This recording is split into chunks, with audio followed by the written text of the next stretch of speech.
Great, so am I. So I am not going to do any announcements right now because that can wait, it's not important. You are all here and super excited to see our first speaker of the day. I prepared no introduction because I know her very well. She has been my boss, she has been my colleague on the organizing team. She is one of the most amazing persons I have worked with in my time. She is very clear. She is super excited about the topic she is going to talk about.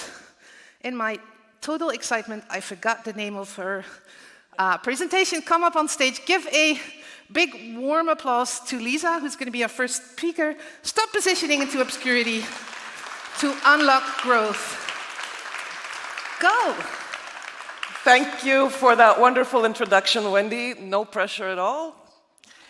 And thank you, everyone, for joining us for this first session of the day. I hope you're energized. I hope you had your coffee and you're ready to talk about some obvious and some rather unpopular opinions on product marketing.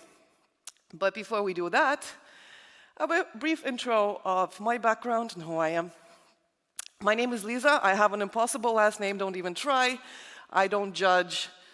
It's okay. I'm not going to say it.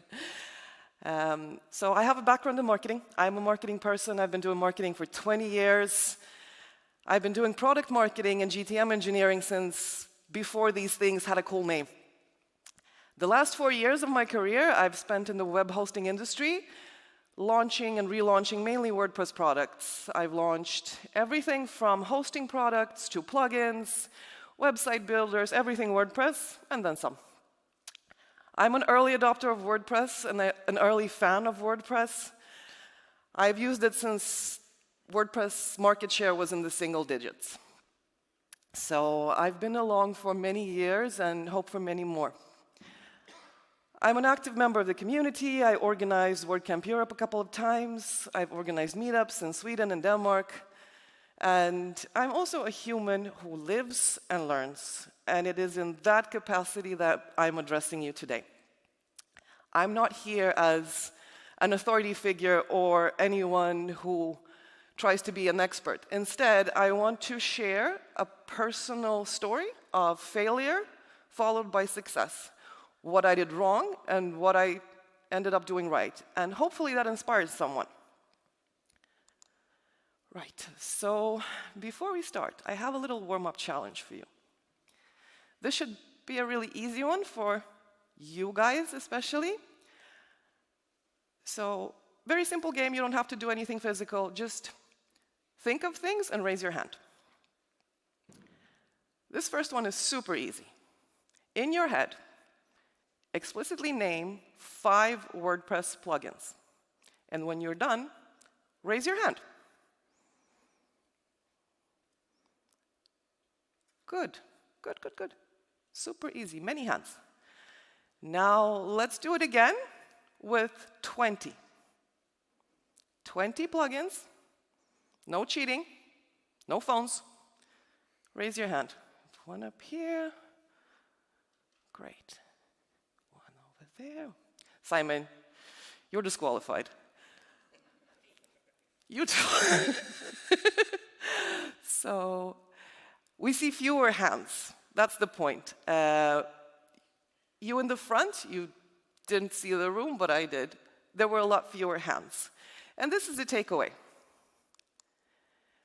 The takeaway is that we have a vast ecosystem of WordPress components that is positioning itself into invisibility, and subsequently also is losing money for doing it. 4 out of 10 websites are run on WordPress. Everyone knows this. But it is marketed to a fraction of all the users. Most of you could name 5 plugins. But when I say 20, you're struggling. And you are the people who are most likely to get it right. So the way I read this is as an ecosystem-wide positioning problem. Let's look at how plugin adoption is distributed. This is a table that shows different types of different levels of plugin success. At the top, you have the market leaders, followed by successful ones, the average ones, and then the ghost tier. And you can see that 20 plugins, that's why I asked you to name 20, 20 plugins dominate the adoption. They're driving 25%, 1/4 of all active installs. Also keep in mind that active installs doesn't mean revenue. It does not equal active customers. So the smaller this pool gets, the smaller the market. And when this happens, oftentimes, senior leadership teams decide that this is a good time to bring in the product marketers. It is a great idea. There's often an idea of what said product marketers should be doing and what the definition of success is. Most of the time, you're brought in to do research. You research the customers, the competitors, you put competitor features and pricing on the grid, everyone's happy, you observe market trends, then you're supposed to align teams, so you're supposed to be the connective tissue between product, sales, marketing, and customer success teams, all good. Very popular phrase that gets thrown around very often is influencing without authority. That's very cool nowadays. And you should own positioning and messaging. Yeah. That is most of the time expressed through content and educating customers. There's nothing wrong with any of this, and it is much needed. But especially in the WordPress space, I have come to notice that this job description often expresses itself like this. Everything goes wrong by doing everything by the book. We see that the results of product marketing in the WordPress space is often a narrow ICP. Oh, our target audience are developers and agencies, this holy grail of WordPress product customers. They build for others, they're technically skilled, you don't have to teach them anything. They run many websites, so they're repeat customers by design. And they love features. Oh, they get excited when you launch a new feature. So our product X does feature Y, and they get all excited about it. And when we compare it to our competitors, we look really good. And we're on campaigns that say, now with whatever new feature. Ultimately, this results in a go-to-market disconnect. Basically, the work that the product marketer does lives and dies in the slide deck. The teams that support product sales, sales teams, marketing teams, customer support teams, customer success teams end up improvising because the product means different things to them. Sales people have quotas to fill. They compete on price. Paid marketing teams end up running ads that fit their own agenda that they think that they can win. And the positioning doesn't really translate into the go-to-market motions. And I've done every single thing I just mentioned. I am guilty as charged, and it did not go very well. Not at all. So there are dummy numbers on the graph that you see. The graph reflects monthly gross ads, so monthly new sales. This is a sales graph for a product that I was recruited to turn around. I joined as it had launched with moderate success. Sales were declining, so I joined at the top, and for the next 3 months, I drove my own sales into the ground. And how I did that? I accepted the inherited ICP assumption.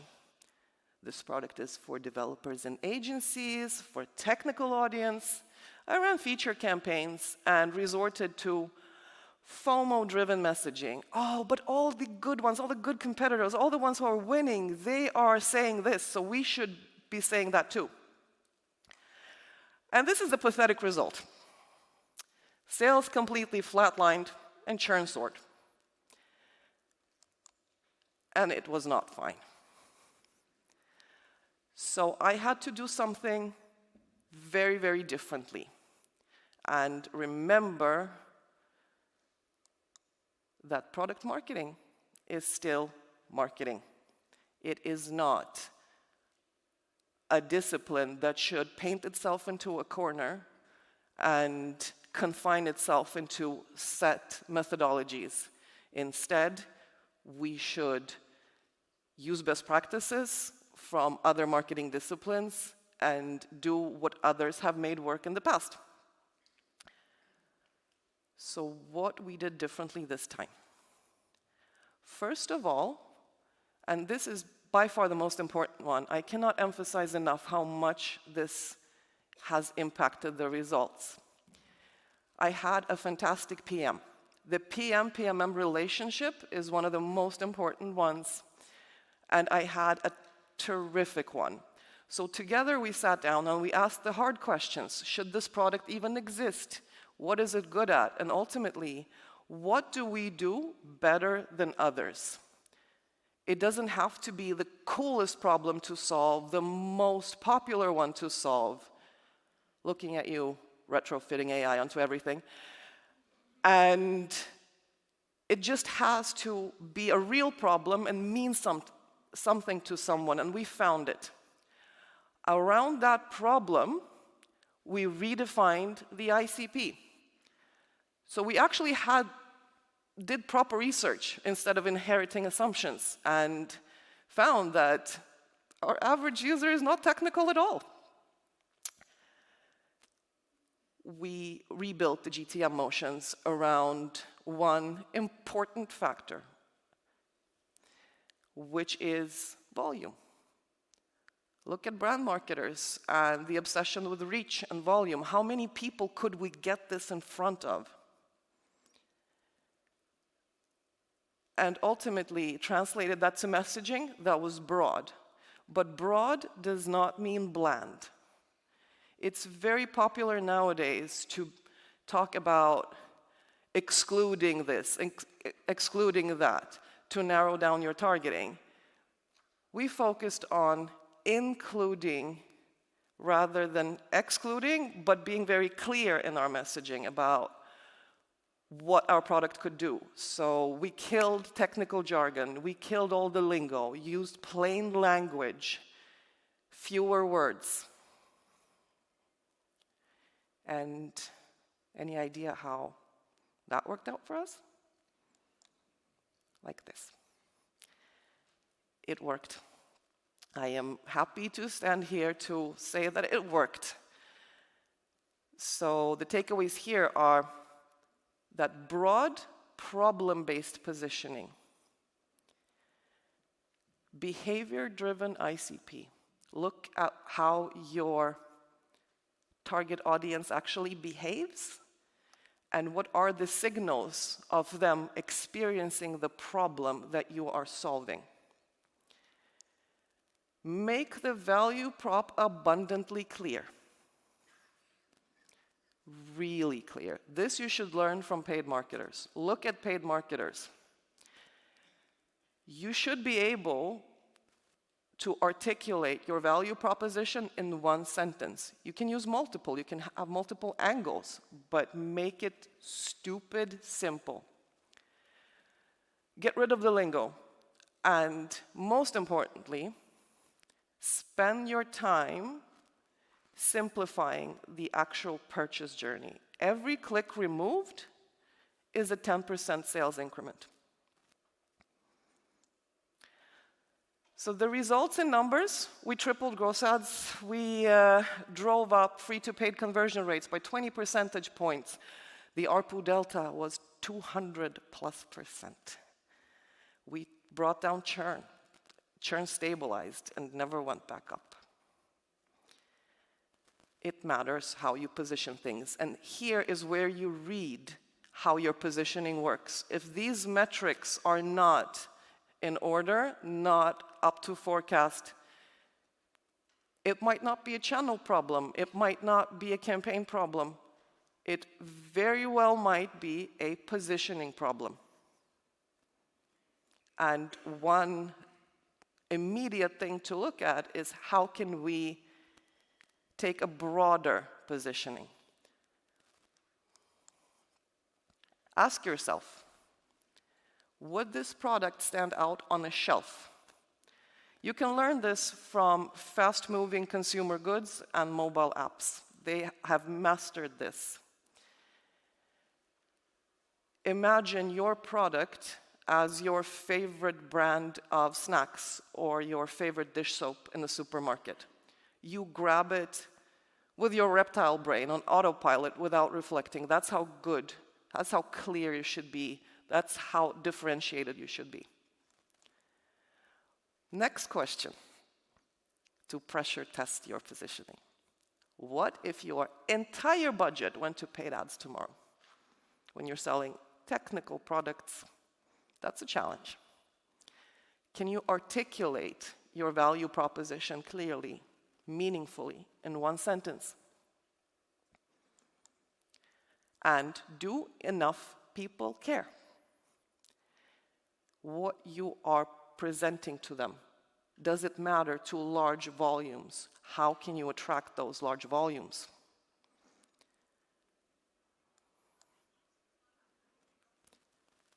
Again, a repetition of what we just went through. Clarity and conversion path from paid. Those are things that paid obsesses over. FMCG and mobile app style differentiation. Treat every opportunity to get your product in front of a customer as a shelf. And look at brand marketers when you position for volume. Reach matters. Awareness matters. Going to events like this, having a big booth with no immediate ROI, that matters. So I'm going to allow some time for questions. And if you don't feel like asking questions with a mic, you can find me outside for a quick chat. I will not shut up about positioning, so this is an excellent opportunity if you are feeling up for it. And you can scan the QR code if you want to connect. Are there any questions? Yes, please come to the mic.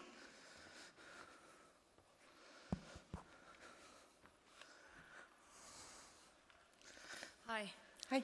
So you named one of the biggest issues that I'm frankly facing in my own work, which is positioning staying in a slide deck and then sales improvising their way through whatever they feel the customer wants to hear on the spot. Yeah. So classic. How do you bridge that? How do you make sure that teams are aligned? First, I would say depersonalize things by looking at the data, because it's easier to argue with a person than it is to argue with data.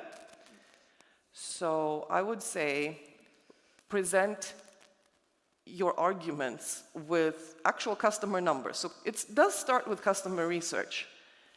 When a salesperson say, this is why they buy the product, you pull your data and say, everything we have points to this. Also, it is a cross-functional, interpersonal relationship. That does matter. So find what is important to the people you're trying to align. One thing for sales, what are they afraid of? They're afraid of not hitting their quotas. How do they compensate for quotas that are unmet? Where do you overlap in that? Yeah, how to help them essentially. Yeah. Yep. Same with customer support. What are they being measured on? What do they not want to be criticized over? So find what matters across the board, to the customer, but also to your colleagues. Thank you. Any more questions? No? In that case, give up a round of applause to Lisa.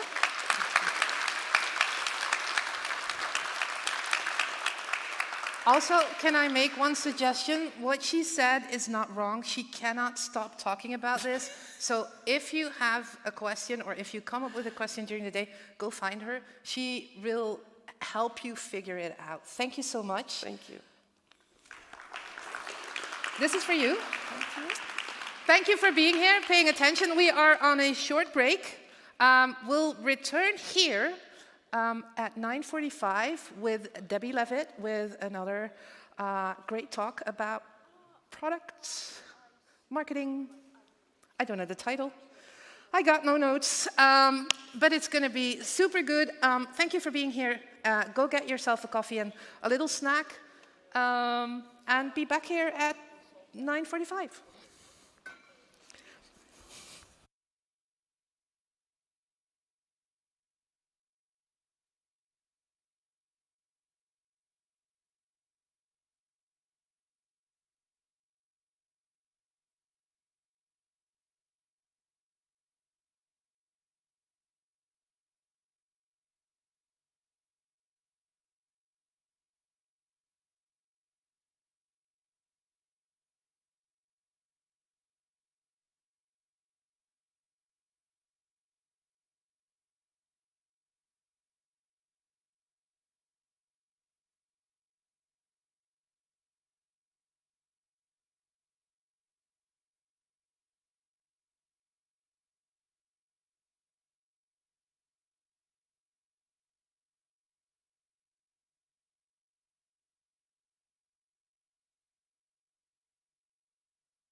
All right, people, welcome back to our second session. Please come in, take a seat. There is plenty of room up front if you are willing to move forward a little bit. It's nice for the speaker to have some people sitting here. Thank you for showing up. This is track 1. To be very clear, for the people who are looking for an education track, this is not it. I'm assuming you are all here to see our next speaker because she is amazing, her talk is amazing.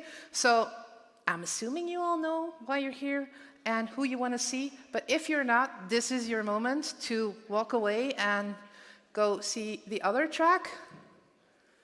No one? Still people coming in? Before we start with the talk, I'm going to take a little moment for something very, very important. Not many people realize this, attendees especially, but this whole event is organized by volunteers. If you see them, the organizers are wearing the black shirts. Say hello and say thank you. Please, they work really hard for a full year. They deserve as much credit as they can get. Also, the volunteers, say hi, say thank you. If you see something nice, say it to them, because they have to handle a lot of stressful situations and a lot of shit, and they do that just so we can all be here and enjoy ourselves. So please, please, please do that for me. Also, I want to give a shout out and ask you for a round of applause for the technical people. We have people doing live stream cameras and stuff. We have people doing sounds. We have people making sure that this is all working, like flawlessly, hopefully. So thank you for that, lovely people. We are so happy that you are here to help us make all this happen so you can enjoy the next speaker. Her name is Debbie Levitt. I came in touch with her through a friend who recommended a book, which I read and I loved, and I talked about it to another friend, and she said, do you know that that is also someone's wife that you also know? And I was connecting the dots in my head, and then I actually got to meet her, and I am super excited about her talk. 3 levels of atomic product market fit. If you saw the previous talk, I think this is a perfect follow-up. So please enjoy Debbie Levitt. Hi, good morning. Thanks for coming. I thought after all of last night's partying there would be 10 people here, so you have exceeded my expectations. Thank you so much. And thanks to everybody watching on YouTube, live or later on the recording. So this is 3 levels of atomic product market fit. And let's get into it. So who the heck am I? Hi, I'm Debbie Levitt. I'm the CXO of Delta CX. And, whoa, it's going on its own. Let's try that again. Make sure it's not on move automatically by time. That was weird. Slides were changing on their own. So hi, let's try that again. Take 2. I'm Debbie Levitt. I'm the CXO of Delta CX. I'm a researcher, designer, strategist, innovator, and change agent, and I specialize in reconnecting target audiences and the companies that are trying to connect with them but don't always connect very well. So I try to help companies boost satisfaction and conversion, retention, and loyalty and growth. I also help startups and small businesses plan, launch, and grow. Clients call me Mary Poppins because I fly in, fix everything that I can, sing a few songs, and fly away to where I'm needed next. So being on this stage makes me want to sing, but we don't have time. Had to cut that slide. So you will find that note, and you won't find that. Let's go back. You will find a little camera on the bottom of my slides. If I've timed that correctly, that is when the slide stops animating. If you want to take a picture of a slide, that tells you when is a good time to do it. And LinkedIn loves to kill me in the algorithm. So while you're welcome to connect with me on LinkedIn and tell me you saw me at WordCamp, probably better to connect with me basically anywhere else on the planet. My dcx.to short link will help you find all the links to my YouTube channels and Medium articles and free Discord and free Patreon and all that other stuff. So, oh, and books, as Wendy mentioned. So who here is familiar with the term product market fit? Cool, some people. Okay, we're gonna explain it and then turn it on its head a little bit. So the most simple definition of product market fit would be that we are trying to fit our products and services to our market, or maybe our clients' products and services. But there are times where people will just try to go too fast, and they will think, well, let's just run with our guesses and assumptions. We have an idea, let's prototype and test it, and maybe we'll figure out later what worked about it or what didn't. And we hope that what we've created is going to fit our audience. But I like to say that's product market hope. Because if we do any research at all, we often end up using not the best research. Sometimes we manipulate surveys or interviews so that they tell us, oh yeah, people want this, they really like it, they'll pay for it. Have you ever, okay, hands up, and by the way, there's going to be a poll later, so get your phones ready to scan that QR code. But hands up, have you ever been in a meeting where people were like, I don't get it. Everybody said they loved this idea, and now that we've put it out, we're not seeing people using it, or we're getting a lot of complaints, or this doesn't seem to be right. Anybody ever been in that meeting? Yes, that was where product market hope failed us.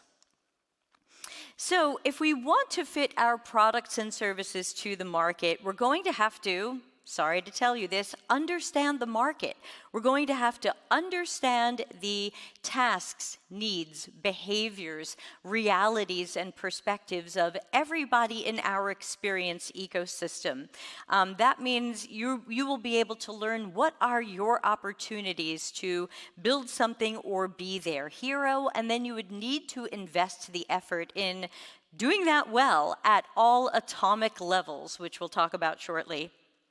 And if you've ever worked with companies, and again, we have a poll coming up, but if you've ever been a customer of a company and you've felt like, wow, do these people even understand what I'm trying to do here?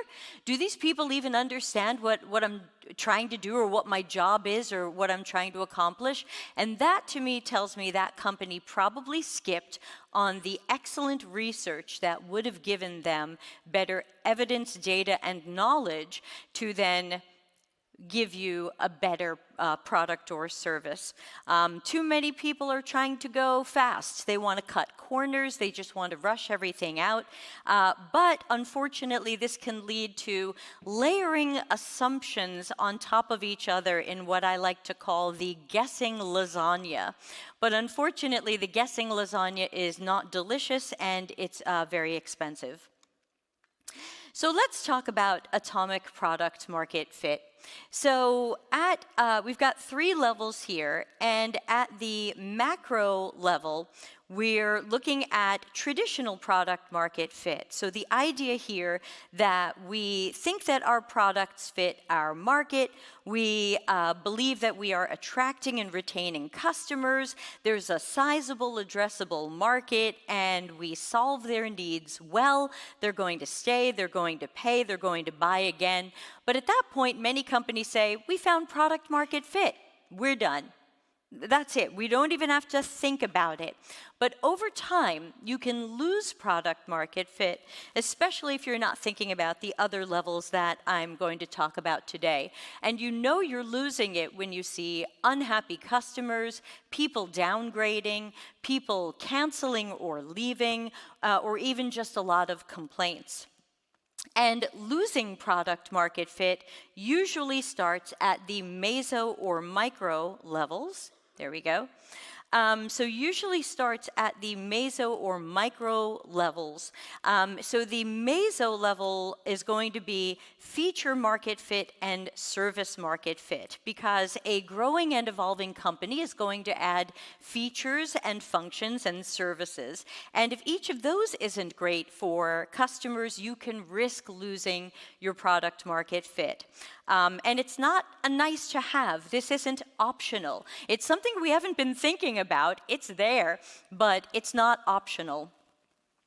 And now, at the smallest level, we would think about the micro-level fit, and that is every physical and digital touch point, every human interaction, every moment that someone in your ecosystem is thinking about you or investigating you or buying from you or using whatever you offer. It's every single moment. And it even goes down to, how does this store smell? Or how hard was it to get this set up? Or why does it give me error messages when I know I'm doing things right?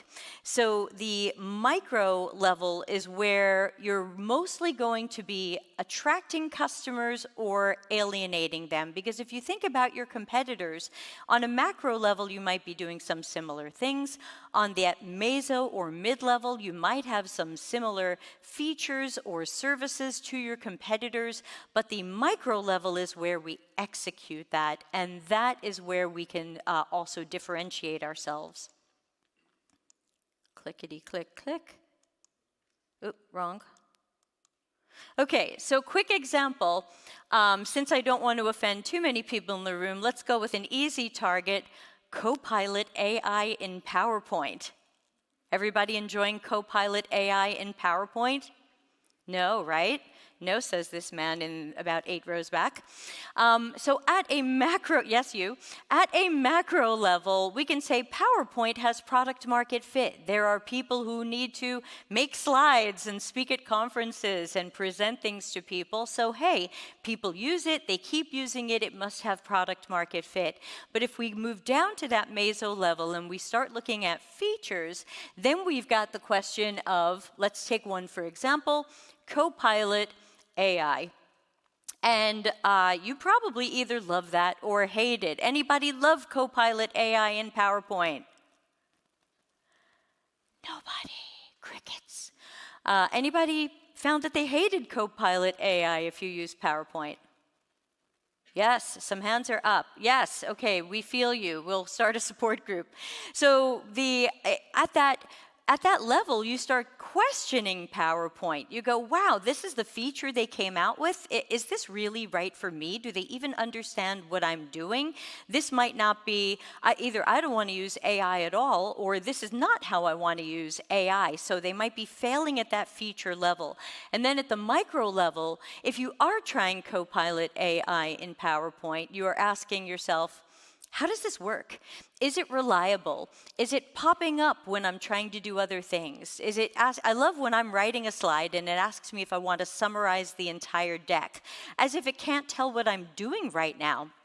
So all of those touch points and experiences are that micro level. And I think that's where we get a lot of these failures. And as an example, the types of failures that will hopefully start to resonate with you are anything that makes you think that a product or service just isn't right for you, or it feels broken, it's a downgrade, it's harder to use. They're going to raise their prices to what? I wasn't even getting value out of it at the old price. No, I don't want a lot of tutorials. I want this to just work. No, I don't want AI to keep popping up. I'm trying to do my work. No, I don't want to talk to the support reps, or I shouldn't have to talk to the support reps. This thing is buggy, it's not accessible. And hey, I just don't trust them. Or, whoa, I just read a controversial news story about this company, now I don't trust them. These are probably things that you've thought about at least one company, and probably in the last week.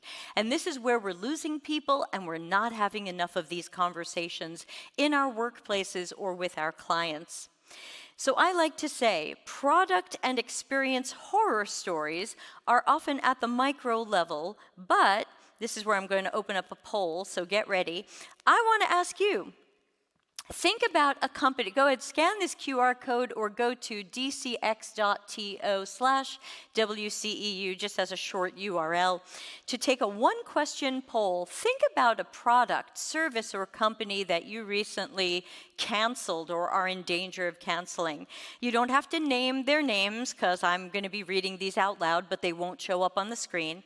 And think about what shortcoming, what problem drove you to want to cancel this particular company? Because I'm curious what level it's going to end up at. So again, think about where a company didn't fit you. Oh, we've got some answers popping up. Unreasonable price increase without adding more value. Thank you for the person who wrote that. You are helping warm everybody up for a slide I have later, which is we do judge the value of companies. We are investing in them, and we are considering what is our ROI from them. So we sit at our workplaces and we go, where's our ROI? Well, guess what? Our customers are asking the same questions about us. Oh, we got lots of answers here. We've got expensive for monthly value, no fresh content, no value for the money, very expensive with no evidence of ROI, too many ads, streaming service after adding advertisements. I didn't use it anymore. Okay, I didn't use it anymore could be macro level, but I'm not too sure if you went to another competitor. No fresh content, service level not as great as expected, price increase. Email spamming, hard to find unsubscribe options, so that's what we call deceptive design. A company thought that they could keep you by making it hard to go. That's not even ethical. Someone wrote sovereignty, but I'm not too sure what that means. Sounds like you have a story to tell. I do offer life coaching if you'd like to talk about that. Opaque on credit consumption. Oh, sounds like somebody is having some AI troubles. Hands up, who's having AI token and credit pain? Yes, some people in the room. Broken customer dashboard, login issues, core service is still good. Sure, it's good when you can log in. But you said you're having trouble logging in. I'm fighting that with a company right now. Someone is boycotting a company on political grounds. Excellent. That is that micro level. That is that broken trust. Somebody has named a certain company we're all here to talk about and said some negative things, and I'll just say, I understand. Downgraded features with same pricing. Wow, lots of value for the pricing, and it's so interesting to see that too many ads. They didn't communicate the deletion of my data. That sounds important. So there are more than I can read here. We've got 62 answers, and they're still coming. Thank you, everybody, for sending these in. I love these. A few of these saying political reasons and all of that. And it's just a reminder that these controversies and things that our leadership and CEO and other people do, they come back to haunt us. So yeah, thank you for that. Moving on. So this is a fun one. People try to convince each other to ignore or glorify failures, and they like to say that perfect is the enemy of good. And this is often used as an excuse to skip research, just go with what we think we know about customers. Everybody is saying, oh, I know the most about customers, I understand them. And so we choose speed over quality. But it turns out that the true enemy of good is we aren't that good. We're not being blocked or slowed down by the pursuit of perfection. We're slowed down by cycles of guesses and failures and all of the hypotheses, which is evidently Greek for guessing, that prove to be far from great. So none of us request or demand perfection. Even as customers, we know that the companies we do business with aren't perfect. We don't expect that, but we expect value and quality. What did we just hear over and over in those 62 responses? I wasn't getting value. And too often the conversations inside of companies, inside of teams, look at customer value from what the company thinks is value to them. Well, the customer will stay a customer longer. well, that's value to the company. That's not value to the customer. So we must remember to have those conversations about, are we delivering on the promises we make to customers? And then, of course, people will say, can we use AI or LLMs for this? And I would say, only if you use it as thoughtfully and ethically as possible, because you can't have it both ways. If you don't want an AI interviewer to interview you for a job, then you probably should not have AI interviewing your customers and taking the place of human researchers. If you don't like AI inventing things, then why do we ask it to invent personas or hallucinate? I was at an event on Tuesday, not in this country, and someone put 20 sticky notes up on a board and then told the AI to create personas. And it came up with 4 personas. Any UX people in the room right now having their heart broken? Product managers with broken hearts, maybe? Yeah, that one was tough. That was a very small amount of data and a lot of hallucinated AI. And if you don't like how many, that AI is having trouble counting letters in a word, then why are we saying that AI is going to innovate the next thing and we're going to trust it with critical business decisions? I also find that people think that if they can just tell AI to pretend that it's Steve Jobs or Socrates or a product leader or ad agency executive with 5,000 years of experience, that we're going to get something special. But now we're hallucinating because the AI has the training it has. No matter what you tell it to do, it is going to have to role play whatever you've said. And when I've asked Claude about that, Claude said, I'm probably going to give you a worse output than I otherwise would, because now I have to role play for you rather than just being a good critical thinking partner. And so I like to tell companies, if you've written some sort of summon a god AI prompt, it's actually your job description. Go out and hire the human who can do that. Because chances are, if you're really looking for a very experienced person, AI can't hallucinate their way to that. So I like to remind people to use AI for tasks in your area of specialization, to be a thought partner, a critical thinking partner, because you'll know when it's doing a good job or not. When I'm doing CX and UX and strategic work with Claude, who's my selected AI at this time, I can tell when it's doing this badly because I have that knowledge and experience. But when I have Claude write code for me, I have no idea if that code is any good or not. And so to me, AI is more of a help when it's in an area you are good at, because then you're going to know what is gold and what is garbage. Otherwise, you run the risk that you just think AI has done something masterful and we find out later it's not. So no matter what you think you sell, whatever your company, your clients, your small business, whatever you think you sell, you actually sell value. I mean, I'm glad I put that first, because that's the word that came up the most in the poll we just ran. You sell value the way the customer defines value. You sell desirability. You sell trust.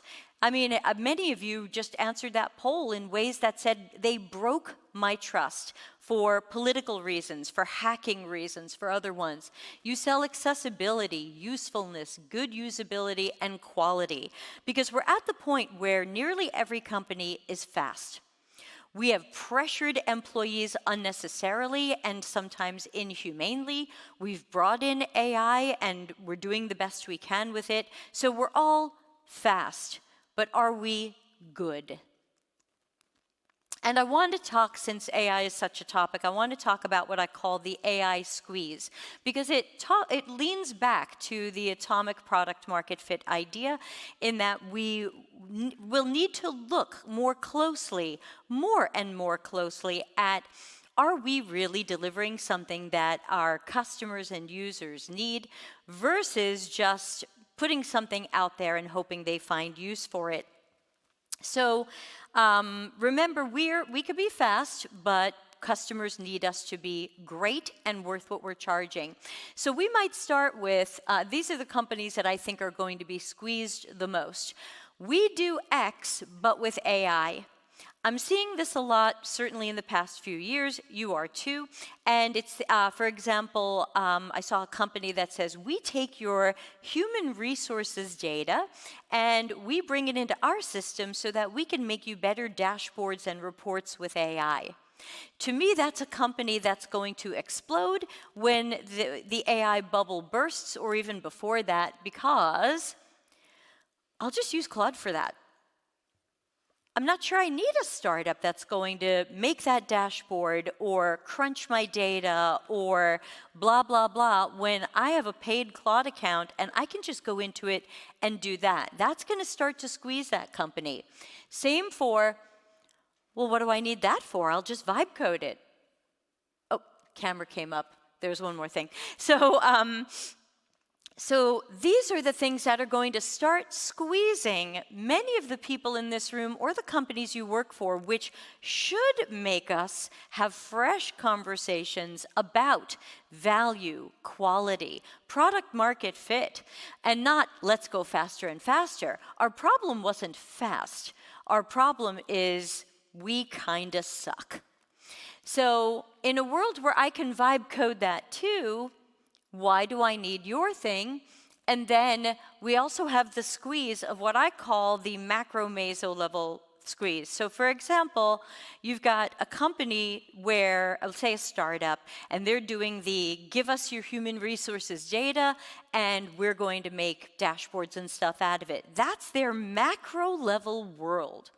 But if the company that makes the human resources systems adds the feature of new dashboards and reports, which for them is just adding a feature, you're now also squeezed. Because for you, it's macro level. It's your reason for being. And for them, it was just adding a feature.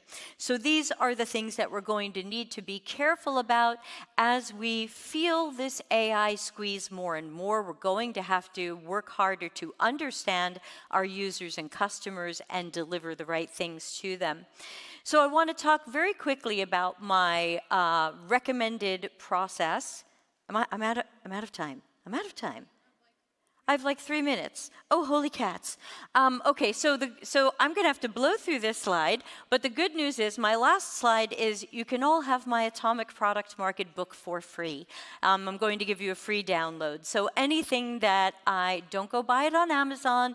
I'm happy to take your money, but or buy it on Amazon if you want, but I'm going to give it to you for free.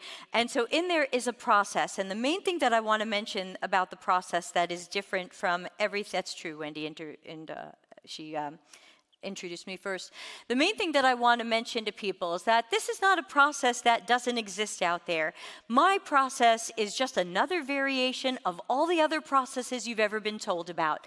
Lean UX, lean startup, design thinking, human-centered design, continuous discovery habits, jobs to be done. Everything out there is a variation of what we grew up learning as the scientific method. Research, observe, come up with a question, come up with the hypothesis or idea that answers that question, test it, decide what to do next. Everything you've ever been taught is a variation of that. The only problem is in the systems that remove the early research and the early knowledge and say, just run with your idea and you'll figure out later if it works or not, but you might not understand what doesn't work about it. So I want to make sure we are prototyping and taking the time to test and evaluate, but I want to make sure we're doing that initial discovery research, that initial understanding. Everybody says, oh, let's experiment and learn. Learning is so important. Cool, let's learn first. And I want to add a phase for strategizing. There should be a strategy once we have good information about our customers and users. If you have a strategy before you understand who your customers and users are, be open to rethinking that strategy before you move forward.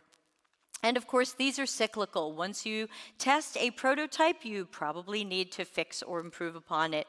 So I think this is just about the last slide. So what should you do and not do next? So please consider the 3 levels of atomic product market fit. Bring these conversations in with your workplace or your clients to start getting them to understand that these details that they probably thought were too small or not important or who cares or why should we spend time or money on that, that you know from your own inner head thoughts while I'm talking and the way you answered my poll that these matter.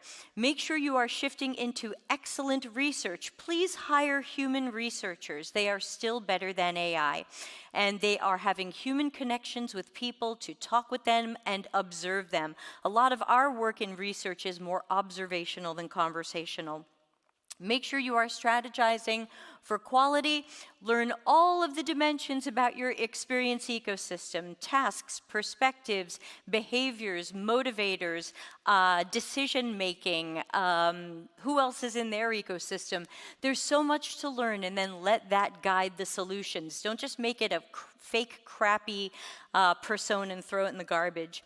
And use evaluative testing and prototypes to check that your solution is solving the real problems without creating new problems. And reduce or stop these things. Stop overusing A/B tests. They are for performance measurement of something new or changed against something you have now. They do not necessarily help you find the right solution. Be careful of surveys. They are manipulated easily, both in how they are designed and how they are analyzed. And be careful of thinking you are saving time and saving money to burn more of it later due to failures. And as I like to say, failure squared. The failure to learn from failure.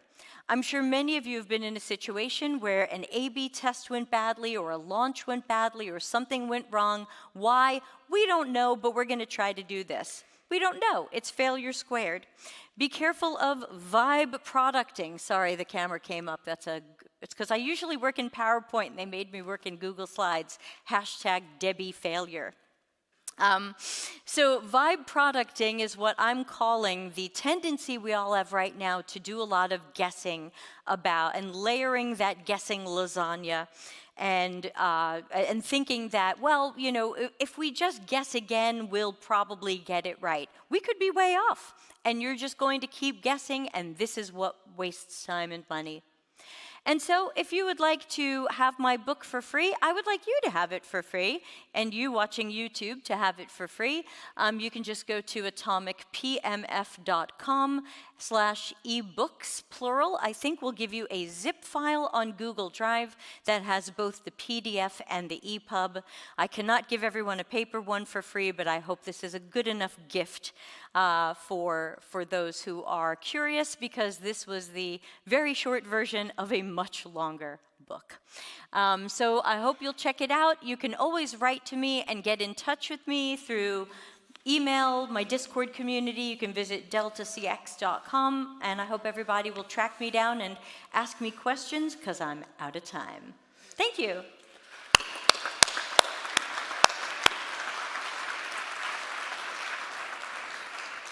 This was so good, right? This was flabbergasting, amazing. I have a gift for you from the organization. Thank you so much. Thank you, Miss Wendy. Do we have time for one question? Does anybody have a burning question? No, people are ready for coffee? Burning for coffee, yeah. You'll be around, right? If anybody has a question. I'll be around a few hours. If you see me around, stop me and ask me a question. And also you can find you... Yes, on the interwebs. On the interwebs. I'm there, yes. Thank you so much. We are going to have a short break, so you can do a bio break or a coffee break or whatever you need. Thank you again. It was amazing. Thank you.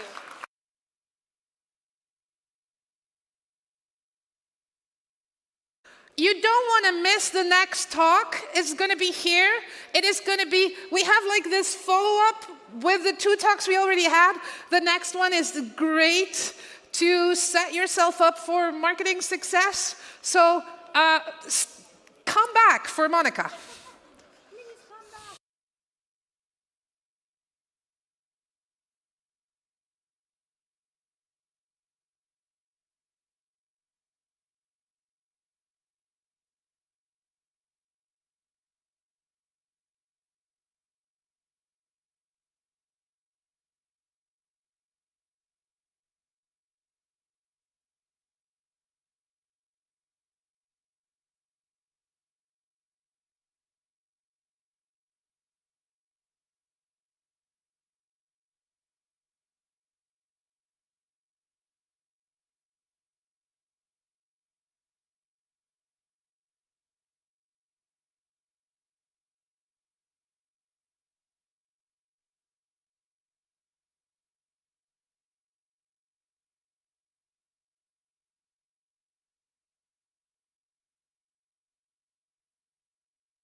All right, people, welcome, welcome. Track 1, we are doing marketing stuff this morning.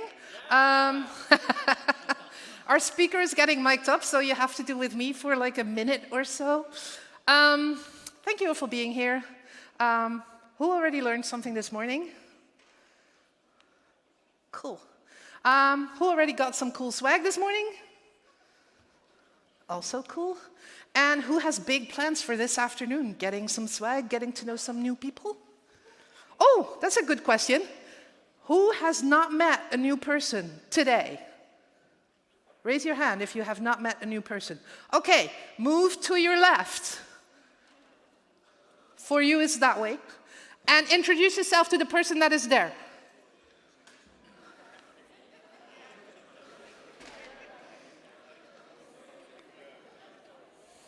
There's the person. All right. Our next talk, we are doing marketing here in track 1 this morning, so if you weren't here in the previous talk, yeah, well, too bad for you. You missed some amazing speakers.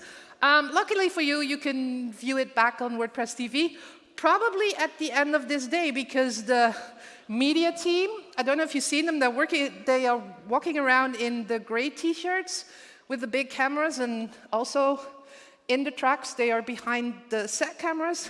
They are doing an amazing job. All the photos of the days are ready to see on the Flickr account for WordCamp Europe the same day. So if you haven't checked it out, not right now because you need to listen to our speaker, but in a break, go check out the photos. Also, some of the talks from yesterday are already on WordPress TV, and I'm pretty sure that today's talk will be there pretty soon as well. Talking about today's talk, I think our next speaker is ready. Come up on stage, Monica. It is, again, about marketing. AI won't save your marketing. I think we all know that.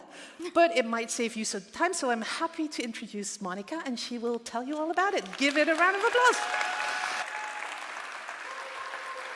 Where's my clicker? Where's my clicker? That's okay. Hello, everyone. I hope you had a good time yesterday. Some of you are probably hungover, and that's fine. I am a little bit as well. My name is Monica. I have a slide here. I work in tech for 17 years now, where I've been building, marketing, selling, pretty much everything, WordPress and web hosting products. The past 10 years I've been at SiteGround, where I currently take care of growth marketing, business development, and I'm very involved in the development of our own AI products. I love AI. I've been using Claude for 4 years now, ever since it came out. I run AI trainings at SiteGround. Like I said, I'm very involved in our own AI marketing products. And the reason I'm telling you all of this is because I want you to know where I stand before I spend the next 20 minutes complaining about AI. Because here's my complaint. Everything started sounding the same. I'm sure that all of you had read something in the past week or so and thought AI wrote this, right? And if we're really honest with ourselves and you're doing any content, I'm sure that you have produced some content with AI very recently and triggered that same alarm in somebody else's brain. The truth is that we have so many tools that allows us to create tons of different contents, tons of different marketing. And at the same time, nothing has ever felt less interesting. It has never felt more beige. Which is why I'm wearing my most colorful dress today, because I'm here to make, thank you. I'm here to make a case against beige, and I figured this should help land it. Okay, so before I tell you how we can actually differentiate, I want to tell you a little story about hiring, because this is how this talk actually came to be. Contrary to the opinion that AI is going to replace us all, we've actually been hiring a lot, very hard at SiteGround for the past year. I've been hiring for over 10 different marketing roles in the past few months alone, which meant that I had to go through hundreds of different CVs, dozens of different evaluation tasks. And all of them, a lot of them AI assisted, they sounded way, way better than 3 years ago. They were more polished, the CVs were better, like the wording was way, way, way better. The problem started when I actually put them next to each other, because this is when I figured that all of them actually looked the same. And sitting at my desk, reviewing the 50th nearly identical evaluation tasks, I realized I'm doing exactly what my customers are doing right now. They are seeing all of this marketing copy coming from different people, from different companies, and what they're doing is what I did with all of those tasks, skimming, comparing, and just moving on to something else. And here's what's actually happening. When you use AI for your marketing, you experience everything individually. So you write a prompt, you get a result. It looks really good. It's probably better than if you would have written it yourself. So you publish it, and you feel very accomplished. You save some time, you save some money. You're going to get 10 more out of those, right? Or even 50, because now you have the ability to do it. So the problem is that your customers do not experience it the same way. They're experiencing it in comparison with other competitors' copy or marketing, with other things that are completely unrelated to what you're trying to selling them, because all of them sound the same. And in this comparison, what you think is special, great, sounds amazing, sounds exactly like 10 other things that they've seen. And your customers, like I did when I was evaluating candidates, they're not going to spend a few extra minutes trying to figure out why your AI-assisted email is slightly better than the AI-assisted email somebody else sent them the same day. What they're going to do is, let me see if this works, is they're going to skim, compare, and just move on, just like I did. Which means that the question for your marketing in 2026 isn't, is this good? It's actually, is this different? And different is way, way harder than good. What's happening right now is AI is raising the floor on quality, and that's for everyone. It's great. We're writing amazing stuff. We're creating a bunch of different things. But at the same time, it's also collapsing the floor on distinctiveness. Because the way AI gets you to a higher quality and higher output is by averaging what good marketing looks like, by averaging what other people in other marketing fields have written before, and just trying to make something that looks like what good marketing is. Let me show you what I mean here. See this sentence. In today's fast-paced digital landscape, that's a blog post about NoSQL. Now this one, this is a press release. I don't even remember what it was anymore. Now this one, that's a LinkedIn article, and this one, and this one. And that's actually a single media that has 6 of those in them, right? Whole categories of writing in the industry now sound the same, and that's not the human sameness we are used to. Because if you're buying or renting a flat, all of us know what cozy means, right? Cozy means tiny, it means small. But only in that context, because this is how humans work, this is how humans write. But now AI is trying to make us believe that all of that sameness applies to everything that we write and read and buy and whatever. The problem with AI is not that it's going to replace us, it won't, okay? It's not that it's going to write bad content or the quality is going to be inferior. It's not, of course. The problem is that it will lift everyone to the same quality to a point where differences are no longer there. And we're all going to start sounding and looking the same. So the question that you're all here for, how to be different? I'm going to go back to my hiring story here.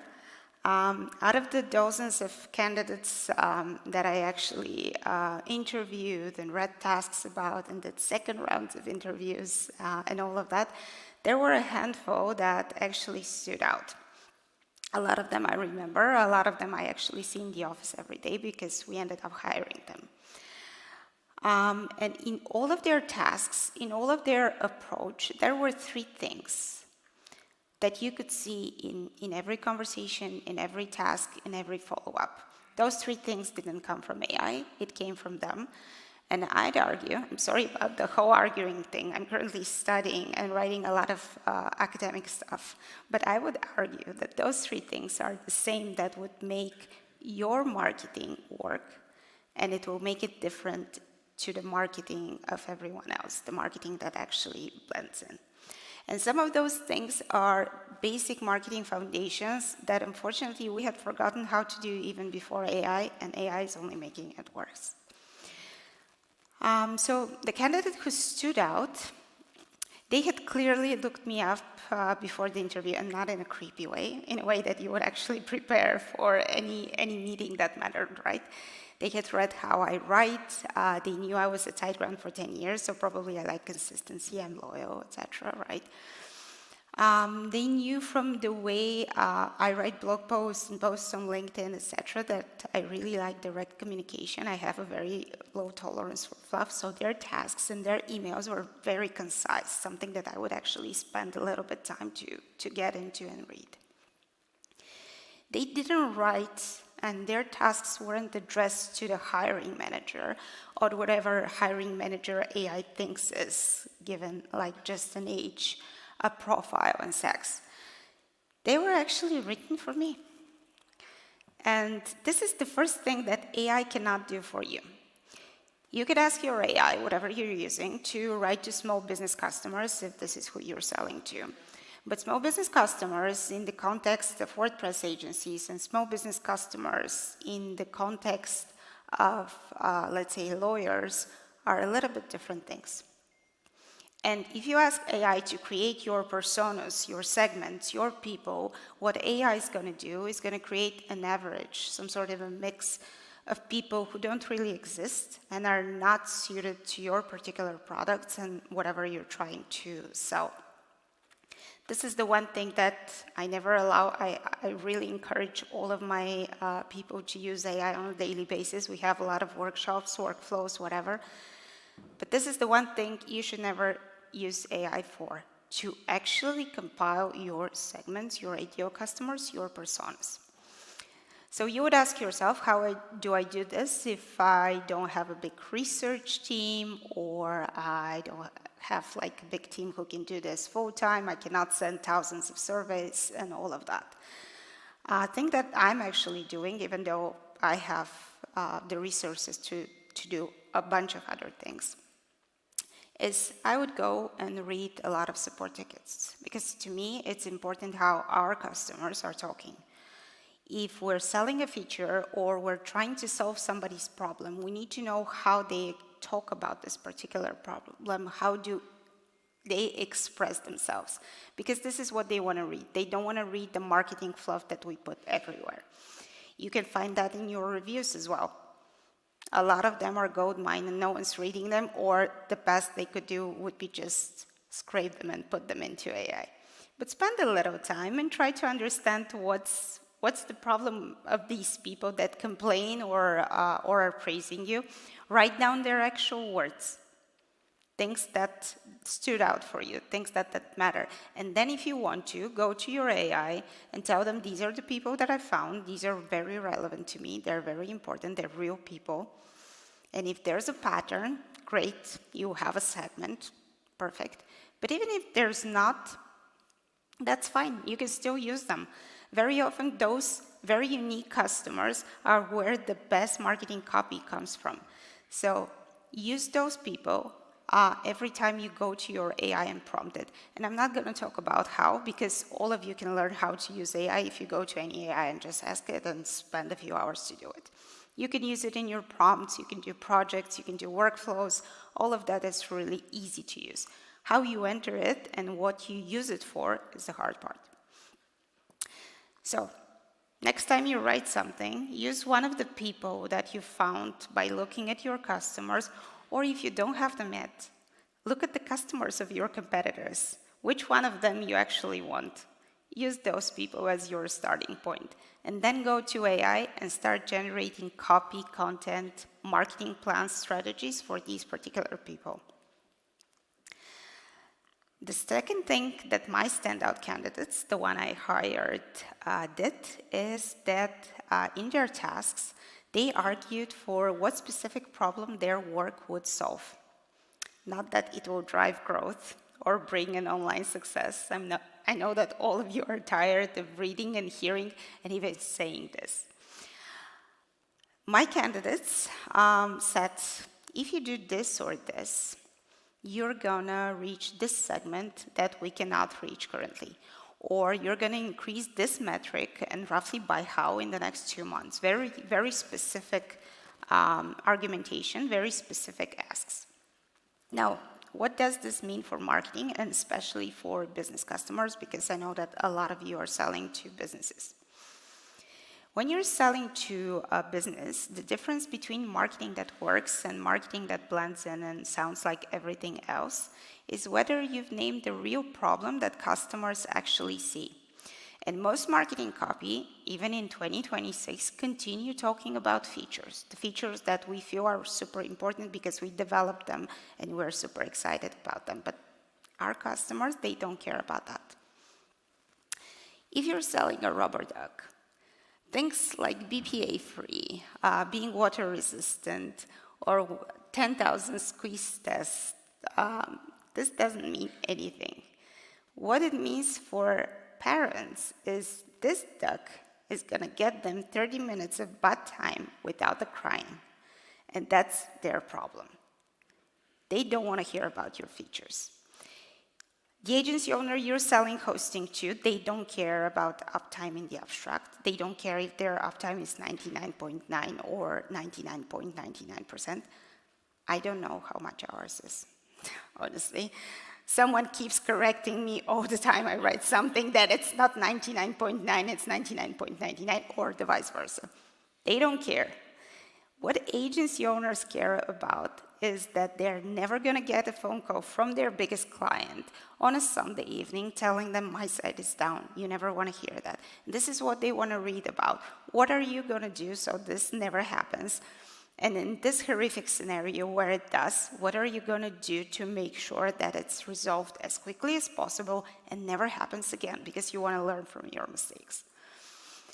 So, if your marketing names an actual problem, not features, not what you wish the real problem looked like, people are going to read it, people are going to consume it, and people will probably use your product. And next time you write a copy with the AI, start with this. This particular piece is solving this particular problem, and I wanted to make sure that the people that I found 10 minutes ago reading my reviews and support tickets, these are the particular people I'm writing about.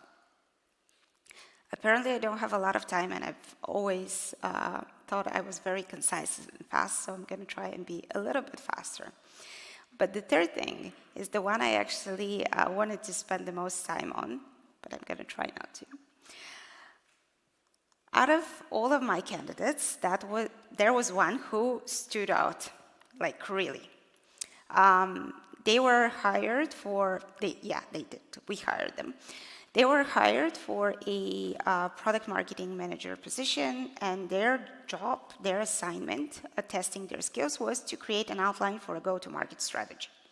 And I got a lot of really good go-to-market strategy outlines. They had messaging, they had timelines, they had channels, everything a good GTM should have, all very standard and all very forgettable. This one candidate came to me and he said, listen, I'm not going to do a go-to-market strategy because I think that there's a very strong positioning issue first. What you're calling X is solving for Y, but your customers are using it for something completely different, and until this issue is solved, no go-to-market strategy is ever going to work. So let's talk about this, see if we can fix it, and if we can, and you still want me to do a GTM outline, I'm going to go and do it for you. They had a really real opinion, human opinion. They challenged the whole premise of my task, my hiring, and they risked a lot. They risked not hiring them, obviously. They risk me not liking them because nobody wants to hear that they're wrong. And this is something that AI is very, very bad at. AI is trained to be helpful. And helpful in practice means doing what you ask. If you ask for a GTM strategy, no AI is going to tell you you have a positioning problem first. And even if you ask it to be critical, you're going to get a very soft, very balanced version of critical that doesn't risk anything, because real opinions, they risk something. They risk that people are not going to like you, that people are going to get offended, that they're not going to want to do business for you. But that's fine, because real opinion is what makes you human. And I want to be a little bit clear here. Real opinion doesn't have to be a hot take. It doesn't have to always be controversial. It doesn't have to start a fight on LinkedIn, although it might. It has to be a real position that you would actually defend against someone on a coffee break or a client that you would speak to face to face. If you're a WordPress agency, your real opinion might be that chief support is the most expensive thing you can buy. That's a real opinion. It's somebody's opinion. And you can put it on your website. You're going to risk a lot. Maybe you're going to lose a few customers, but at the end, are those customers you really wanted? Because they're never going to be happy with you, and you're never going to be happy with them because you know what chief support means. And at the same time, you might win a few customers, and those customers will trust you on the spot because somebody else promised them at some point that you can buy expensive things for cheap, and they have already been burned. So you're not going to lose your time, and you're not going to lose theirs, and in the end, you're both going to be happier. So 3 very real things that come from you and you can bring to your artificial intelligence of choice to make your marketing stand out and make it a little bit better. And before they tell me that my time is up, just a few more words on another thing that actually excites me. And the reason I actually wanted to give this talk to a WordCamp crowd, because I know how many of you do have your own small businesses. If you asked me 3 years ago what was the biggest disadvantages for small businesses compared to bigger companies, I would say it was production capacity, right? But today, a solo founder in 2026 with about 100 euros per month for AI subscription can produce what 5% team could in 3 years ago. But, and this is where most small businesses are walking into a trap, this gap collapsing only matters if you don't spend it on imitation, if you don't spend it trying to look like the bigger companies. Because that's the wrong move. And there are a lot of things that bigger companies cannot do, and you can. Bigger companies have legal reviews. You cannot imagine how many people are reading my own copy. They have channel reviews, they have brand guidelines. They have so many things that makes them slow. And you don't. You can move fast, you can be specific, and most importantly, you can have an opinion that no bigger company can have without risking a lot.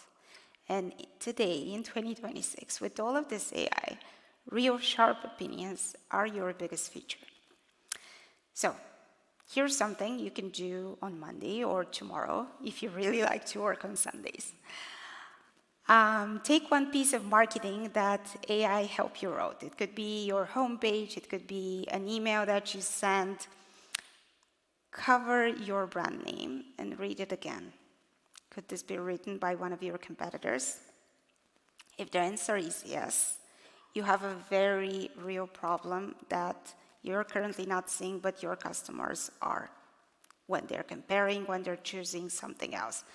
And now you have 3 things to help you reclaim your brand, your voice, your face, and try to make marketing that actually resonates with your brand, with your products, with your services. AI raised the floor in marketing. That's real and that's useful. You can create a lot. You can create a better copy than before. That's great. But it also made it dramatically difficult to stand out and to be memorable. Again, in a way that you cannot see from inside your own copy or inside your own workflows, but your customers continue to see. The good news is that the things that actually make you distinguishable don't come from AI, so none of your competitors can do it. They come from you. AI can help you, obviously, leverage that. The only thing you need to do is you need to talk to real people, your customers, if you can, talk to them today. Understand what their problem is and try to solve this particular problem and address it in your marketing copy and in your marketing strategy as an overall, and have a real opinion. Or to close in the simplest way I know how, just be a real person. Thank you.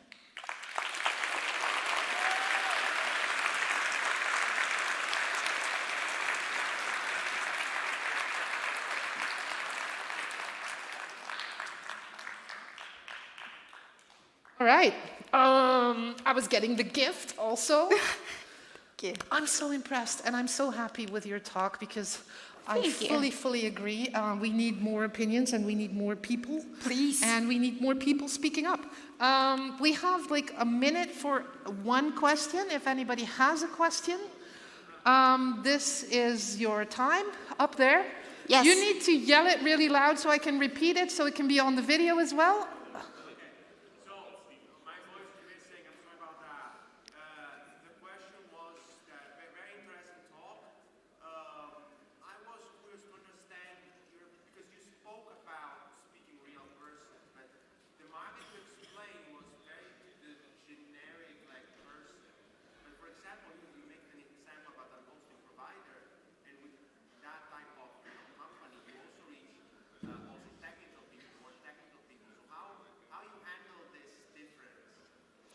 I think that even technical people care about solving a problem. We continue talking to everyone about features. We continue talking about specs, version of PHP, all of these things that are probably interesting to you, and that's fine. We can continue talking about them, but we still need to connect all of those things about actual business results. Because even developers, a lot of you are developers and technical people, you still work with end clients and they care about their business results. So continue talking about your features, but they need to be supporting to what the benefits for the end customers are and how they solve an actual problem. Because all of these features are not there so we can just put them in the plans, right? They were done because we acknowledged and we saw something that was breaking. If you do a security plugin or something like that, you do it because something broke in the past and you suffered from it. So yes, security plugin is great, all of its features are great, but the problem it was created for and it solved was someone got hacked. And this is what you want to talk about. You're never going to get hacked because these are the features that we did after we saw that getting hacked means you losing business or losing money. So you can still continue talking about both. Are you available for questions if people are around and think I'm of gonna some be questions? at the SiteGround booth throughout the day, so please come, say hi, ask your questions. I'd love to talk. SiteGround booth, thank you so much. Thank This you. is for you. Thank you so much. We are going to take a 15-minute break, and then we are going to be back with our last talk of this morning, which again is going to be about marketing, and again is also going to be a female speaker, which love to the speaker team, putting so many females on stage. See you in a bit.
It's here, okay? All right, people, come on in. Take a seat. Gonna say it again. This is track 1. We are talking about marketing and business and AI and stuff. So if you're looking for the educational talk, now is the time to walk out. Everybody staying? Thank you. And good choice, because this so far has been amazing. We have had 3 amazing talks, and we are getting ready for our last one. I'm personally super interested in how this is going to go. Vasilena, do you want to come up on stage already? Because the talk is about nobody knows what you know. And they're already clapping, so take the stage and go ahead. Thank you. Hey, everyone. Gosh, this is a cool place to be in, especially with that many people joining us. Come on in, come on in. There's plenty of space in the front, and I would be way happier to have more people in here. Yeah. Fair warning, because I had that conversation in the morning. This reads as nobody knows what you know, and that's your problem, not and that's your problem. So just clearing the air. Yeah, back to another stage a long time ago now, back in 2010. It was a much smaller stage. It was a way smaller room.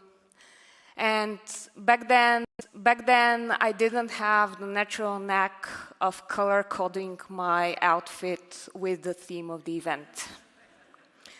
That's completely by accident. I'm not gonna take any reference to that. Now, the reason why I always start thinking back to that time is not the nice feeling as being in the limelight, although 12 years of acting are gonna get you addicted to that.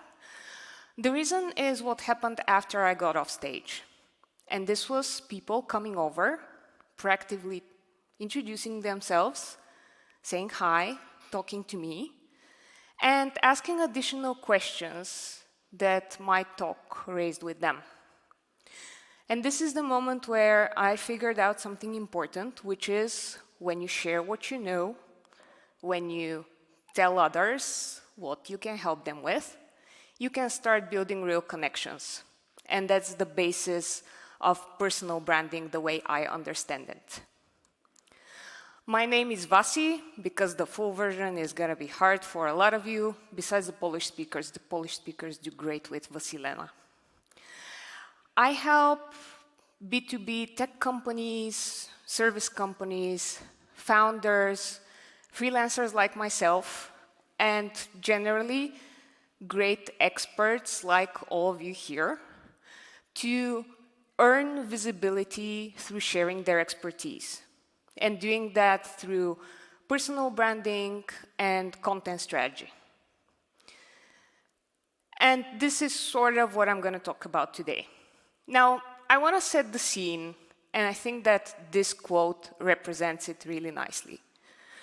Before I get to the quote, I have to make that initial comment. I get very quick talking about topics I'm excited about. So fair warning, if there's something that you miss, if there's something that you need additional context on, there's going to be a resource link right at the end where you're going to get the slides, but also a lot of additional resources that I've combined for you. So back to the quote that I really love, and it goes like that. Times are bad, children disobey their parents, and everyone is writing a book. Now, I don't have personal experience on the parenting department. Maybe some of you can tell me after. But the writing book part feels very, very true. Especially in my field of marketing, it really does feel like everyone's writing a book. Now, turns out that this isn't a new problem, because the quote you see here was actually said in the 50th year before Christ by Marcus Tullius Cicero. Well, we're not entirely sure that he said it, but that's not gonna work with my flow of a talk now, so let's just gloss over that inconsistency. Now, yeah, this problem isn't new for sure. Being seen as an expert is a challenge we've been grappling with for ages. But I'd argue that now it's getting harder than ever to do that. And I think there are 3 reasons for that. The first one is that we are living and working in a really noisy environment. Everyone is shouting at the top of their voices. Some have microphones, which makes the job of everyone else shouting a lot harder. But in any case, the more voices shouting out there, the more difficult it is for any one person saying any one thing to get noticed. The second thing, and I think that's particularly relevant to experts like ourselves, people who work with their brain and their knowledge, is that we are working in a very fragmented market. I know that I'm not competing with 2 or 3 big marketing firms out there when new clients come over. No, I'm competing with any other of the bajillion marketing experts and positioning experts and brand experts out there. And this means that I can't create a clear and streamlined positioning strategy for myself because I can't differentiate against every single one of all of these people. So I need to take a different path, and I'll tell you more about the path that I choose to take in a little bit. But the third thing, and obviously we can't have a talk on marketing without talking at least a little bit about AI, although this is not going to be what my talk is all about, is that we're now losing to this I'll just use AI kind of attitude. I don't know about you, but for the last maybe 6 months, every time a new client comes over, they say, we already have a marketing strategy. Here is this 50-page marketing document that we'd like you to review and help us figure out how to implement it. And we're just going to pay for implementation, not the strategy work. And when I look at that, and I hear the laughs here, yeah, that's what's happening to all of us. When I look at that document, it's pages upon pages of AI slop that's going to create what Monica before me was talking about. You're going to sound like everyone else. But people think that this is what marketing actually is about, so we need to get with the times and figure out how to stand out. Now, my issue with a lot of personal branding speak out there is that we don't know how to bridge that gap. I call it the expertise visibility gap, just because I needed a nice brandable phrase to present to all of you today. But in the simplest terms, this means that you know and you can do a lot, but this is the best kept secret in the world.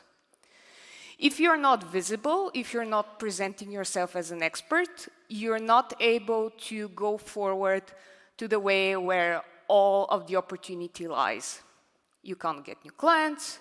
And even if you're building a personal brand from the perspective of a person wanting to get hired in a cool company, you're not going to get these opportunities now, or at least it's going to be way harder if you're just competing on the value of your expertise. If you have opinions visible online, hiring or getting hired is going to get that much easier. And in my space, when I'm competing for clients, if I'm visible and if I stand for something, my job of client acquisition gets way, way easier. Now, this talk isn't going to be like many other branding talks that I've heard out there. Because I'm not here to tell you how to generate a bajillion cool content ideas and spew them out into the world for everyone to see. Because having ideas and producing content is not the big issue we have. The issue we have is that we don't have a clear direction. We don't know what our personal brand needs to look like. And if we do know that, then going full speed in that direction is going to be easier. Now, here's what this talk is actually about. I think that we need to cover 3 areas. The first one is starting with a well-built personal branding strategy. The second is figuring out how to present these strategic pillars publicly through the topics and angles that we choose to speak about. And then, and only then, does producing content at a fast enough clip come into play. I'm gonna obviously take you through all three. Let's start with strategy. And the place we need to start with strategy is what, frankly, any marketer out there who is worth their salt is gonna tell you. Start with figuring out who you're talking to. Who are the people whose attention you want to attract? And yes, the first and most obvious version of that question is who are the best experts out there, or the best clients rather? The people whose work you want, the people whose projects you want to work on, the people who will obviously be paying the good bucks, because that's also important. Now, there are other components here though. The first one of them could be, who are the people who can amplify my ideas publicly? These are other opinions leaders in your field who would be interested in what you have to say just because they're talking about these same issues and thinking about these same problems. The next group could be the people who may become project partners. In my work, I work with a lot of experts in adjacent fields. These are designers, developers, and I want to be in their field of view so that the same way that I go to them when I need design work being done or development work being done, they will come to me when they have a client who's struggling with their messaging.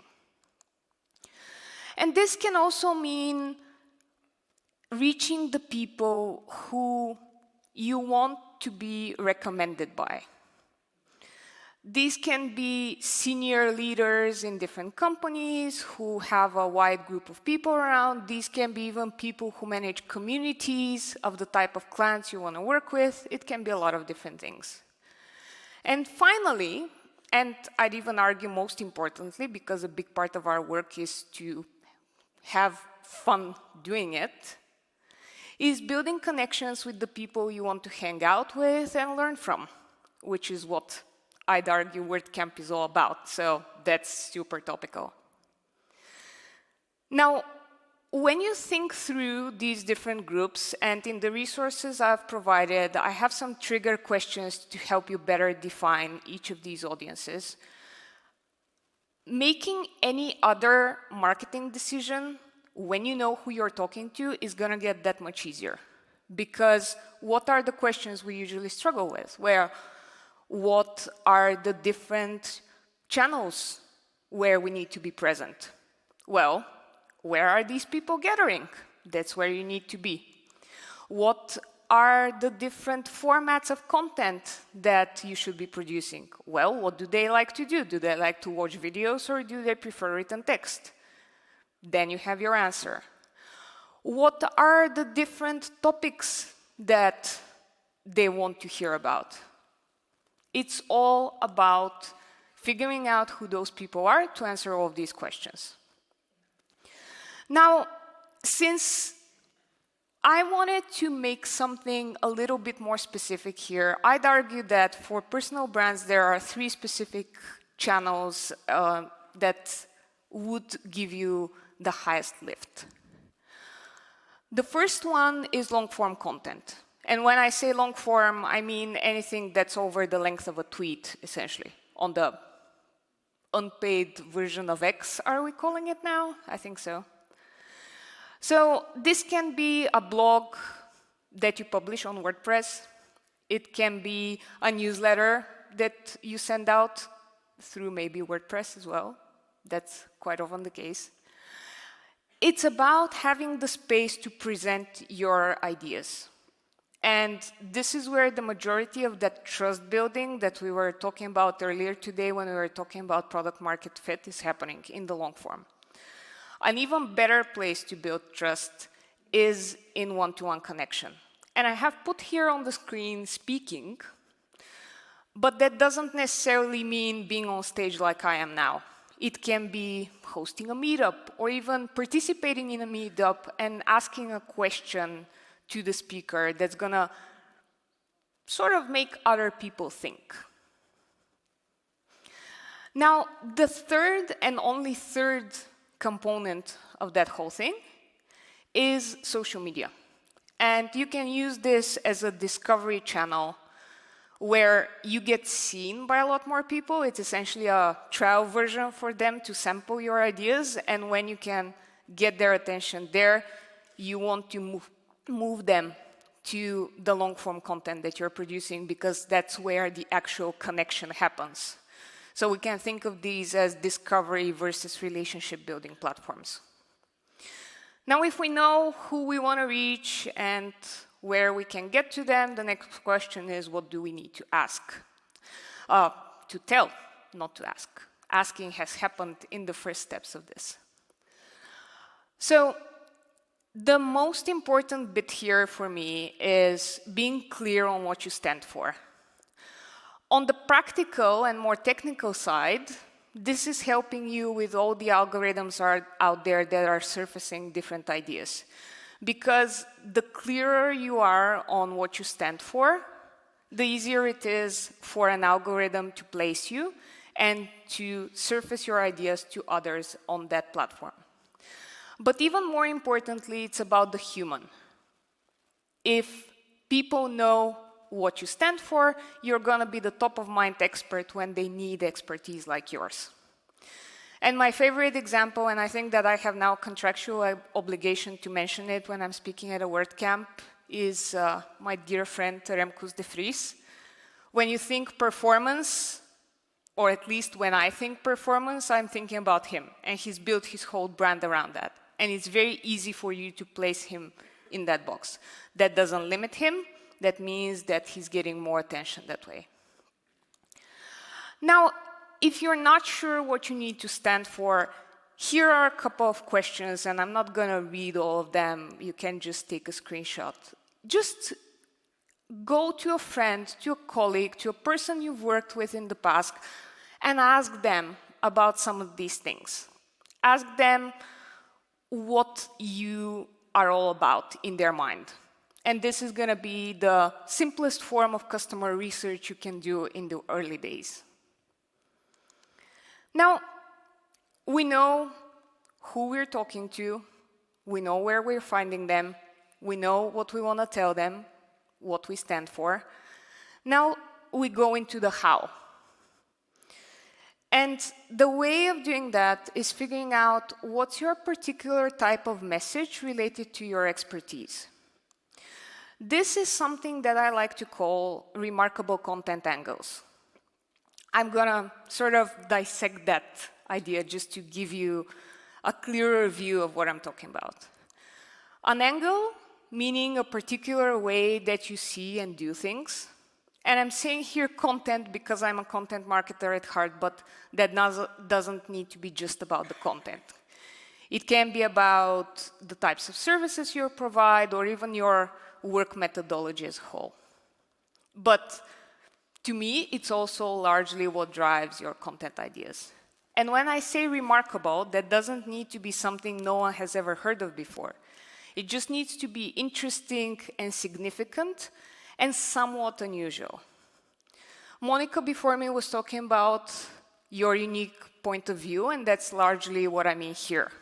So I need to thank her for saving me a little bit of time. I hope you saw her talk. But even if you didn't, if you're thinking through this idea of remarkable content angles, they sound a little bit complicated because I'm using a term you're not familiar with here, probably.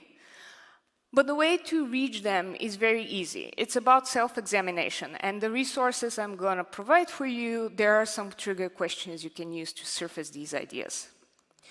Now, these can be the different types of beliefs that you hold. How do you want your industry to look, your market to look? What do you feel is important for you to provide your clients, and so on? Some of your ideas. What do you think is crucial in the field? What is crucial for a job well done? For me, these all look in some shape or form about creating a true connection with the audience. And the third option here is to examine your history, your personal story, and how that story, the ups and downs, have shaped you into the person that you are today and the type of expert that you are now. Speaking about all of these things is gonna make you seem like a real-life human with real-life points of view and real-life experiences, which is what I'd argue we want in an expert we hire, in any case. So, when you have these ideas, you're gonna start thinking, okay, like what's the thing that's really the one or two or three that I wanna focus on? And the first and most important tell is if this is something you feel very strongly about. Think about the last time you got really angry at reading someone else's post on LinkedIn. Yes, that's what I'm talking about. You can take this energy, probably edit out a little bit of the ranting around it, and actually say what you think the real story is. And this is a great first step to figuring out what your content angles should be about. Then the second question is if this is a concept that is not that common in your field. Remember I made that caveat that remarkable doesn't need to be completely unique, but also this can't be the same story that everyone else is telling. So it needs to be at least a little bit different. Or your way of talking about it should be a little bit different. And this doesn't mean that you have to be counter-narrative for counter-narrativism's sake. It means that you just need to speak about the things that others might not know, might not think about, might not feel at this point, and see if it rings true for them. Then, is this a concept that your audience can truly feel passionate about or interested in? Because I have very strongly held opinions about the importance of orange cats in my life, but I would assume that people hiring me for marketing have completely different questions on their mind. And then, is this a concept that aligns naturally with your products and services? Because at the end of the day, I'm talking about personal branding from a marketing perspective. And if we're not leading people, at least gradually, to the point of view of learning what we can do for them, we're not doing a good job at marketing. The cool thing about this isn't just that you're gonna have something cool to tell people and get their interest.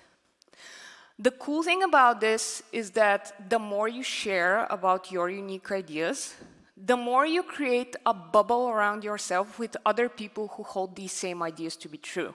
And this is the perfect fit for customers.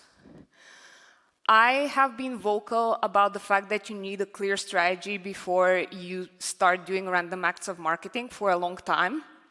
And this naturally leads to me, clients who know that this is true.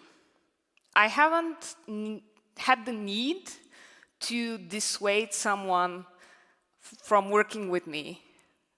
Someone who, feels that they need the latest growth hacks and they need them yesterday.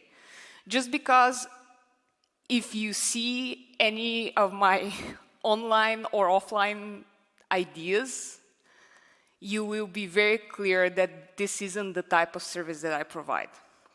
So it serves as sort of a natural filter. And now I'm gonna just glance over that last component because I don't think that this is the most important thing. But still I'm gonna talk about how do we build that into a consistent public presence schedule, let's call it. Because I don't want to use the content marketing schedule. It sounds too corporate to me. And this is where I'm gonna mention AI. And this is where I'm going to say that to what Tammy was talking about yesterday, we can use AI to create all sorts of stuff as long as we have the human in the loop. and as long as our ideas are our own and we're using AI as a multiplier. Now, this is a short list of my current approach into using the help of AI, but the ideas in my brain to create content for my personal brand's benefit. First, and I think if you take one thing from this list, this should be it. Set up a place to store idea nuggets that you can then weave into full content pieces online. The thing about this is not just that it makes it easier to not start from a blank page every time, but there's something weird that happens when you start recording ideas. Is that you start noticing more ideas. It's because you're training your observation muscle up to the point where you're gonna have maybe 2, 3, or at a conference like this, probably dozens of ideas that you can then build into content marketing pieces.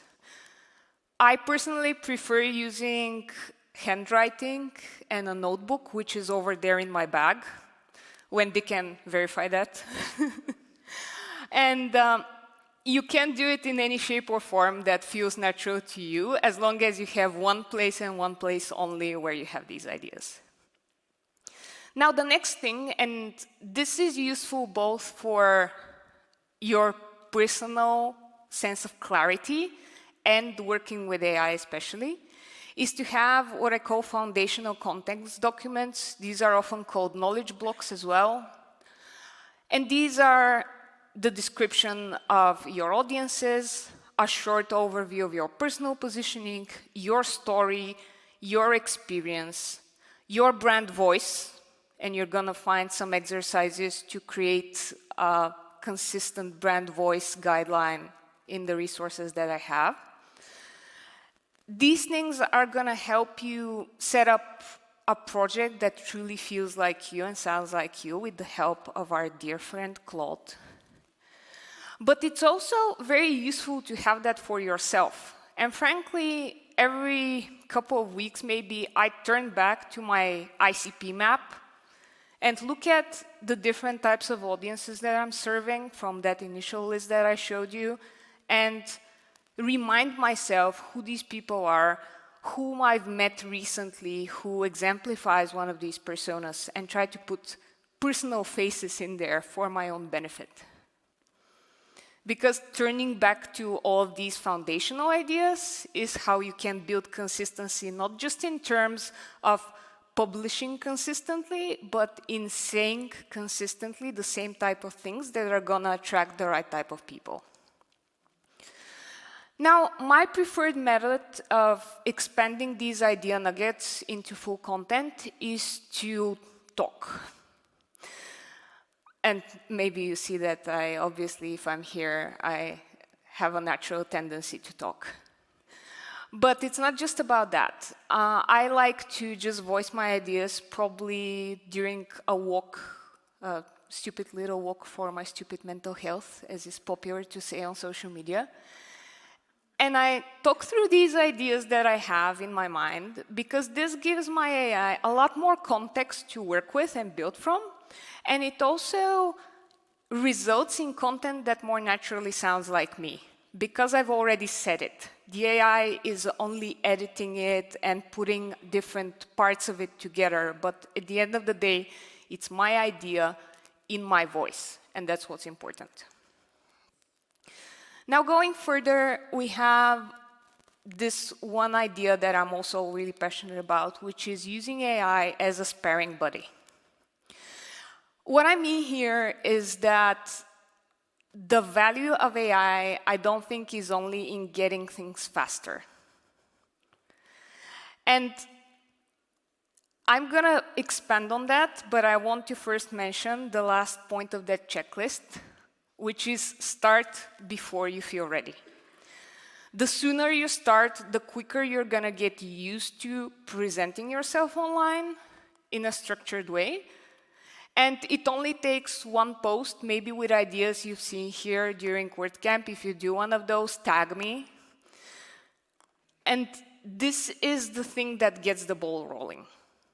Now, back to my point about this idea sparing buddy that I like to use AI for.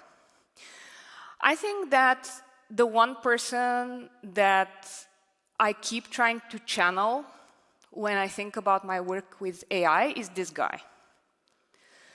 And this isn't a great professor from MIT, a great technical leader or something like that. This guy is called Carlo Petrini, and he is the founder of the slow food movement. Back in the 80s, he organized protests in Rome against a McDonald's opening up right across the Spanish Steps in Rome.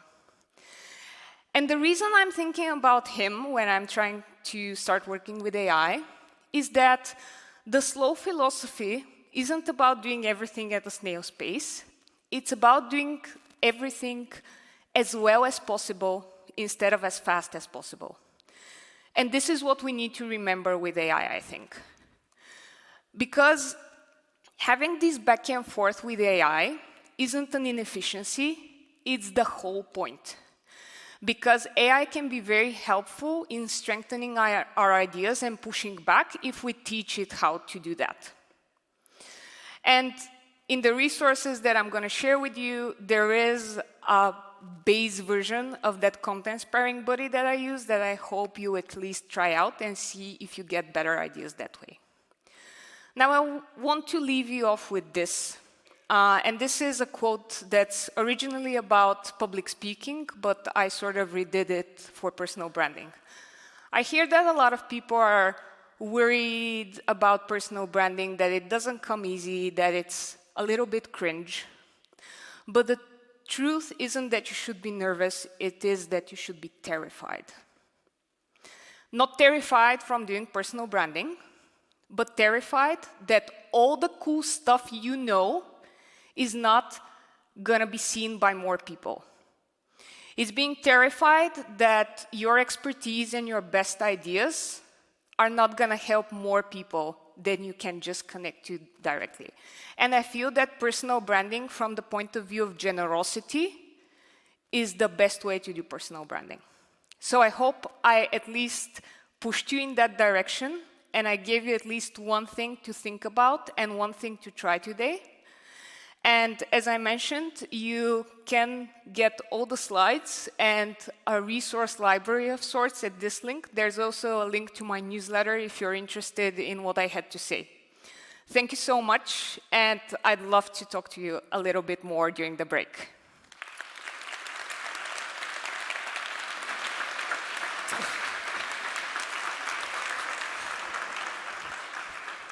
I'm so impressed and also so scared.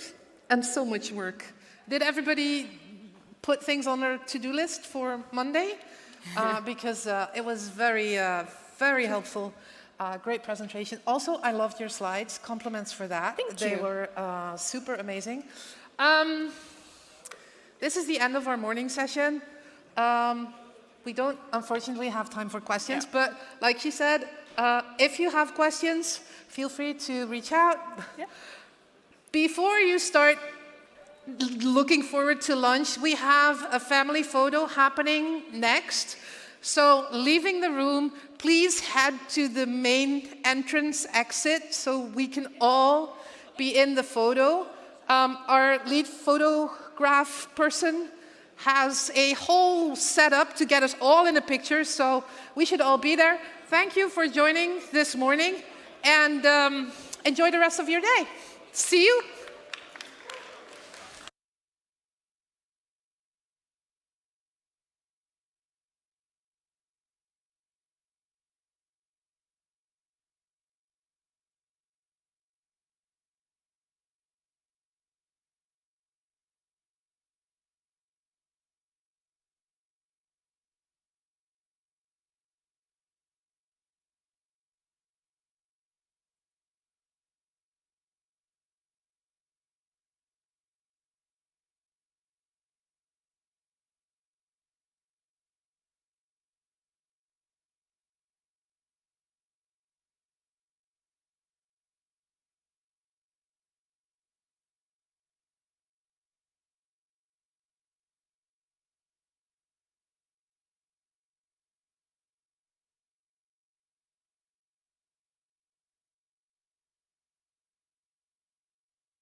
Hello? Oh, hello, hello. How are you guys all doing? Yeah, some energy after lunch. That's very nice to hear. Okay, so my name is Emma, and I will be your MC for track 1. Thanks, bud. I've got my fan. And I've got some high standards to fill after Taco, if any of you guys saw him yesterday on this stage. If you didn't, I would re-watch on WordPress TV this thing we did with clapping. I won't spoil it, but clapping for somebody that was coming in. But today, our first speaker is Priscila Collado Ramirez. Practiced that and still messed it up. But she is a creative educator, entrepreneur, and founder of a fashion design school in Costa Rica. Her work sits beautifully in this intersection of creativity and learning and technology, and also making people feel more confident when they're starting something new. So that's exactly what her talk is going to be about today. So let's give a warm welcome to Priscila.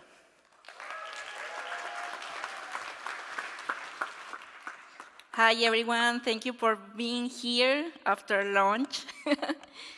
I'm Priscila Collado, and I'm from Costa Rica, and I love this community.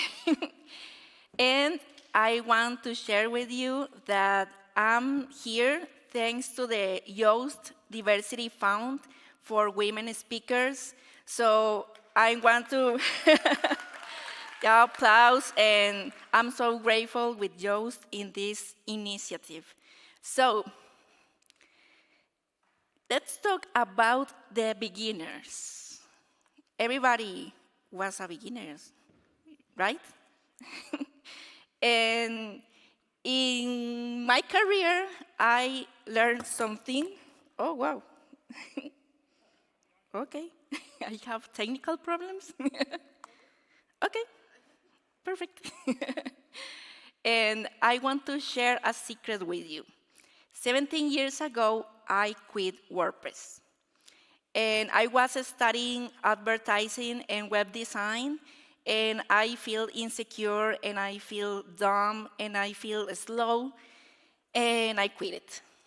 After a year, maybe, my classmates helped me to make my first blog and my first website, and I said, okay, that's fine, but no, I don't want to stay with WordPress again. And 17 years later, as an educator, and I run a fashion school, when I help to entrepreneurs and non-technical people to use WordPress, I saw the same feeling.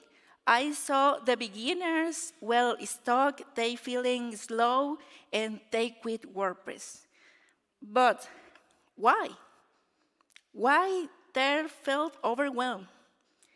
And while preparing this talk, I been like interested in this topic because this is my profile, and I work with a lot of tools and help entrepreneurs to engage WordPress and engage in this community. And one thing that I learned is this: teaching beginners and entrepreneurs is teaching to the people that WordPress is not complex. It's how you can understand the process of the learning. And this is the expected learning. A, B, and C. But nobody's brain works like this. My brain works like this: C, B, C, A, C, and maybe an F. So we have to learn that sometimes we can understand the things like each other. So in education, we use the constructivist learning. That means learning by doing, by making mistakes, by exploring. And this is a beautiful way to understand the beginner's minds. And here is the process of the beginners. First, they get excitement. So, I can use WordPress and all the tools. And then they have confusion, self-doubt, and total overwhelm.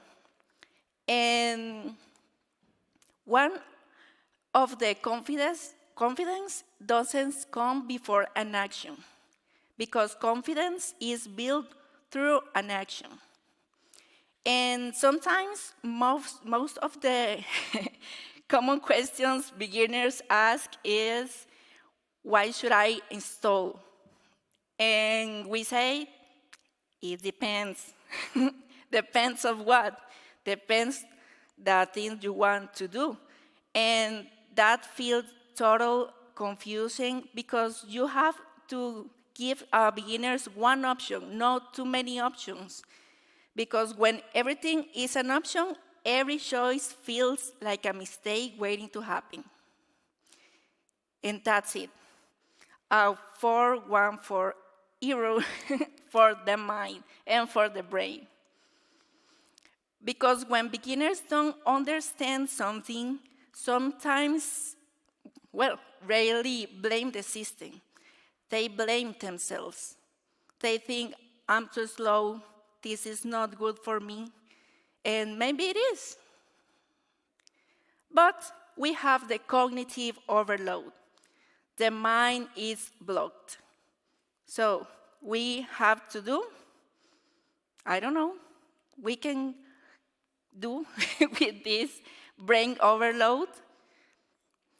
If we want our beginners and WordPress succeed, we need to design not only for usability, just only for how the learning process is. And here we have some tools that I want to give you. And one of the, sorry, I'm a little nervous. And we have the tools like limit the choices. The learning process is not a race. And we have to take one step at a time. We have to normalize confusion, celebrate small wins, and reset emotional tools. Why? Because everybody feels stress, right? So one of the things that I want to do is called pranayama. It's the art of the breathing. So you are ready to do it with me a little bit? Yeah. Okay, so when you have stress, when you're on the computer and you have, I don't know, maybe 12 hours on the computer, you can just calm. Just calm and breathe, a natural breathing. So we have to do is take one breath, hold it a little more, and then slowly let it out. So you can reset your brain like this. You can try to change the way that your brain feels stuck. And as a community, we have to make changes and attract more people like entrepreneurs and non-technical people because they need you. They need your knowledge. They need your support. And I feel so supported in this community. And I want this for everything, for everyone, because I understand that the learning process is a stressful pain sometimes, but the community can support you and have you. So, thank you.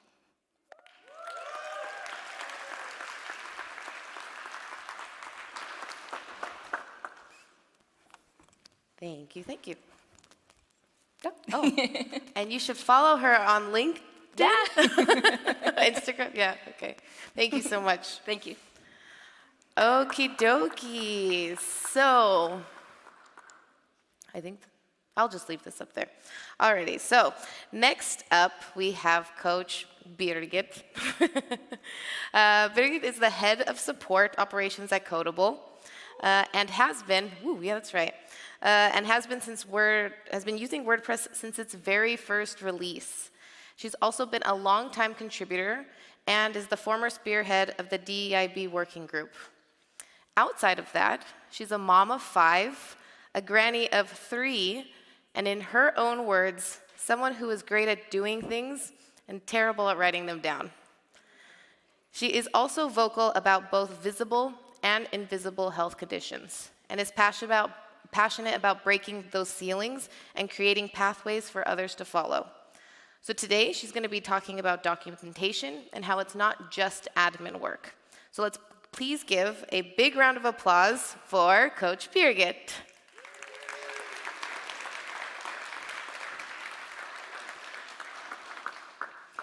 Thank you very, very much, dear Emma. Welcome very, very much. So I don't know if everyone is in the same situation like I was 2 years ago when I started working with Codable.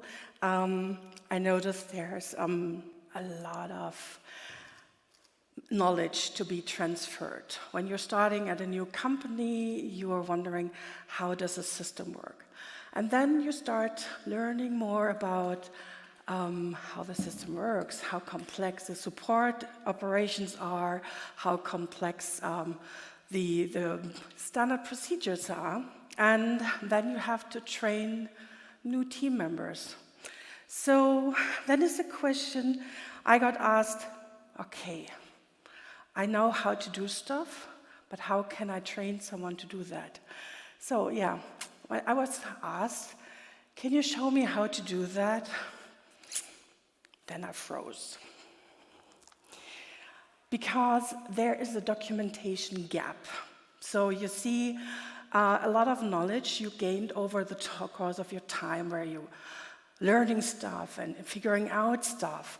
But the space between here and writing it down, that is very, very wide. And it is kind of difficult how to transfer this knowledge.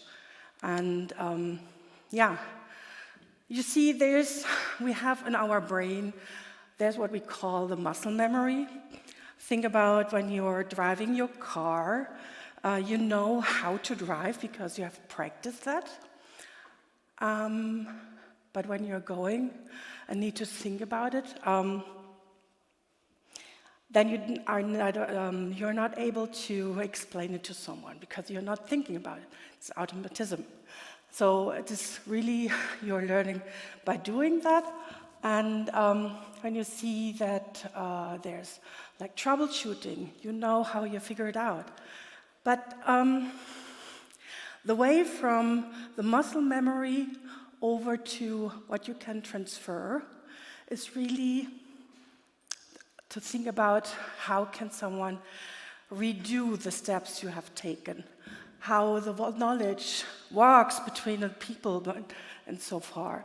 And it's hard to explain how to do stuff and you freeze.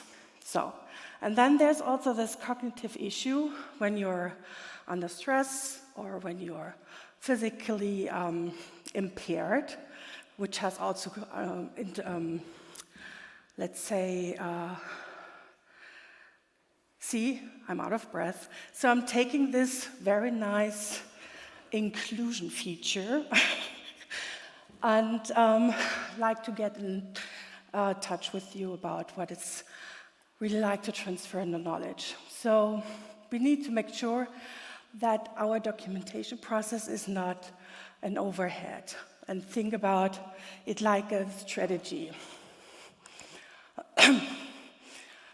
So when you're trying to get something written down and thinking about, I need to refigure it out myself again and again and again, so you're paying actually refiguring out text. Oh, I'm sorry. I'm currently a bit out of breath. Can I get a water, please?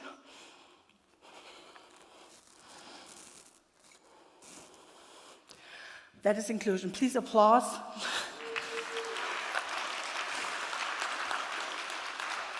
Thank you. So I was asking, vielleicht you can tell me what is your most fear when you think about documentation? Maybe? Elson? Forgetting So you're saying forgetting why you wrote it and why it matters. Yeah, exactly. So the question is, what is worth documenting? Ask yourself, will I do this again? And will someone else need this? And also, will I ever remember how to do that in 6 months? Ask yourself if the future you will need this, or is this something you need to transfer to someone else or delegate? Think about if you have to delegate this to your AI agent. So you want to have something automated by using AI, so therefore you need to delegate something. Things you need to do once or more, and things you currently only know. And therefore, I will provide you a 10-minute template, and I will also share this template with you.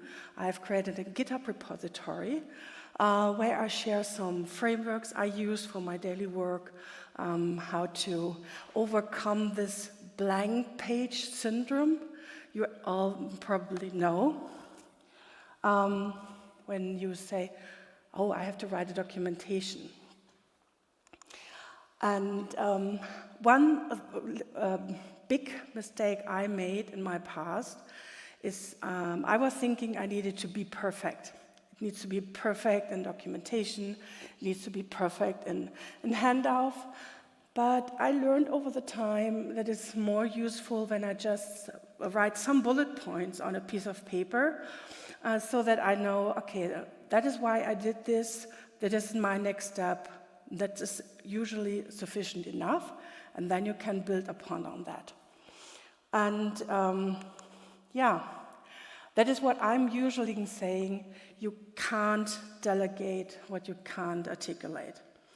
So that means in translation, you need to know your subject matter, but you need also to be able to tell that to someone else, even if it's a colleague, even if it's on handing off in client service, customer service, to the next customer agent who's running the next shift. And also, when you're coding, leaving yourself some inline notes. What is my next step? Why did I do that this way? So the point is really to have a mindset shift, not to say the documentation is like I'm writing a 10-page essay. That doesn't mean to be a documentation. Documentation means to send yourself a note you are grateful for, let's say 3 weeks from now, 3 months again, or if you have to hand it over to someone else. So I was looking into ways how I can leave myself a better note and change my own mindset on that, because as Emma said, and I'm saying this so well, I'm really good in doing stuff, and I'm just doing it, and oftentimes forget to write it down, why I did this. And then 2-3 days later, I'm thinking, oh, shit, how did I do that? Why did I do that? And on the other hand, I was very glad when I did it in the past. And then I was sitting there and this, okay, thank you, past self, to leave this note.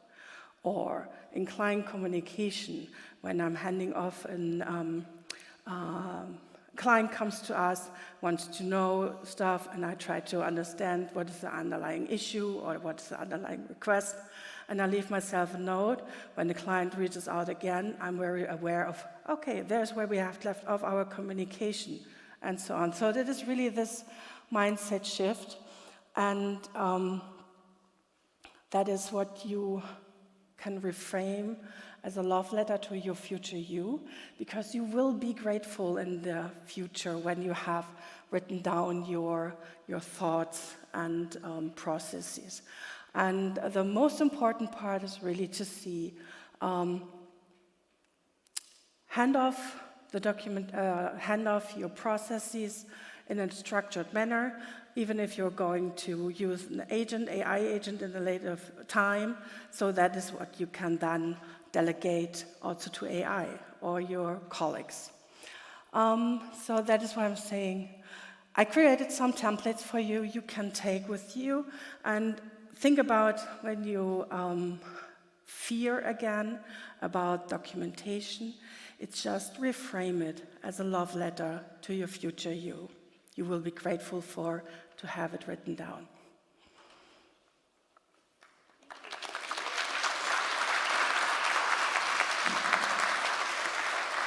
Thank you, thank you, thank you. I will just ask you to stay for just 1 second and invite Priscilla back up. So if you have any questions for Coach, I don't know why I keep calling you Coach Bjergård, for Birgit, she will be around the photo hall, so you can ask her some questions there. And if you have any questions for Priscilla as well, she will be just kind of hanging out on this floor. So here's a little gift from the WordPress community. Thank you guys so much. Let's give one more round of applause for them.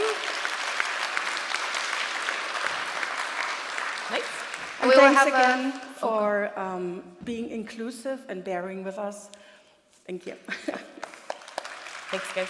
And we will have a 15-minute break until the next session. So if you need to stand up and stretch around, if you're going to hang out, I would just recommend that you come a little closer to the stage. We're not so scary down here. That way some people coming a little bit later can join in on the seats in the back.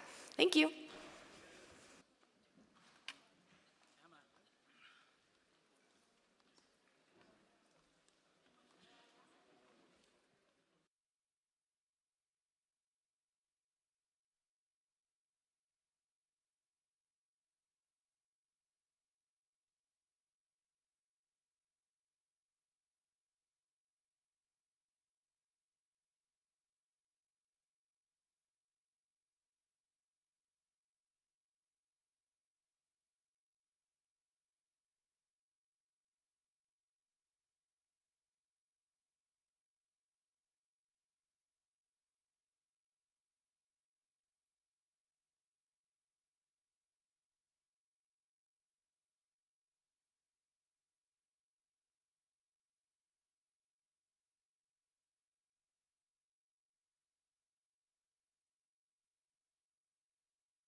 Hello, hello. How is everybody doing? Approaching the 3 o'clock hour. Okay, the people that are coming in, I would just suggest keep coming down. We don't bite down here. There's lots of space over here, down here. And also, if you're sitting on the edge and you want to move in a little bit so other people can come in, that would be awesome. So we have our next speaker today. Oh, Alan. He promised me something yesterday, and I'm going to call him out on this stage. We all know him. He's a Google developer expert. He's a WP CLI maintainer, and he's a very good dancer. So if you see this, you might see something good. His topic today is one that I would say a lot of us are trying to understand right now. How do we make sure that our WordPress sites are not just visible to humans, but also to search engines? And also understandable, crawlable, and citable by AI platforms. So help me try to get Alan to do a conga line while getting a huge round of applause for Alan.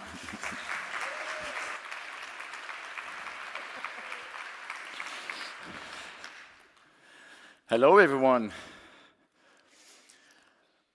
So, first of all, let me validate I'm a human, not a bot or an agent.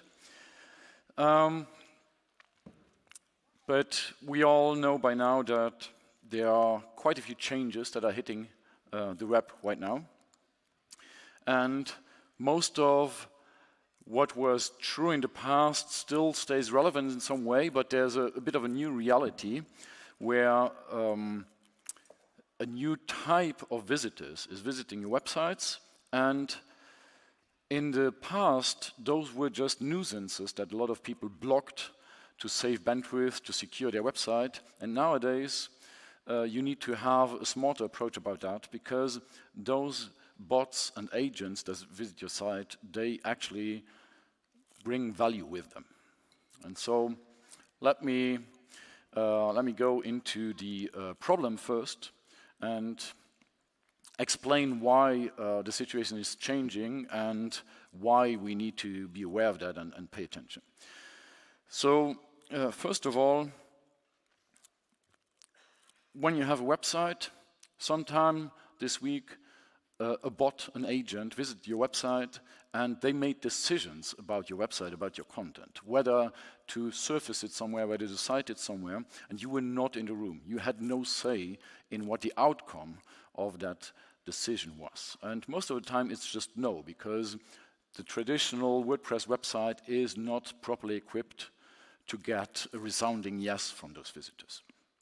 And in the next 20 to 25 minutes, I will explain what the exact issue is and how we can actually adapt our websites now and in the coming weeks to prepare it so that next time a bot is at the door and tries to make a decision about whether to surface your content, they can confidently say yes.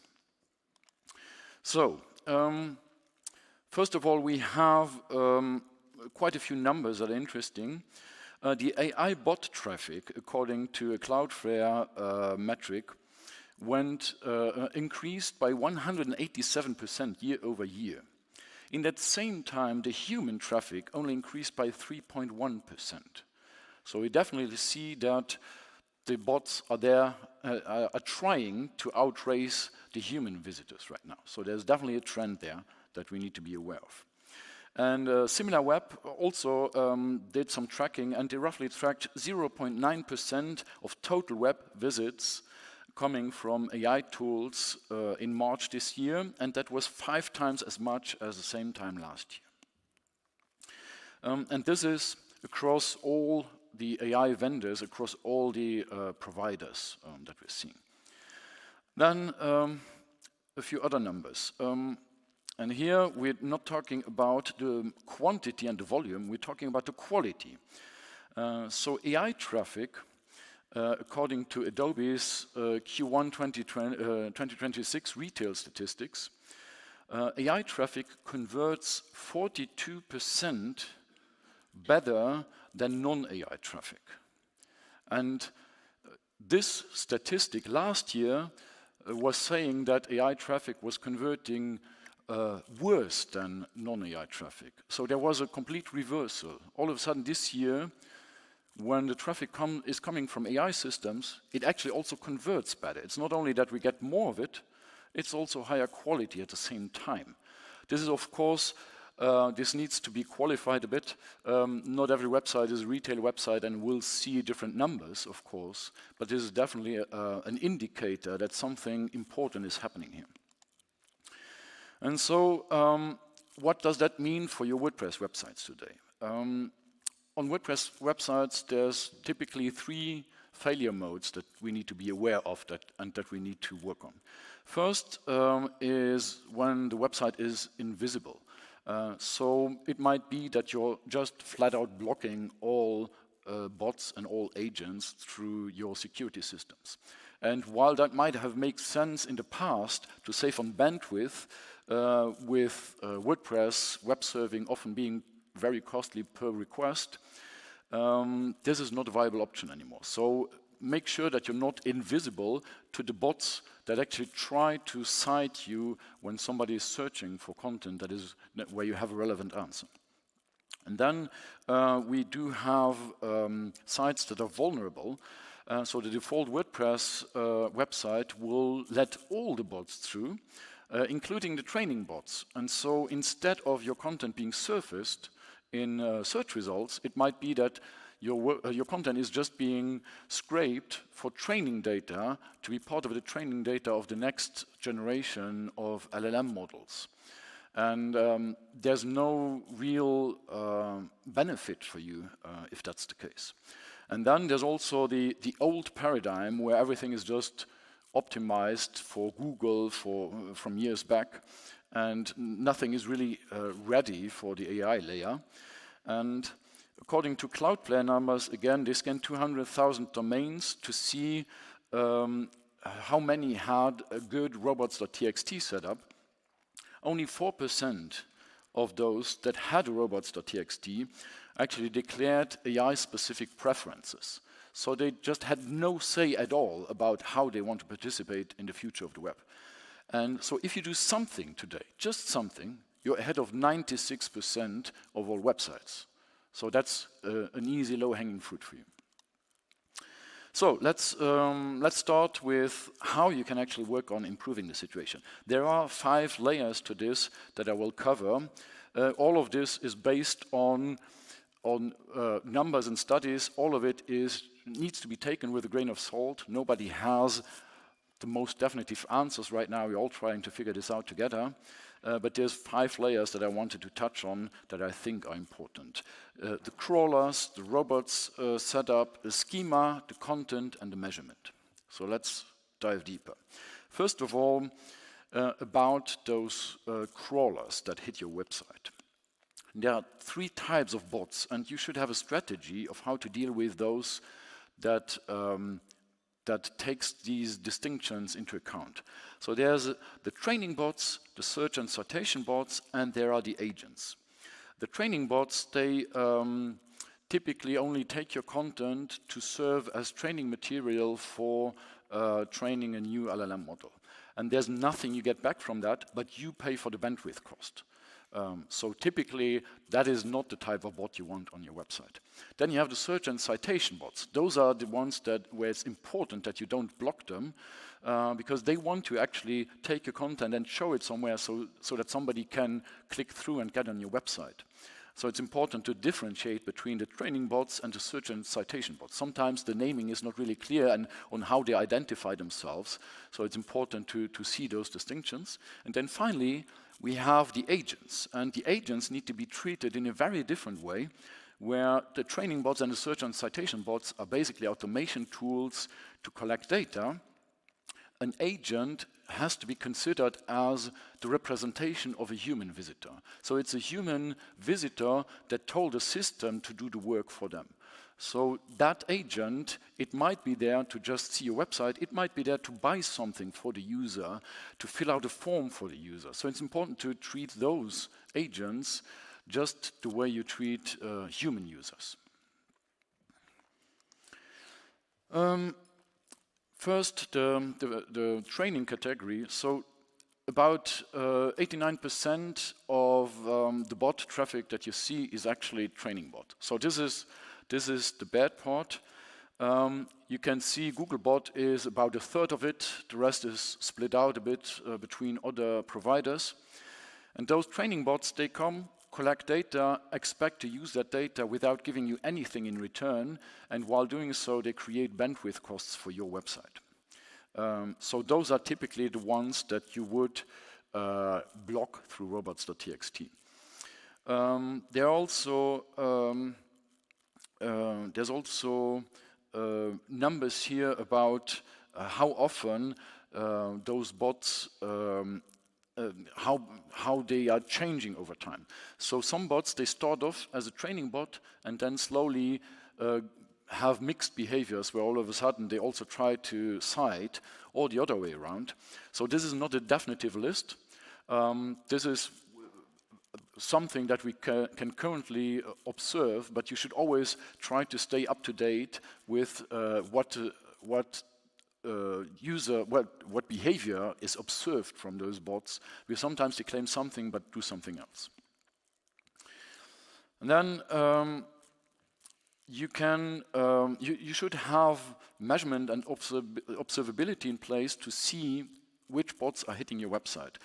And you can then identify which of the bots are visiting you. First, there's the user agent.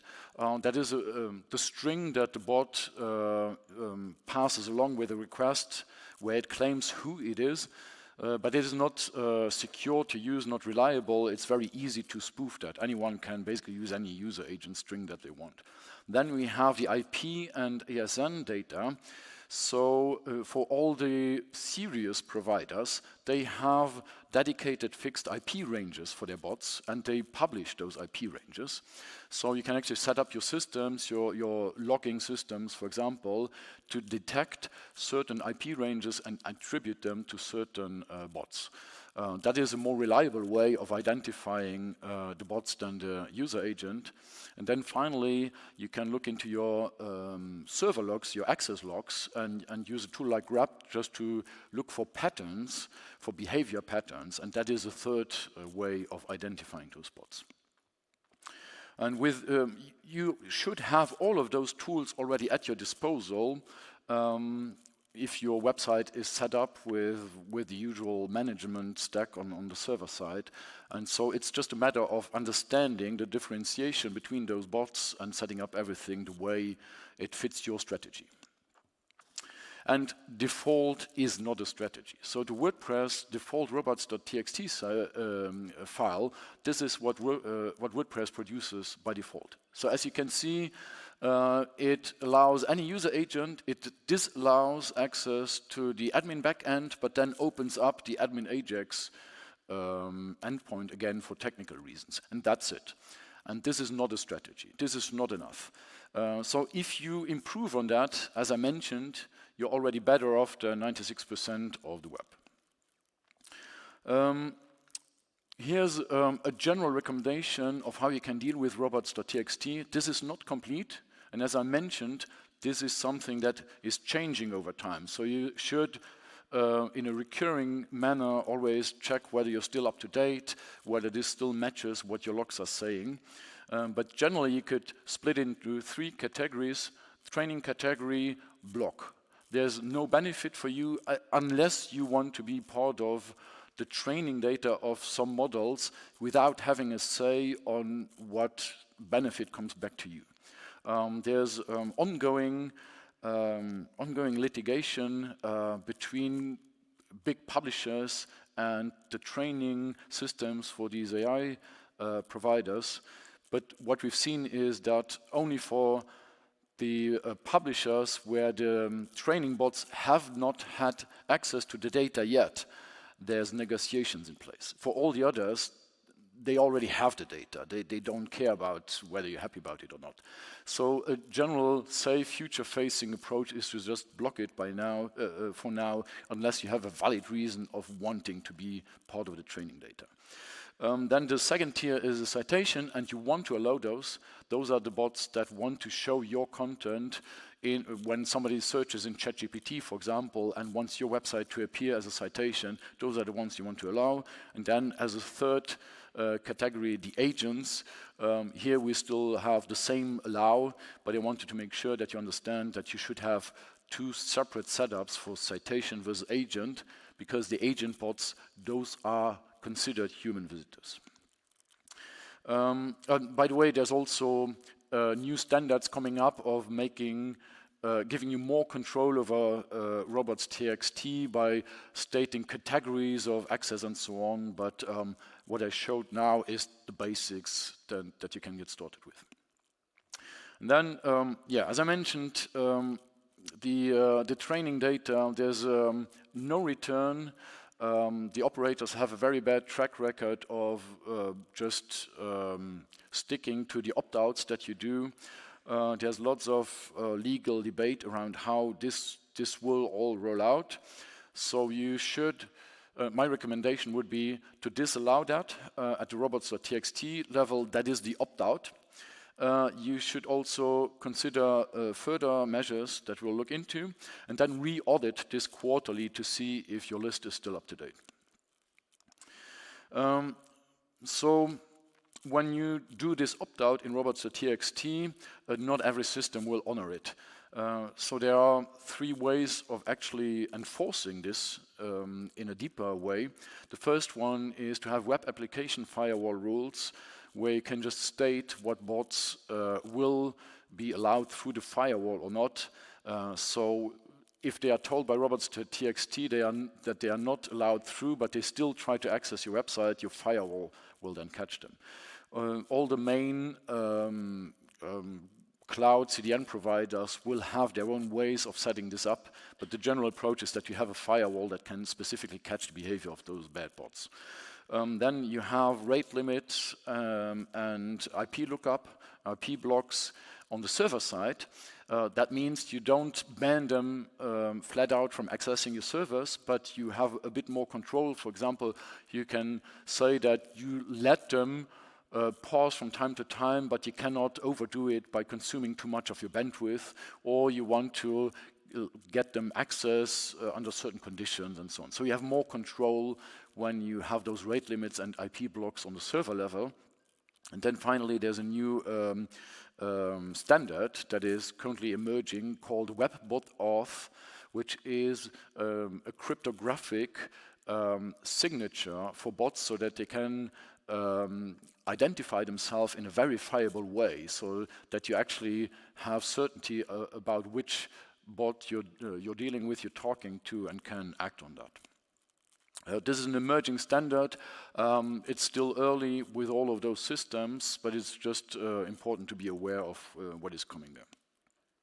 And for these approaches, there are already scanners online, AI readiness scanners, agentic readiness scanners that you can run over your website to see where you're at and get a scoring for that. Then we have the next layer, schema. So in the past, schema used to be mainly something that was a concern for SEOs. It was what they used to allow Google search to show their content as rich snippets, where the recipes had the time included and things like that. But nowadays, with AI systems, it's a bit different. So in 2026, schema is the data layer that AI uses to understand what your page is about. So you should consider the structured data as a bit of an API for the AI systems to understand your content. And so there are three pieces of data that we have to understand how important this is becoming now. Fabrice Canel, the principal program manager for Bing, the Microsoft search, he stated at a conference that Bing and Copilot both use schema to feed their LLMs. So this is not just us guessing that schema is being used, it was confirmed by one of the biggest search engines. And then LLM pre-training pulls from Common Crawl, and Common Crawl includes the structured data as well. So a lot of the structured data also goes into training how the AI systems operate on content. And then finally, we have a protocol layer. There's multiple protocols currently competing for attention between MCP, NL Web, LLMs, or TXT, several proposals. But they all have in common that they want to introduce a structure that is a better fit for AI systems to consume your content. What's important to note is that it's important to have complete schema or a detailed schema in place. If you just have the generic stubs that come with a random plugin you installed, that is not enough, because that is so common to all the other websites that it will actually have a negative effect on how well AI is citing your website. So you should make sure that when you use schema, that you properly fill it out and properly include the necessary details. Part of that is that you should not only have pieces of schema, like have a separate blob for an article, separate blob for a person, and so on, but rather assemble a graph. So it's important to have identifiers between all of these pieces of structured data and put them into relation, so that the AI actually sees how things relate to each other and how the entire thing is assembled. That is the added value of structured data. Not just reframing it from HTML content to JSON content, but actually giving the AI access to the relationship layer of these different pieces. And what we've seen is that when you do that, the way that your content is being cited is not only it's not only getting cited more often, but also it gets cited in a more relevant way, because the AI better understands when it is relevant and when it's not. And then we have the content layer. So there's lots of debates and discussions around what makes sense and what not. And I try to focus on something that has hard data, hard numbers to go by. So this comes from the Princeton Generative Engine Optimization paper by Agarwal and others. It was a 10,000 query benchmark called GeoBench. And what they did was figure out what change in the type of content actually increases how much the AI picks up on the content and tries to cite it, tries to use it. And there are three main changes that all three showed a lift of 30 to 40% of how well the AI systems accepted your content. The first is to cite sources. So as soon as you start not only stating something, but actually citing the source of where this is coming from, that has an immediate positive impact on how trustworthy the AI systems will think about your content. And then we have quotable entities. So if you use direct quotes from content somewhere in your own content, the AI systems, they tend to try to keep those quotes intact, and they will go pretty much unchanged through the entire pipeline. So instead of the content just being summarized, where often the link to your own source gets lost, it will keep that intact through the pipeline. So that's another way of increasing, getting this 30 to 40% lift. And then finally, use statistics, use specific numbers, concrete data points. So instead of saying a lot, give the actual number. Everything that has a hard number, hard factor it, is much more likely to be picked up and cited by the AI than if you're just keeping everything in vague and generic terms and just hedging every statement. So this is, you shouldn't rewrite your entire website with this. This is meant to be quick edits for your most important posts in the hopes that those get cited. And then also freshness is an important signal. Again, Microsoft's Canal, the PM from Bing, he said that generative AIs value fresh content as a reference check of LLM training. So LLMs face the problem that the entire knowledge base is stale, is known to stale. So they always need to ground whatever they are stating with external data. And that's why they look for freshness when they look for fresh, relevant data when they want to make a claim. And index now is an important part of that index now is a protocol to quickly trigger a refresh of your content, and there are plugins for that on WordPress. And then there's also entity density, and Michael King from iProRank, he stated that relevance is driving results, not authority. So the AI overview placement in Google, that is mostly about relevance, not authority. Then here's a bit of an annoying slide. You see that for most providers, they prefer Wikipedia and Reddit, all these user-generated content sites over most other sources. So you cannot out-Reddit Reddit. What you can do, though, is you can be the source that Reddit is referring to when there is a Reddit post, and then you will indirectly get access to that pipeline of content. And then finally, we have the referrers that we want to watch. You can see a list here, chat.openai.com, Perplexity AI, and so on and so forth. It's important to know about those. It's a multi-vendor list. We were in a nice position where we had a monopoly with Google. Everyone complained about it, but it made it easy to figure out what to do. Now we need to deal with multiple vendors, so it's harder to figure out what to do. And the metrics that you should look by is visits by AI referrer, conversion and engagement by referrer, citation share, and crawler share. Those are the metrics I suggest you get started with. You don't need completeness, you need to have some baseline numbers to see if you're doing well or if you're doing worse. And so the next layer is not about being readable, it's about being callable. Assume that agents will try to actually make do actions on your website, like filling out a form, buying something. And everything that I explained now gives you the foundation to be ready to do that next step once the web is there.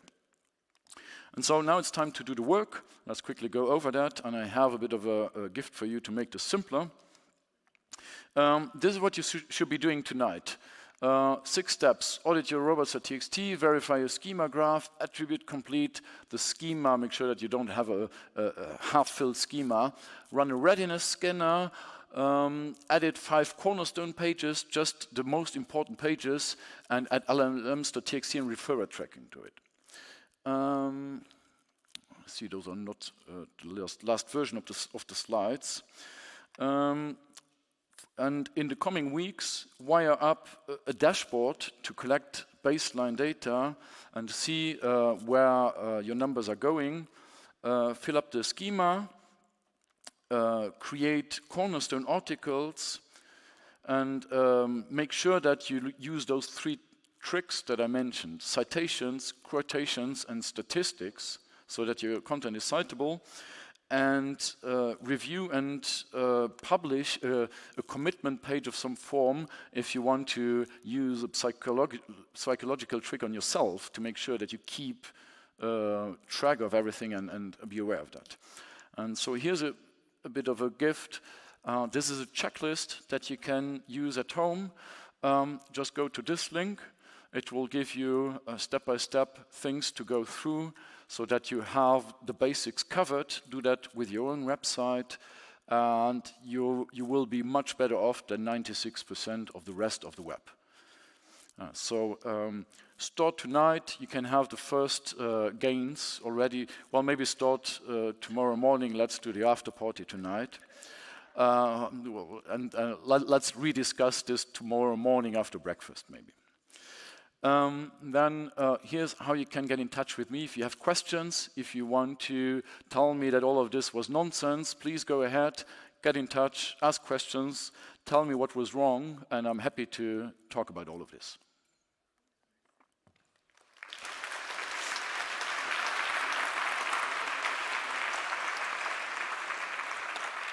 Thank you, thank you, thank you. So here's a little gift from the organizers, so thank you so much. If you like his talk and you have some questions, he'll be roaming around outside. So unfortunately, we don't have time right now, but it's okay. And you can find him at the after party practicing his dance moves. Thank you. Thank you so much. So we do have a little bit of a break, about 15 minutes until the next presenter. Feel free to move about. I'm just going to do some announcements while you guys are coming closer to the stage. So the after party, like Alan mentioned, is tonight. The doors will open at 8 p.m. and last call is at 4 a.m. So I hope your feet don't hurt from all of the stairs outside and that you're ready to party all night. Remember to bring your badge. It is your ticket. No badge, no entry. There are actually going to be 2 live music stages. So one is going to be some karaoke, one is going to be some live music, depending on what you want to do.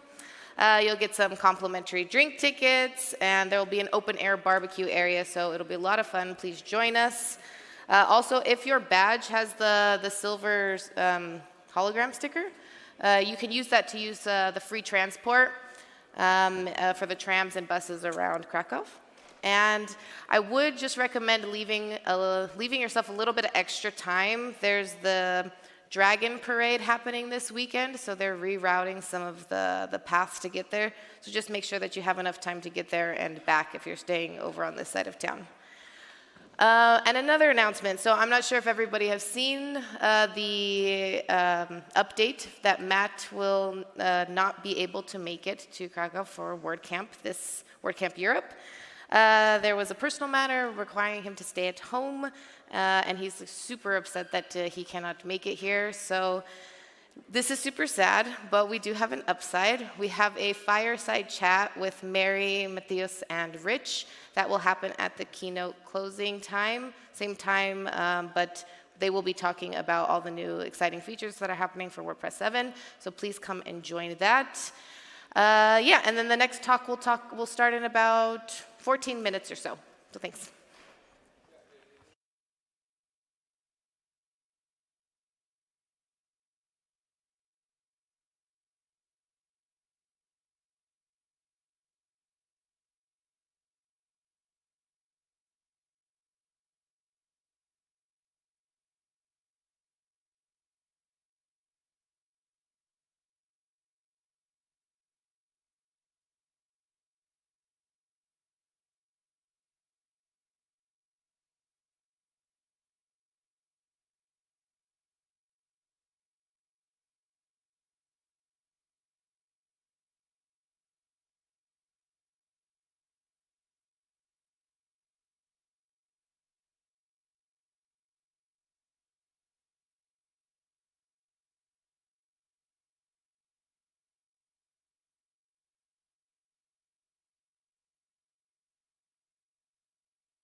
Hello, hello.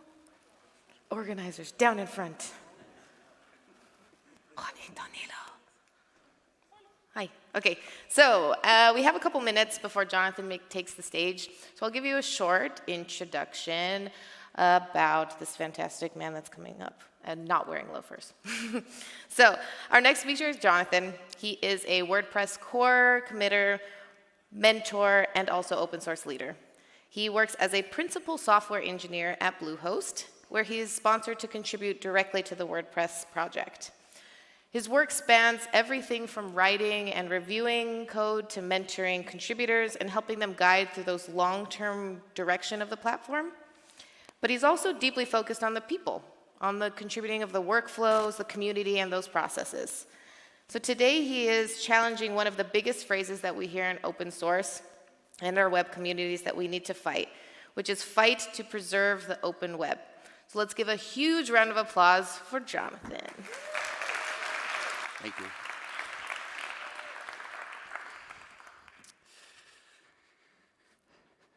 The WordPress community is really weird.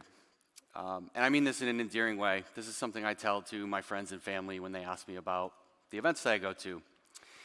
Contributors participate from all different walks of life. We have doctors and engineers that don't work with software that contribute. We find answers and inspiration in very unexpected ways. And in the case of my talk and the motivation for it, you never know who you're going to meet when you attend WordCamps.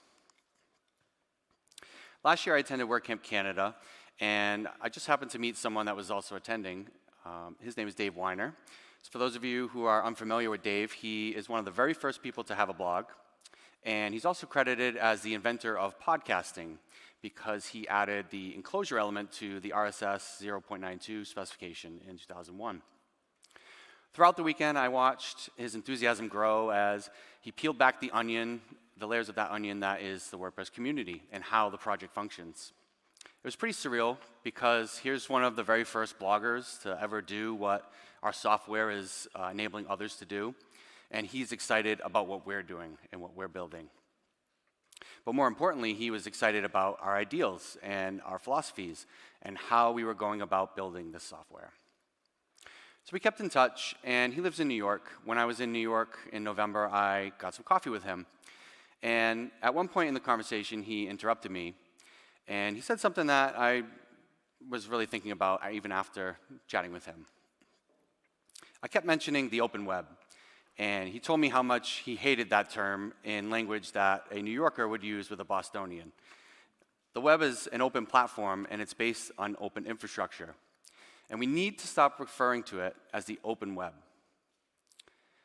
As I reflected on that later, I came up with some other questions in my mind.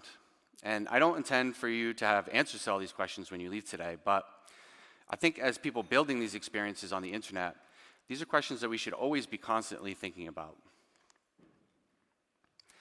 Does the web consist solely of websites and files that we access through browsers? Does it include our connected devices such as light bulbs and toasters and televisions? Does it include bots? Are the confines of the web very strict and rigid?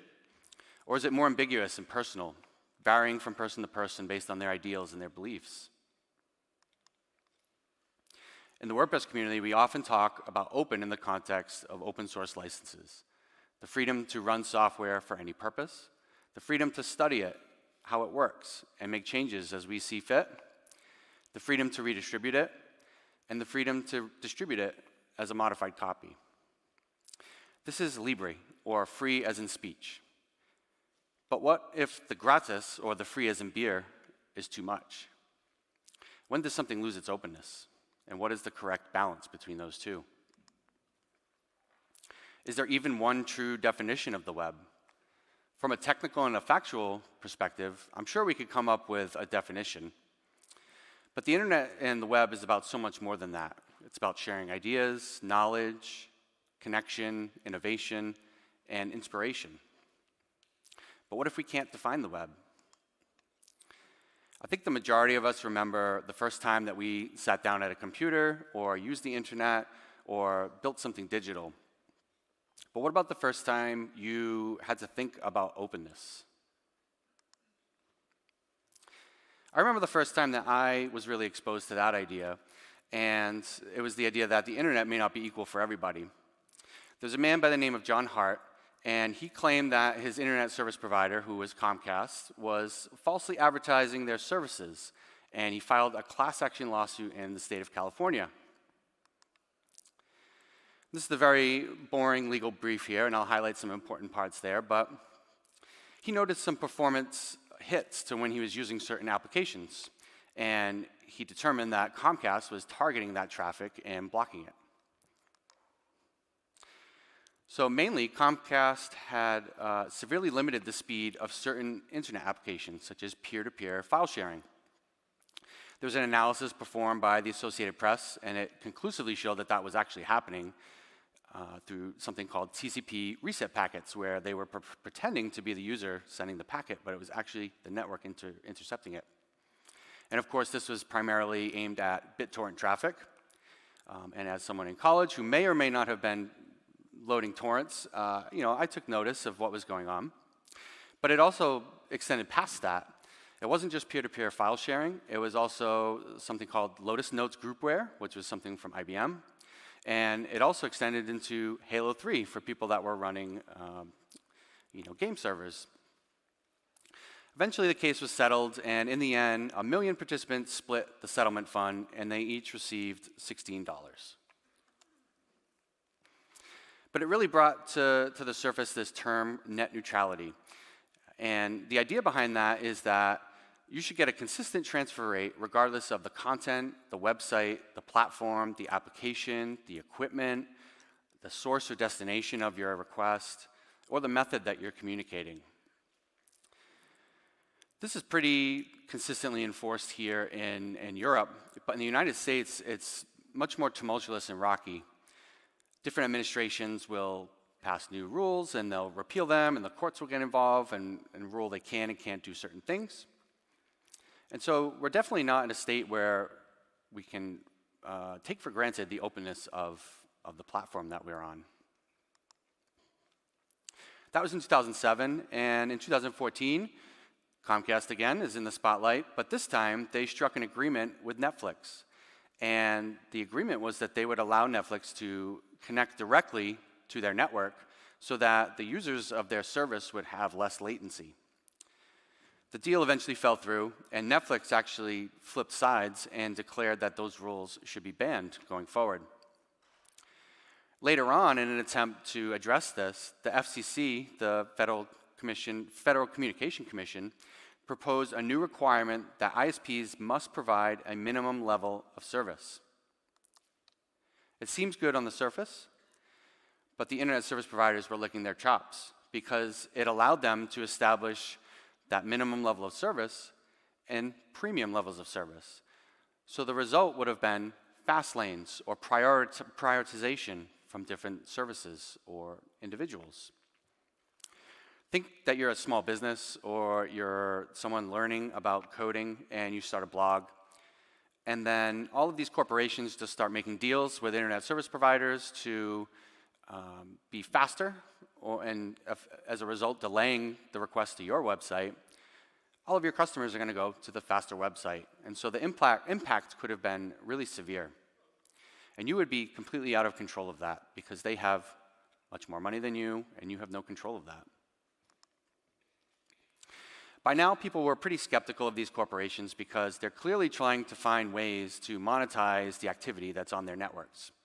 And that was including me. No one wants to be told what they're allowed to access, how they're allowed to access it, whose curiosity is more important, or whose ideas deserve more attention, just because someone else pays more. Eventually, these proposed changes were not ultimately put in place, and while there are no priority lanes for ISPs still to this day, it definitely comes up from time to time as regulations are adjusted and as courts rule on the legitimacy of different regulations. So, does anybody know what this is? This is an IBM 701 electric data processing machine. And it was released 74 years ago in 1952. It was one of the first business computers that was available. and it was $15,000 a month for a 40-hour shift to use this machine. Besides this machine being expensive to use, it was really only existed in research laboratories and universities. It was also incredibly difficult to write the software for it, to tell it what to do. There was software on the IBM 704 that was roughly 80,000 lines just to display, just to render radar images. And this was mainly because every program that was written was started from scratch. Though the concept did not exist yet, there were some engineers that recognized something like a compiler would make their jobs a lot easier. Building one from scratch is also difficult, and because the machines are expensive, nobody could justify the cost to build them by themselves. The obvious solution was to bring everybody together that uses the machine, regardless of where they worked or what they were involved with, and to build a compiler and a set of tools that everybody could use. This eventually became known as the Pact-1, which stands for the Project for Advancement of Coding Techniques. And there were mainly defense contractor engineers on the west coast of the US from like Lockheed Martin and Douglas, and they all directly competed with each other, but they all came together and built this tool to make things more efficient and easier to accomplish. And this really stood out to me as I was researching as a really important moment because, as you see, this is establishing that behavior of coming together. And today we call this pre-competitive collaboration. And we're all probably very familiar with this as open source participants. But engineers from all the directly competing companies just came together and put that aside for the greater good of creating this tool set. And because they were primarily motivated by efficiency, that was one of the main reasons they were actually able to convince their very, very skeptical bosses to participate in this. And though it's very common today, this was a very novel concept back then, and many people were not too keen on it, and they didn't really believe it. As more and more networks were created, a new problem presented itself. All these other networks couldn't communicate together. They all had different protocols, they all had different configurations, and they all had different capabilities. So in the 1970s, there was a study that started to develop some standards and protocols for interconnection of computer networks. And from the beginning, this was not a single company, just like the Pact-1 system was. And this is the group that's actually in charge of the RFCs and the protocols today. So eventually, this resulted in a RFC for the TCP/IP protocol, or the two protocols together into the model. And I also found this very interesting because, again, it lists everybody that participated. It doesn't just say from a company or from a business address. It's also not a press release. It's not a patent filing. It's a working group. They're international researchers. They published an RFC because they want to be critiqued. They want feedback. They want to improve. And they want it to be adopted by everybody, even those that are in direct competition with them and they don't control. They desperately wanted this to be an open protocol for a few reasons.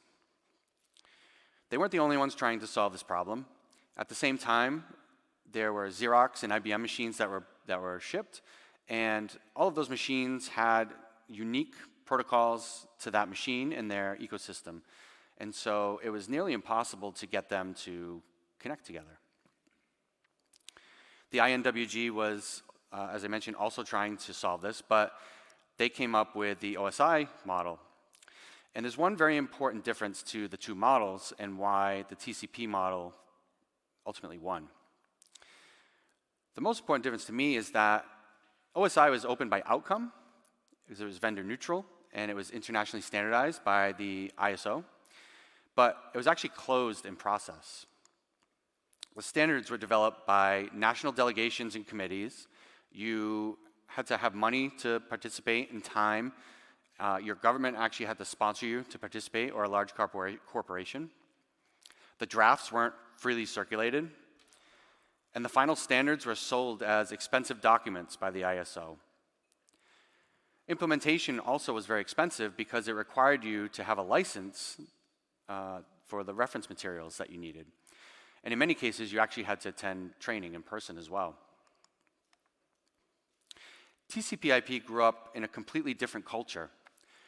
The ARPANET and the research community behind the early internet, universities, and all those early internet engineering folks that focused on that.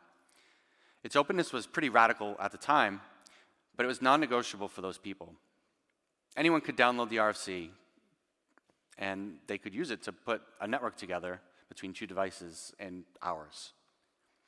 With OSI, you had to spend all that money buying those those documents, and hundreds more licensing and being trained on how to put it. So the barrier of entry was very different. And as a result, TCP/IP got far more users, more implementations, more adoption, more bug fixes, more documentation, and general more tools. And OSI had more committee meetings. The OSI approach was eventually rejected in future RFCs, partly because of how incompatible it was with how the internet was actually built out. And it's also a foundational story about open source and open standards advocacy. So with all this openness baked in by design, why are we being told to fight for an open web as if it's vanishing? Today, we frequently make decisions that counter openness, and sometimes they're so nuanced that we don't even realize it. Most commonly, this occurs in the form of controlled environments built on top of the open foundation of the web. Within each walled garden, the controller decides what's visible, what's permitted, how many characters you can use, who can participate, who you can reach out to, and how hard it is to leave. More importantly, they can change their mind at any time. Social networks, publishing platforms, content libraries, app stores, and even identity and authentication services are all some examples of this. In many ways, convenience is a feature. Everyone we know is using a platform. These are benefits of using these services. But it also has a misconception that there are no alternatives. They're often free as in beer, or at least low in cost, but we sacrifice free as in speech to be a part of them. Between 2013 and 2015, Twitter and Facebook both removed support for RSS. RSS is a web feed that allows users and applications to access updates to websites in a standardized computer-readable format. In 2020, Facebook disabled support for their OEmbed protocol. Future changes to Twitter's API eventually also accomplish the same thing. OEmbed is an open protocol that's used to allow embedding of content from one service to another. And it doesn't matter where that is, it can happen on any open web page. Writing platforms like Substack make you feel like you're a part of the web until you try to leave.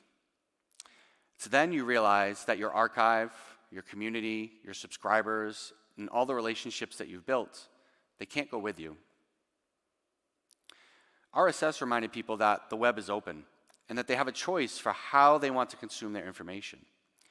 OEmbeds allow people to share things from others, like ideas and inspiration that they found interesting, on their own platform with their own voice and context without having to worry about where it was coming from.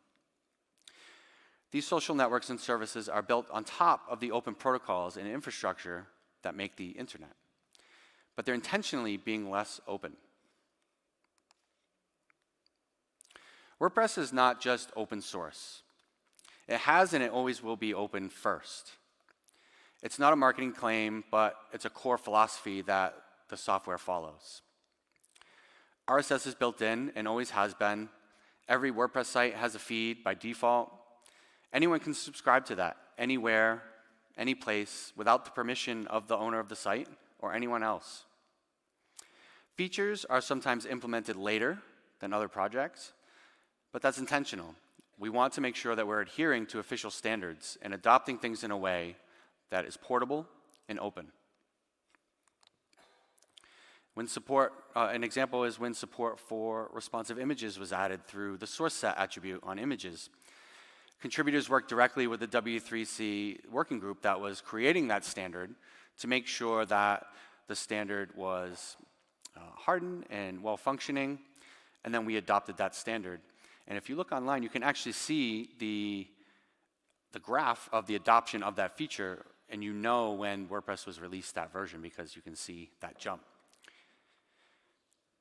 And if we were a closed platform, we wouldn't have noticed that, right? We wouldn't have had the adoption, much like TCP/IP, where people were adopting this openness for the openness, for that ability. The 80/20 philosophy also ensures that a broad percentage of our user base is able to take advantage of the features that we add, so that nobody's left out and nobody is disenfranchised by having an old browser or having something that they can't access or others can't access. Another recent example that I'm really excited about is that we're working on some features around client-side media. So when you upload images, now the processing is going to happen on your device in your browser before it gets sent off to the server. And so servers are always configured so differently. The support is varying across different distributions and whatever hosting companies you're using. And so it will bring a little bit more consistency, and it will open up the door for a lot more formats to be added to your WordPress site. But one of the complications around this is the licensing behind these image formats. In this example here, we reached out to Google, and our contributors were able to get them to agree to dual license their library that is responsible for ultra high definition images. And so it will be open source, and we'll be able to add support for that in WordPress now. Another example on the other side is Apple's HEIC image format and HEIV, HEIF. While those formats are technically open, the tools that are used to manipulate them on the server are actually proprietary, and their licenses are not compatible with WordPress. This number right here is really an immense responsibility, and it's not just that of the core software. The responsibility of 40% of the web extends to everyone here building on WordPress and everybody using WordPress and the web. Understanding our history is critical to not repeating past mistakes and ensuring better future. The openness is still there. It's in the protocols, it's in the standards, it's in the architecture that Tim Berners-Lee built on top of the internet that was built by those before him. We haven't lost the open web, and we probably never will, but we shouldn't take it for granted. We've just gotten really good at letting people forget that it's always there. Back in those early days, everybody came together to fix what was breaking and what was not working and what needed to be created from scratch for the greater good of the web and at the time the internet and connecting networks. Why does it have to be any different today? There really is a lack of collaboration between those who are crucial for building today's web. And this includes the walled gardens that we have as well. While they are closing some things off, why can we not get them to help build the openness of the web and convince them that they should be more open to others? In some ways, it's even become worse because it's more confusing at the content level. What is open? What is a standard? Why am I limited to 140 characters here and I can write as much as I want over there? The web will remain open as long as we participate in open ways and demand it of the products and the services we use. What do you believe makes something a part of the web? What is the web to you? And what does open mean? Let's all come together and fight for a better web. Thank you.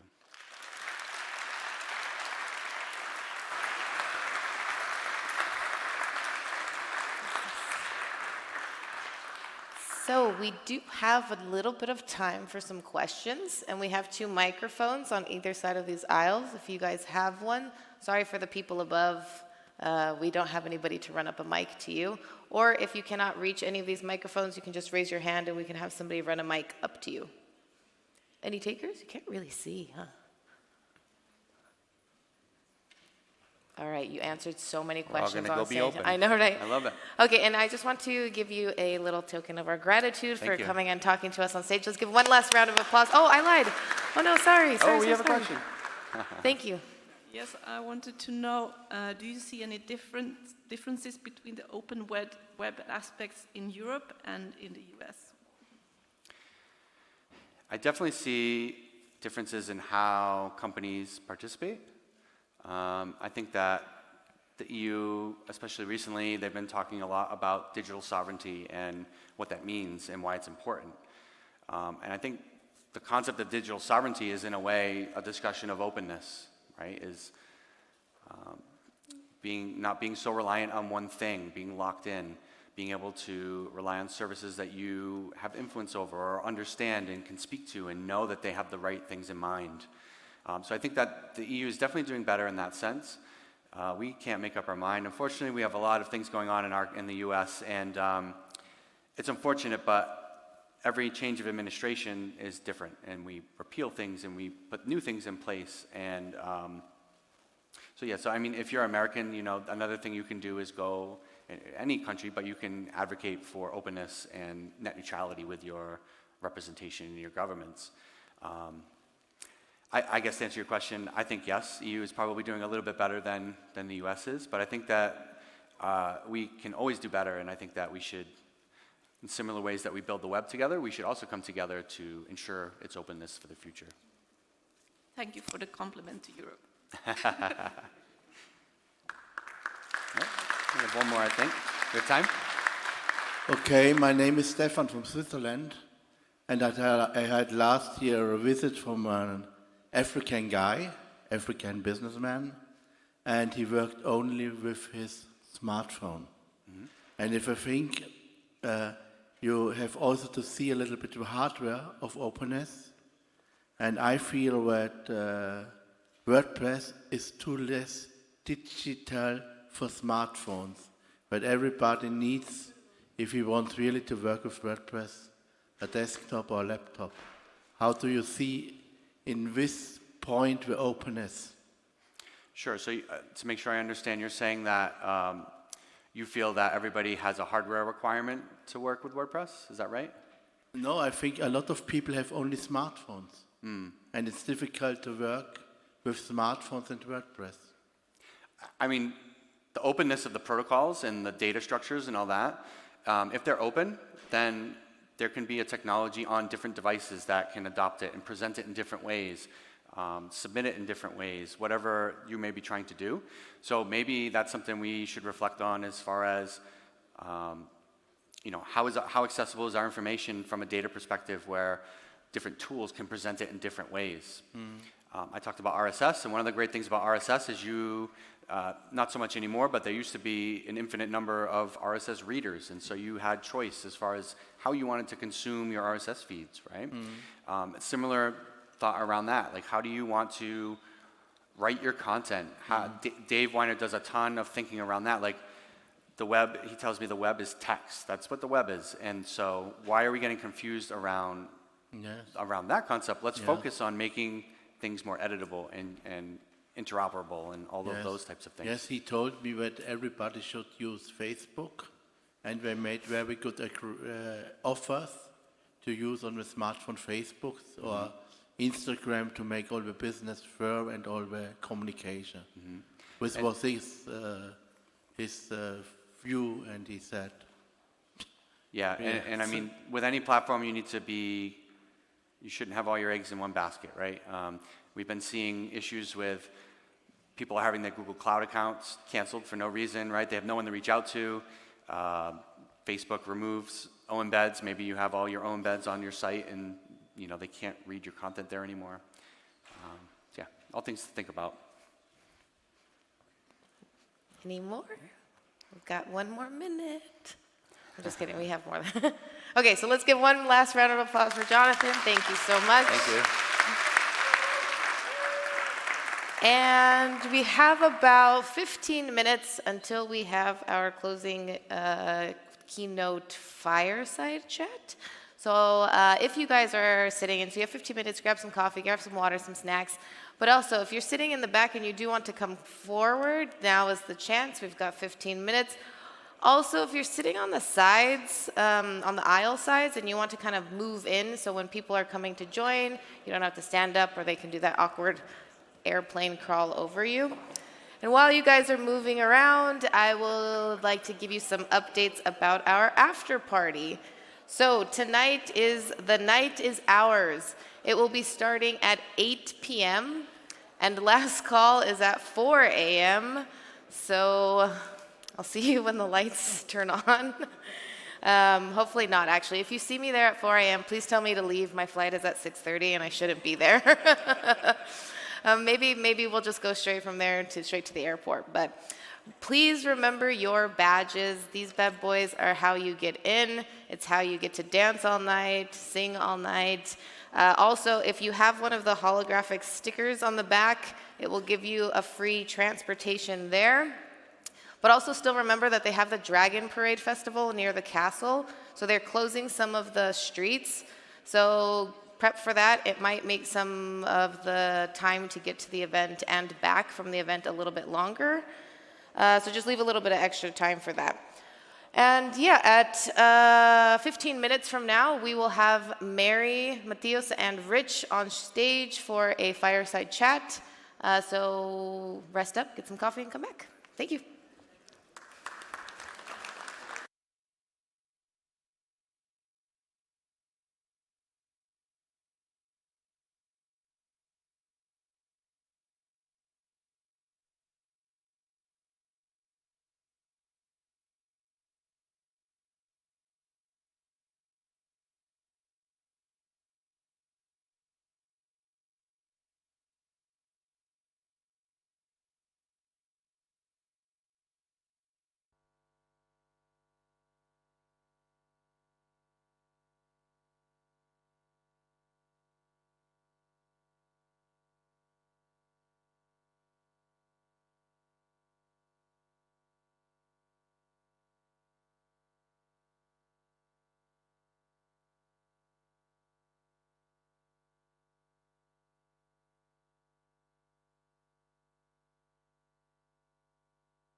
Yeah. Oh. Hello, hello, hello. We have just a couple minutes, but as you guys are coming in, I'll give you a quick announcement. Also, if you guys are sitting on the ends, if you don't mind kind of, words are hard right now, coming into the center so that when people are coming in, they can join from the aisle seats. Also, everyone back there, feel free to come closer. We're not so scary up here. But okay, so we have one more minute before we're going to invite some really fun people up onto stage. So I will just give you another reminder about our awesome after party that is going to happen today. It will start at 8 p.m. If you're one of those people like me who like to be in bed by 9 a.m. or 9 p.m., it'll be interesting for us. But the last call will be at 4 a.m. So I hope to see you guys all there. Thank you. Yes, some excitement. There will be 2 stages, some nice music, maybe some karaoke. Even though there's been quite a bit of that already, but everyone's voices, I'm thinking, are starting to sound like mine. Don't forget your badge, guys. This is how you get in. It's your ticket, it's your free food, it's your free drinks, it's your free fun. So bring these things.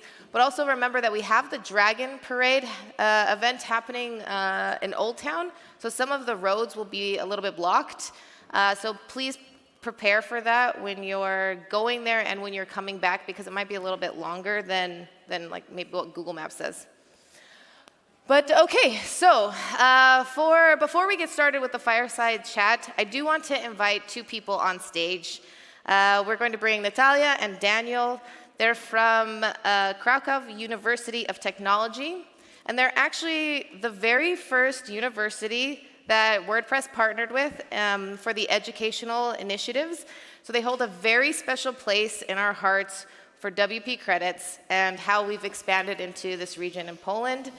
So before this formal collaboration started, they were, before that, genuinely wonderful supporters to the WordPress community for years. And the university hosts all of the local WordCamps every year and is a regular home to WordPress meetups. So let's give both of these wonderful people a big round of applause.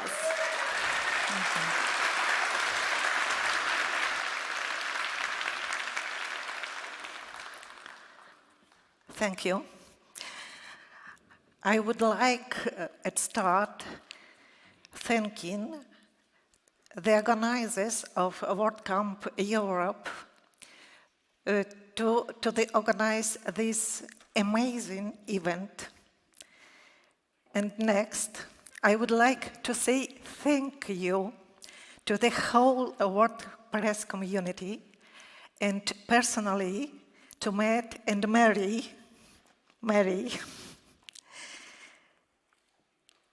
The first, I believe that we share at least 2 important values and ideas. It means a WordCamp community and Kraków University of Technology and others university and schools. The first one is that we love learning and sharing knowledge. The second one is that we are open to new ideas, new skills, and new connections.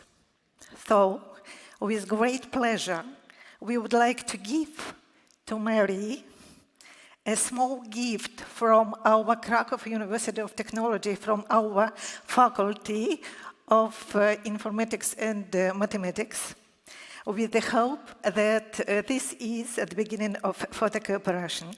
And good luck to the entire WordPress community, and thank you once again. And it is our small gift from our to you, Mary, and to the whole WordCamp community. Thank you.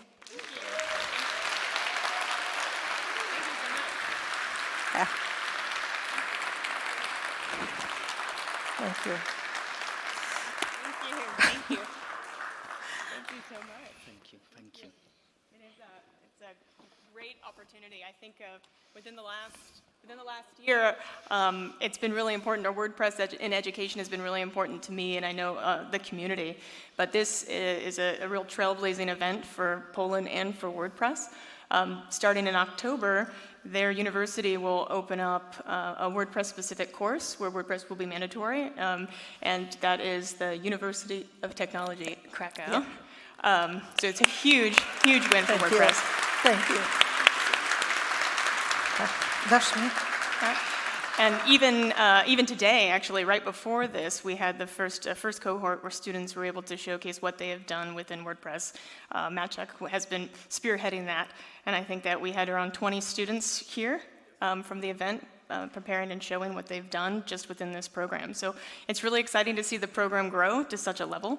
And what's coming next, I think that within WordPress Credits and WordPress Campus Connect, thank you for everyone who's done all of the work here, but I love to see education taking off the way that it is. And with that, I'm going to accept this award on behalf of Matt, and I thank you for mine as well. That was a pleasant surprise. And I wanted to kind of pivot over. Obviously, Matt's unable to be here with us today, and so I've asked Matthias and Rich to come up and talk a little bit about what we are doing with WordPress, the future of WordPress, and AI. So if you could please welcome Rich DeBoer, Matthias Ventura.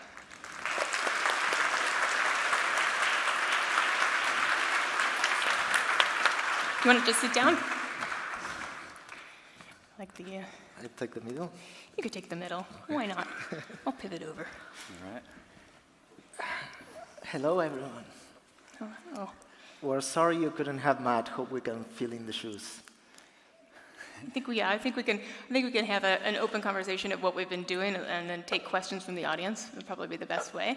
But starting out, obviously 7.0 just launched, and you were the release lead. What are some of the things that you have found to be, some of your favorite features, or more broadly, what excites you about 7.0? Yeah, 7.0 was a good one. I wonder actually if everyone that contributed to WordPress 7.0 could stand up briefly. Nice.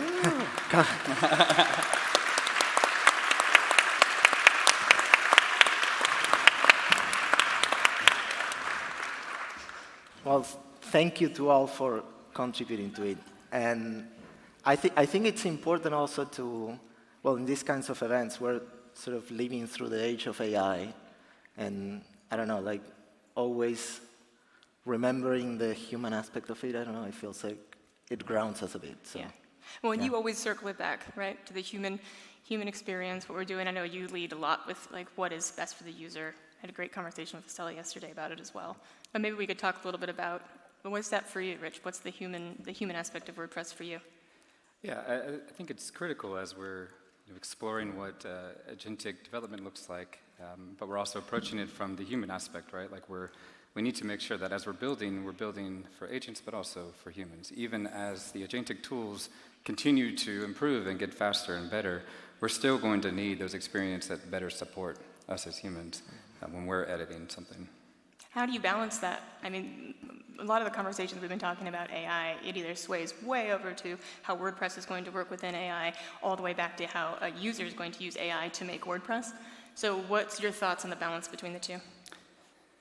Yeah, I would say it comes down to how we build with AI, build WordPress with AI, and how we leverage AI in WordPress. So when we're using WordPress to build something, and making sure that we're not just circling around one of those options, but really leaning into both. So providing the Abilities API and really leaning into the tools that help people who are producing sites, as well as the developers who are building WordPress itself. What about you? Yeah. And it's interesting to me because we're living through a very interesting time. So I think we need to, it's a very reflective time as well. We need to think like, what is WordPress in this world? What is the role of a CMS? Like, how do we serve users and developers and the communities and so on? And everything is changing so rapidly. And I don't know how everyone feels, but like one day it might be completely overwhelming, another day it might feel, it's kind of like the opening of Dickens, A Tale of Two Cities, like it was the best of times, it was the worst of times. That's kind of how it feels with AI sometimes. It's one day, everything that you can do is so amazing. You can move at the speed of thought. And then another day, it's like, this is the most frustrating technology I've touched.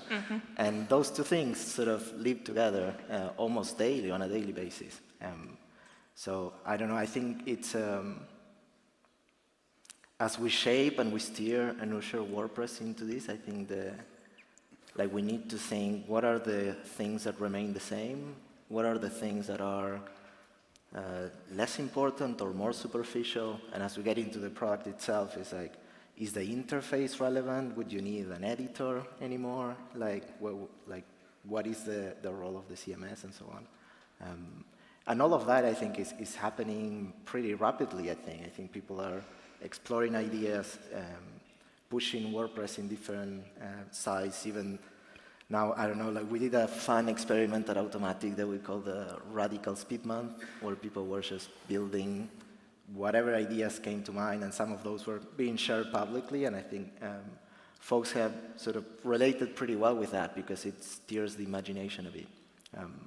But at the same time, it's like there's a lot of concrete things, and I had a lot of great conversations with folks here about what's the role of developers and agencies and so on. Is can a user just create their own site fully now with an agent and vibe code aside? And then what happens when they get stuck or it doesn't work? And we also need to think about as we introduced, as you said, we had the connectors in 7.0, the WP AI API abilities. And with all of those things, we also need to think because right now, this interface, it can feel like, oh, the interface is not necessary. We can just, you can talk with an agent and modify the site. But then, okay, what happens if you lose access to that?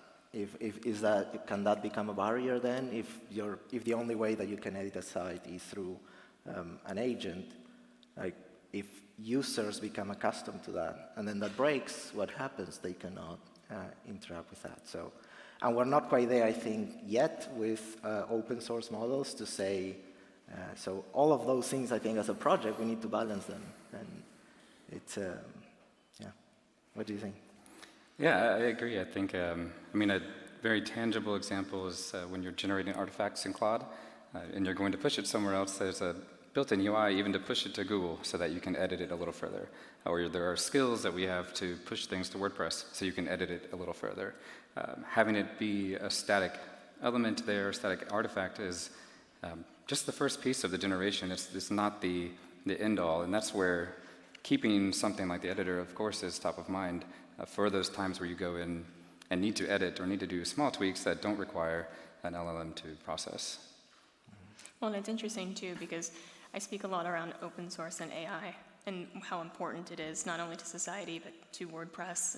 And what is your thinking here when it comes to open source and AI and how WordPress is going to play a role? Either of you. I think WordPress is already playing a crucial role in there. I think it can be for many people, it might even be the way to start playing with code in a more meaningful way. In the past, we've talked about no code as being a sort of on-ramp to becoming developers. I think many people here sort of became developers by playing with WordPress and so on. So I think AI opens a completely new door to interacting with these systems. And if these systems are open, not just through APIs and MCPs and so on, but you can actually modify the code and learn from the code and so on. It's even a way to learn about the system that you're using. So the interplay to me there is very intricate and interesting. Yeah, it's even, with the last years of improvement for the models, we've seen it to be where you can go in Gutenberg, for example, and last week I was trying to fix something where when you drag and drop something, we have patterns at resize or images at resize so you can better position them. But as I'm playing around with it, I just had the thing come to mind, I think it takes a little bit too fast, whenever you start dragging it before it shrinks. So it can kind of create these accidental moments for us humans as we're moving things around. So I just asked in Codex, I just said, I need to add a little bit of a delay here, or a little bit of a pixel delay, or something as we're moving these elements around. And it went through and actually found where that was, and actually made the change for me, and pushed up a quick PR. 2 years ago, that required a lot of like actual knowledge of the system and knew where, like I had to go way down into it in order to find it, find the exact actual components to make the changes. Yeah. Whereas today, it's literally I hold down the function button and I talk to it, and then it gives me, those are for tiny things, but like a tiny fix for that small interaction. Yeah. I heard somewhere here this week that you had recently built some sort of agent and went around WordPress.org fixing bugs. Is that true? Well, there's many of these sorts of things. What were you fixing? What is some of the stuff that you did? Some of it is, the things that have a long tail of sitting around that we might know we want to do, but haven't allocated appropriately or haven't really. Maybe we don't know the right solution. So bringing those things up, surfacing them, and then going through the actual thought process of what can happen and what are the options. And then sometimes I'll have it generate different options for us, and we experiment with them. Some like the navigation on WordPress.org, like going through some of those changes. That historically, the hardest part is just getting the full picture of what that needs to be. And some of our systems are a little complicated. Over the years, 23 years of history, these things evolve. But with the assistance of AI now, we can actually make changes much faster to those complicated systems without the risk of breaking them. Yeah, I think also there's a lot of primitives in WordPress that are sort of coming to light now as being really valuable, and things that maybe were not intended for AI and so on. Like, it reminds me, I don't know, like we have this studio code experiment, and WP CLI is becoming super useful. Like, AIs know really well how to use it, and it's a fast way to interact with a WordPress site. And maybe before that was only considered a developer tool, but now it can become sort of a mechanism to access WordPress and so on. It's interesting also that you were saying the agenda. I'm curious, who here no longer codes by hand? Okay, and who's still like coding by hand, like an old scribe? Okay, nice. I don't know how you feel. Are you? What about you, Rich? Are you? I'm not by hand at all. Yeah. I like to. I mean, I was telling you earlier. I like to essentially talk to the machine, hold down the function key, and sometimes I'll go through one branch of which is a bunch of ideas to try to get to the core feeling that I'm looking for through the software. And then I'll have Cloud break it down into multiple PRs, the stacks into the right parts to it, and then I'll ping a lot of contributors and say, like, can you help me carry these across the finish line? And I found that to be pretty helpful. And I'm not looking at the code really until the PR part of it. And then, of course, it's like we've already done this before a certain way. Let's revert, or let's use the other one, or to use existing patterns that already exist. Like those type of prompts have really helped. But yes, I haven't typed in code, and maybe all year. Yeah, I think that's also part of why this transition is in many ways so intense, because it's not just we need to think about the software, like our own practice of how we build the software is changing. Mm-hmm. So there's a lot of redefining moments of finding, and then it's also true at the same time that there's like, who's going to be reading this code if no one is writing it anymore by hand? Like, are we going to get to the point where it's no longer humanly possible to read because of the volume of code that is being produced? And all of those things, I think, we're like right in the middle of figuring those things out. And for a project that also has a history of being very adamant and conscientious about the security, about the longevity, the backwards compatibility, it also poses a challenge, like how do we navigate all of that together and so on. So, I mean, these are not really answers or really open questions, but yeah. Yeah, well, I don't think you actually hit on 7.0, your favorite feature. I think you might have opened a little bit to it, but what was your favorite feature? My favorite, it's real time.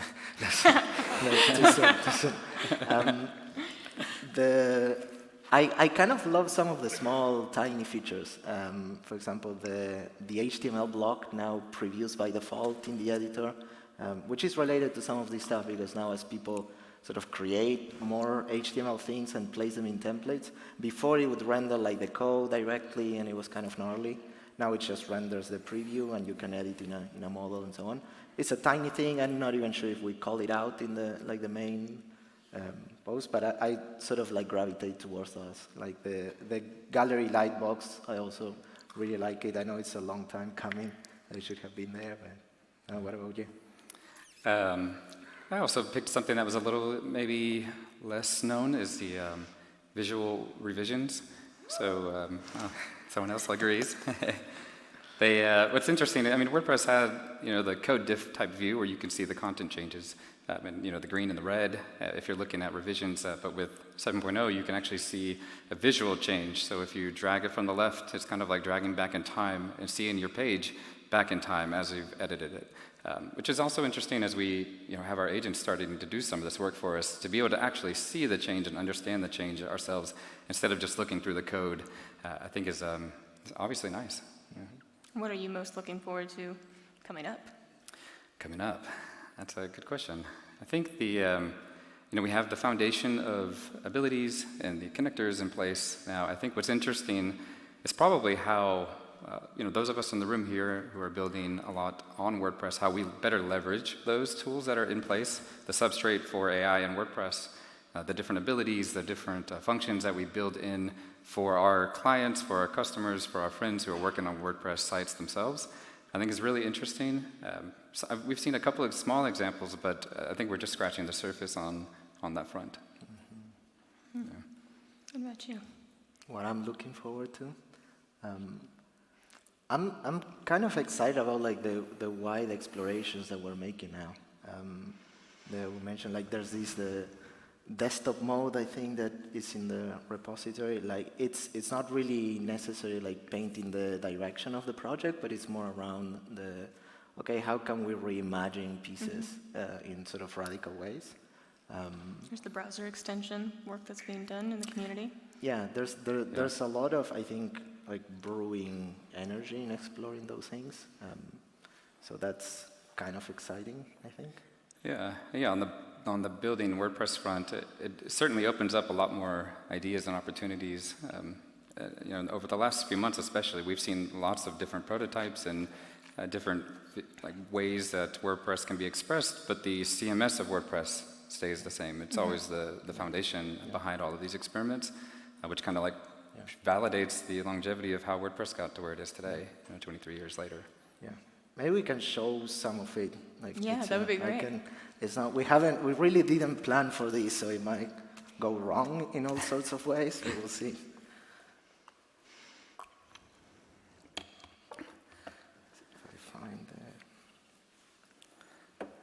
Yeah, Matthias has been going quite wide on some of these ideas. It's been fun to jam on.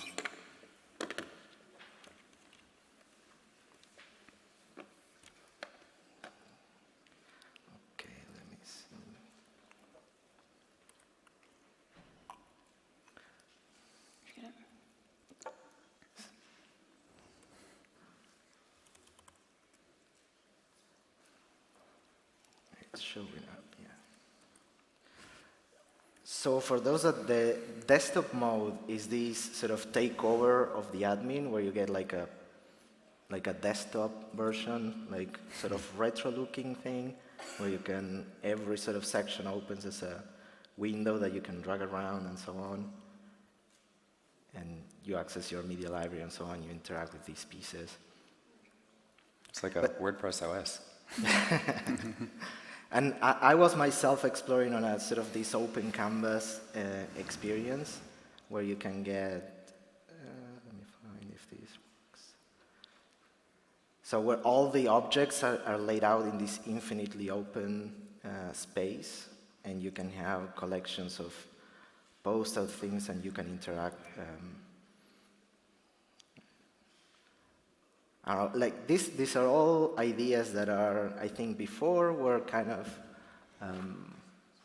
blocked from exploring because you would say, okay, that will take me a very long time to explore. And now they are like just a few prompts away to see how this might look. And so if I show, so this, for example, is, so this is an object that's the preview of the site, and something that's pretty fun is you can do, find this. It's like an annotate tool so that you can comment and say, I don't know, I want to make a sticky header. And as you are making these annotations, they sort of float around, and I don't know, maybe the title is too big. And then once you gather all these things, maybe you like submit to an agent and you interact with that and so on. And I don't know, these are sort of, again, your media library is all there, so if you can just drag things from a command palette and interact. So if you're building a story, I don't know about like I have these sculptures, like you can connect them to sticky notes. Again, it looks nothing like WordPress, but it's all WordPress behind the scenes. And those are, I don't know, like just fun ways to think and pushes to think like what would be the interaction models of the future when WordPress, like maybe the CMS resists the background, like can we think about the primitives of the CMS in a different way, in a way that opens up, I don't know, more opportunities and so on. But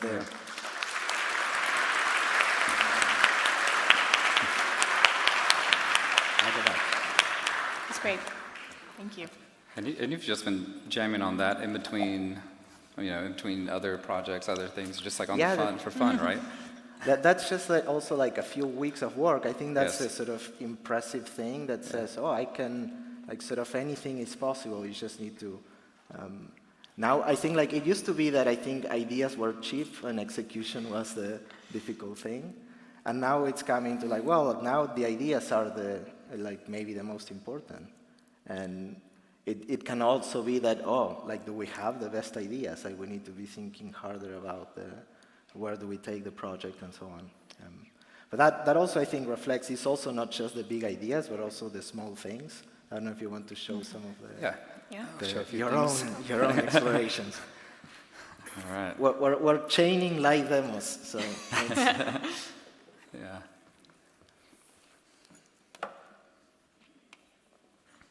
Because I think also, I don't know, at least to me, it's also a reflection around like what has made WordPress like come along the way, like as far as it has. And so, I mean, there's a million elements, right? Because it's very difficult to pinpoint that down. But I think there's like a few strong components around the user experience has to be, like it has always need to be grounded in, is it easy to use for normal people? And then is it a good tool for builders and developers to extend on it and build reliable things?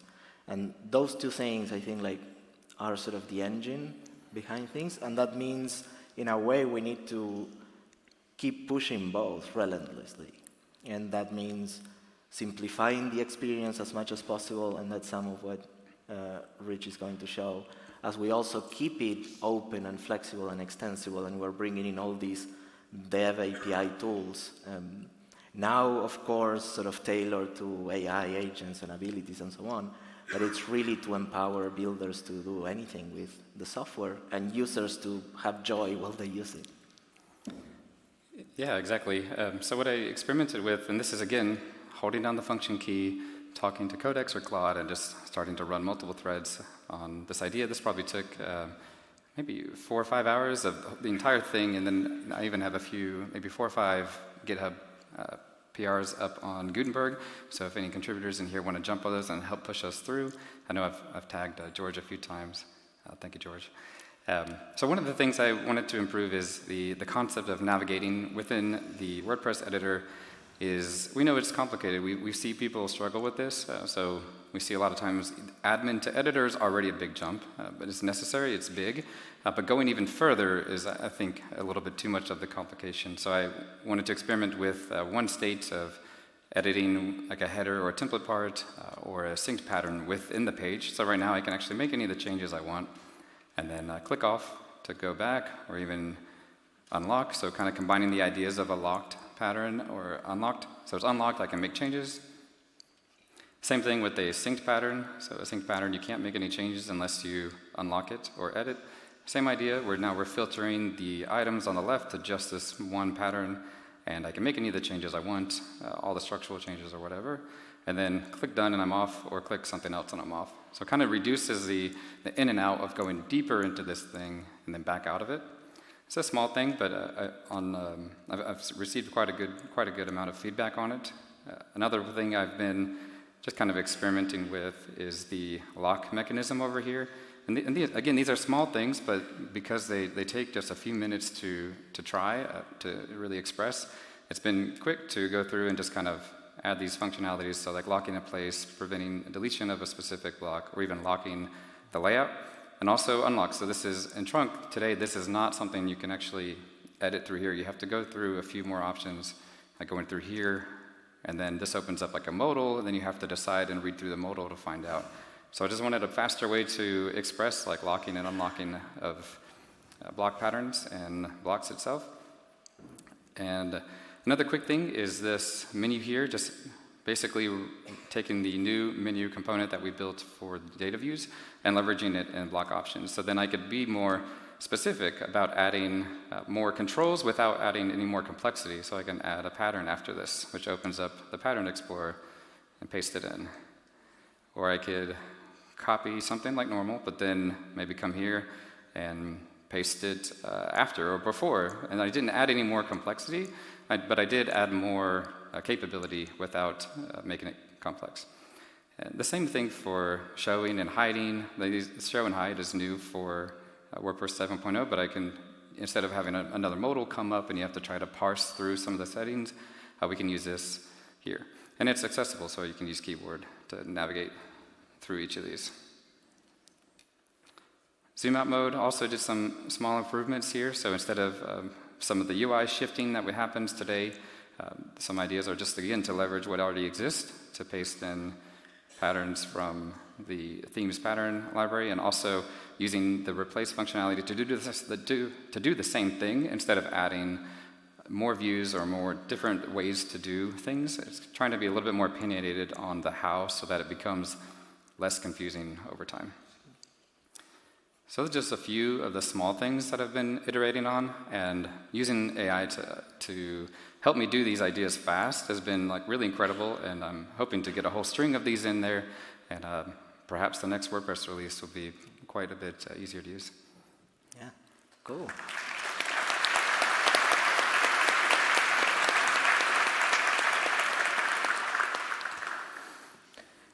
Yeah, and I think also some of the small things you were mentioning, like how the WordPress design system, the UI design system, is sort of now coming to fruition because like you ask the AI to extend this menu and that thing, and it's knowing how to use the right components and so on to build the software itself. And on the other hand, it also, like when we keep talking about patterns and blocks and so on, there's been a lot of explorations around generation, like are we going to get to a point where the designs are generated on the fly, or interfaces themselves in the admin are generated on the fly? What does that mean? Like, do you need permanent interfaces or not? And for the generation side, I think there were a few like talks I think that hinted at that, but I recall one this week that was mentioning how building with the core pieces of blocks and patterns and so on allows to have sites that are accessible and performant by default. And a lot of those things are question marks when you do generation. Like, especially if you don't know, if you don't have the context, or if you don't have the right skills, you're not running the correct things, you might end up with a site that's completely non-accessible. Or even, I don't know, you might end up with a site that's fully client render. It doesn't even, like it doesn't load, and then you might not know, oh, why am I not getting SEO or visitors and so on. So I don't know, I'm curious how you think about the interplay between the like generation and these sort of build from pieces and blocks and patterns, how it all fits. Yeah, I mean, that's something that's been top of mind for a while. I think it's, we can go from experiments that generate whole blocks that we have inspector controls and the design system, like you said, but we also can go to then creating patterns and then also generating full sites. And it gets increasingly difficult as we're building these things out. But we certainly should have the substrate in place today where we can leverage the pieces of WordPress that we've built over time, some of which were unplanned and led us here today, where we can have these systems here for AI to leverage, and others which are like currently being developed, and we've seen plenty of plenty of folks that are building different types of full site builders or even generative patterns on the spot, and they're all super interesting. And I think when I think about generation, from like a personal perspective, I think of if I could generate an image, and it's an image of the river and the castle in the background. It doesn't have like meaning to me. It doesn't have any inputs, right? I just asked for something. I just prompted it. But if I'm going to go out there and take a picture myself and orient the frame and get the composition that best suits what I want, like what are the differences that help me get from a meaningless output to something that's meaningful? And I'm curious what the same things are when we're generating content for our websites, or not content, but page designs, or even entire websites. Like, what can we do to make it meaningful, to keep it something that's not just ephemeral and something that doesn't mean anything at all, especially when we're thinking about mission-critical type websites and designs. Like, how do we build things that best support that? And some of the abilities work is going in, kind of lays the framework for that. And like I said, lots of experiments. I'm really curious where that goes. Yeah. I also think a lot of folks, at least in the WordPress space, have converged a bit in some of the same. For example, I wasn't able to see, but I think in the CERN talk, there was something about a pipeline that's able to generate HTML, and then it sort of works in stages, and you end up with blogs sort of at the very end. Yes. At least in some of our explorations, it's similar that LLM models are very good at creating HTML, but if you try to go straight into blogs, sometimes you don't get the same results. But if you stayed in HTML, then the users are like, how can I edit this element, and so on. But so starting to come up with these sort of stages of transformations, and those might be open skills that we have as part of the WordPress repository, knowing how to go from HTML to blogs and so on, it can be pretty powerful. Yeah, and Figma to HTML to blocks, but we've tried everything, haven't we? Yeah. I think we're running on time. Yes. Hey. Hello. Remember me? Okay. Okay, so sorry to interrupt a very nice conversation, but I will give you more time to answer questions, but from you all. So we have 2 microphones in the usual spots. Yeah, okay, yeah. I knew I didn't even need to have anything prepared. I will be that awkward person standing over here moderating and pointing. So please wait your turn. We have about 25 minutes. We shall start with you, good sir. Hey there, people. Nice to see you guys. Hope you're doing good. Today is actually, if Matt is watching us, hey Matt, hope you're doing good. Today a question to the community, because I think that as a WordPress Meetup Milan organizer, I'm actually thinking, and well, this year I'll turn 25, so it's 9 years now I'm in the WordPress community. But now, in the last year, I really was thinking so much about this. We are now in a situation where, I'll try to go fast, where I see, at least in Italy, there's not so many young people inside. And I think one of the reasons is that we're not able to reach a target, a specific target that, we are able to reach some targets of people, but not everyone. So, Mary, a question was for you. So, if I remember right, you are not coming directly from the WordPress world, you are coming from outside. So I was very curious to understand how you discovered WordPress, and how do you think maybe as an outsider, allow me to say that, exactly, if you have any idea on how exactly the WordPress community should actually try to reach also more younger people, and in general more diverse people. Thank you for that. Sure, thank you. So I actually started working within WordPress and open source in 2019. So I've worked on closed systems and open systems, left WordPress, and then came back. So I have some longevity there, not as much as the rest of the crowd. But Understanding and focusing on younger generations is actually very important to me. I've spoken about it regarding education and why I believe education is so important. In Italy specifically, we had our beta program with the University of Pisa there. And this is the launch of the WPCC is why. I think that focusing in on younger generations and bringing them into the project in a healthy way with the dynamic of education as well as mentorship and how we can understand and learn from them as well as mentor them and try to get them into a better contributor state is very important. And it's actually doing fairly well.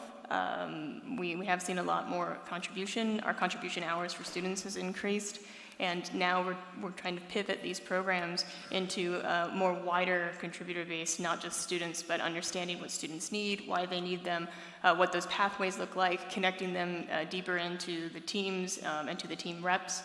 And I think that that's one of the keys to our meetups, actually. And I was asked this earlier on a panel, but when I think about like WordPress Campus Connect, what we get from the students themselves is that it's so beneficial to them because they're learning, but they have a reason to go to that meetup, which is what spins out clubs, student clubs. There's a reason.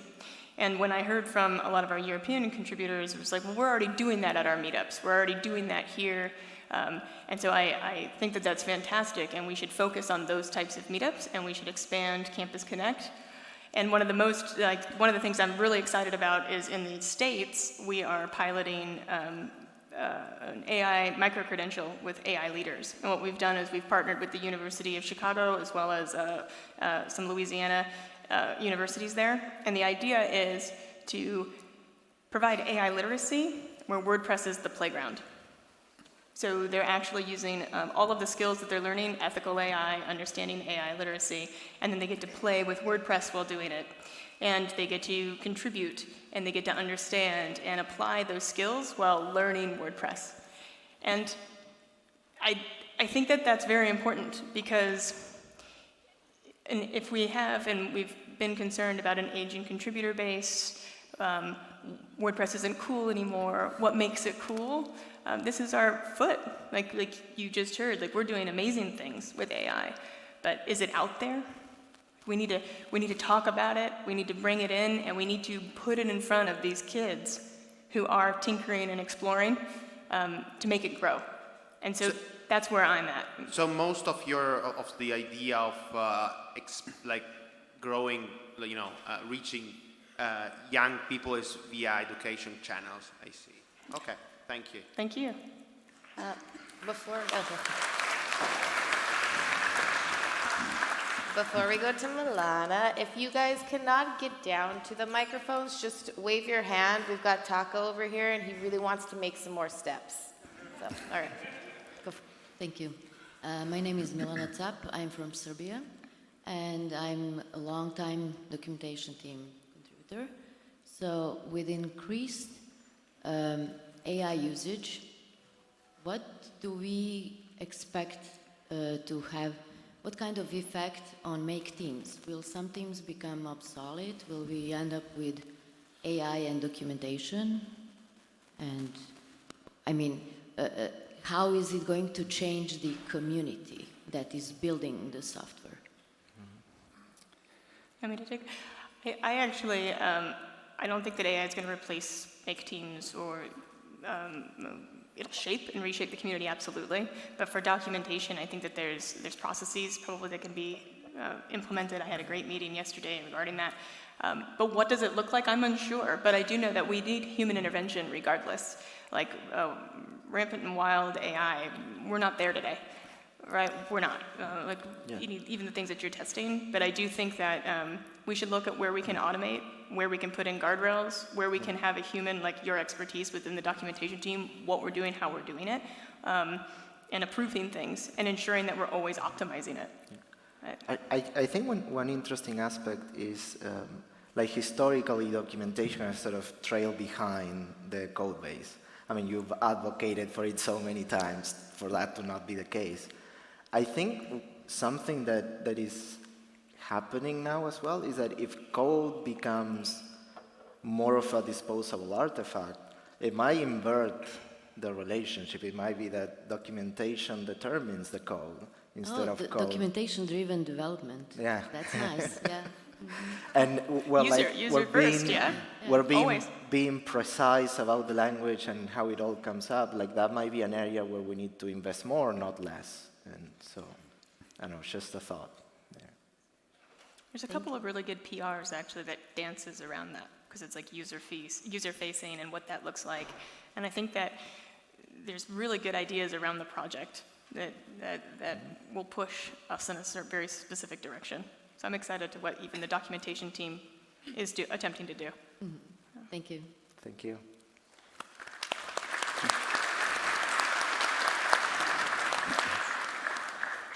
Hello, my name is Patricia. I'm from Geneva, Switzerland. I know it's a recurring question. 4 years ago, Toby asked about this. 3 years ago in Athens, I asked about this. What about multilingual?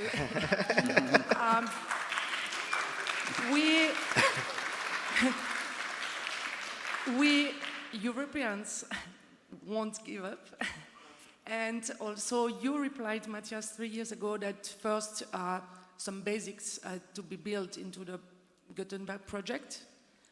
Is it done? And what is the future? Thank you. Good question.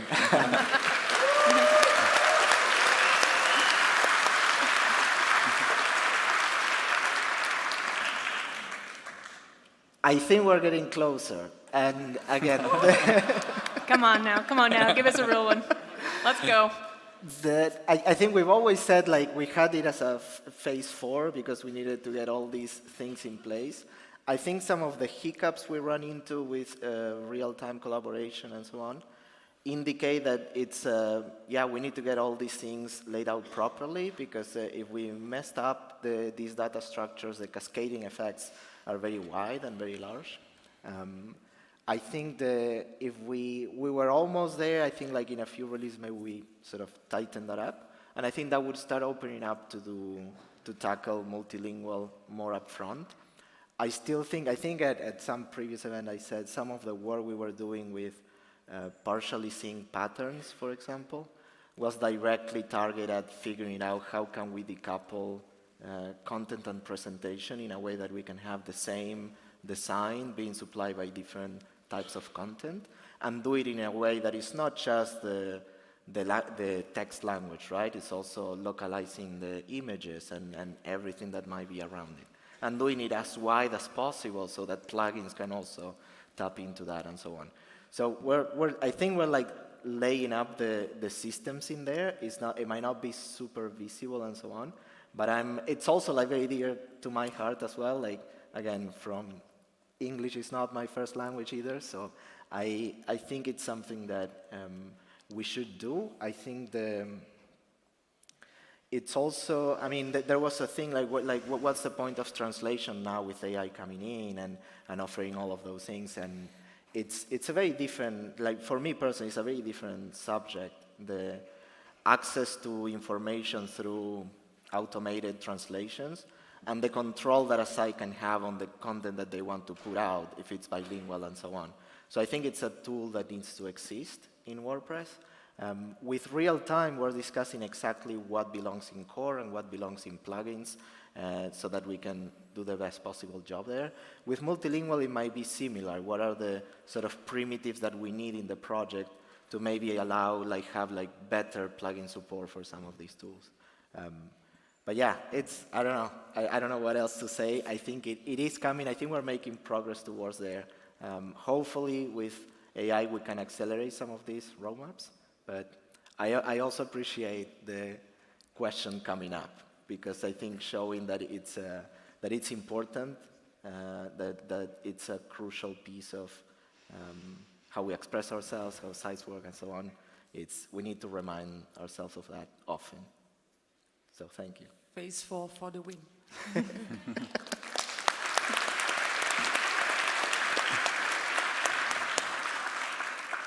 Hello, my name is David. I'm from Poland, from the organizer local team. So thank you for being here, and I hope you enjoy the event venue and the city. Also, thank you for the demos. I kind of felt like I'm in the team chat, team Zoom call when people do the demos of what they're working on. So it was super fun to get like the insights of what you guys are up to. But also, I know you're super invested in open source, but of course, as you said, with AI is great opportunity to do a lot of things and proceed with things much faster than normally. But it also comes with risks, right? If you are open source, you're kind of like prone to cloning. We've seen that with M-Dash recently. And also, many companies, they take all the code and close source, like Qualcomm, for example, recently too. So I'm thinking my question is there any even ideas coming, your way that maybe we should take some services closed source or maybe new things that we create closed source, despite, WordPress being super open source by nature? And if not, maybe is there any a mitigation plan for this? Or if there's not, why do you think WordPress is immune to those risks? Yeah, I think it's a great question. I think there was even a moment, it was a bit tongue-in-cheek, I think, with some projects, but they removed the public tests so that it could not be transformed into a different, rewrite this project in this other language and so on. So if we don't have the test suite, you cannot do that. I think a few projects did it sort of tongue-in-cheek when those things were happening, like Next.js got rewritten and so on, or M-Dash and so forth. It feels to me that it comes back to the, I don't think we should take open source for granted. I think it's something that needs to be, it needs to be protected, it needs to be cherished, it needs to be, and that's something that we do all together. That's the main part, that it belongs to all of us. And yes, there are risks because the incentives are not always aligned with giving back to the commons, I think, in general. So that's, I don't think that there's anything to be done. I think anything that you do at the code base or that you lock down is short-sighted, because the part that has made WordPress thrive, I think it's really the openness. It's a true open source, not just in name. And that means, because that to me, it goes back to education, I think, for people to be able to read and learn, and now with AI to be able to transform and shape it in whatever way they want. I think that always is more important than the risks that may be associated with that. However, I think we should also not be naive. We should also be looking at how things are shaping and so on. There's always powerful factors going on in the world and so on, and it's so I don't know, but I feel like it's something that we just need to be embracing together and discussing and coming up with. I don't know, even some of the plugin directory stuff with all these. We've seen with AI all these attacks that happen at the supply level, and so it's again the directory. Is a very powerful and useful tool that gives developers and users a lot of these abilities. But as we're seeing more and more, I don't know, I think there were some stats that the directory is seeing a really huge amount of plugin submissions now with AI as well. And so, okay, what are the security components of that? How can we do it in a way that is not making things more opaque, but more open and more decisive and so on? I know that those are some of my... Well, and I also think that this is a perfect time to start talking about AI and open source, because we can talk about WordPress and how it is open source and how important it is, but it's lost on people who aren't necessarily in this day-to-day. However, AI is a real concern for closed systems, a very big concern that I don't think society is recognizing at the level that it should, and I think that people in this room should be speaking about it very openly. Do you really want control from AI to be with 3 companies or 3 countries? We don't. It's a great open door to talk about the importance of open source, why AI should be open source, why that should shape policy globally. And you can point back to WordPress as open source and how it's thriving and why. It's thriving for transparency, not because of trust. Companies talk about trust often, but what does trust truly mean with closed systems? And so WordPress is open source, should be open source. It's as large as it is because it's open source. And so when I think about AI and the impacts of that, yes, that's a technical impact, and we're looking at how that is, but we should be thinking at it as a societal change and shift. And society's not fully bought into AI. We're in this room talking about it, we're excited, but there are true concerns that are sitting behind it, and it's our generation that will tackle this new technology, and we need to do it right. And all of us have experience with open source. This ecosystem is what's brought us together, and those types of values should shape AI, and we should be talking about it, and we should be much louder about it as well.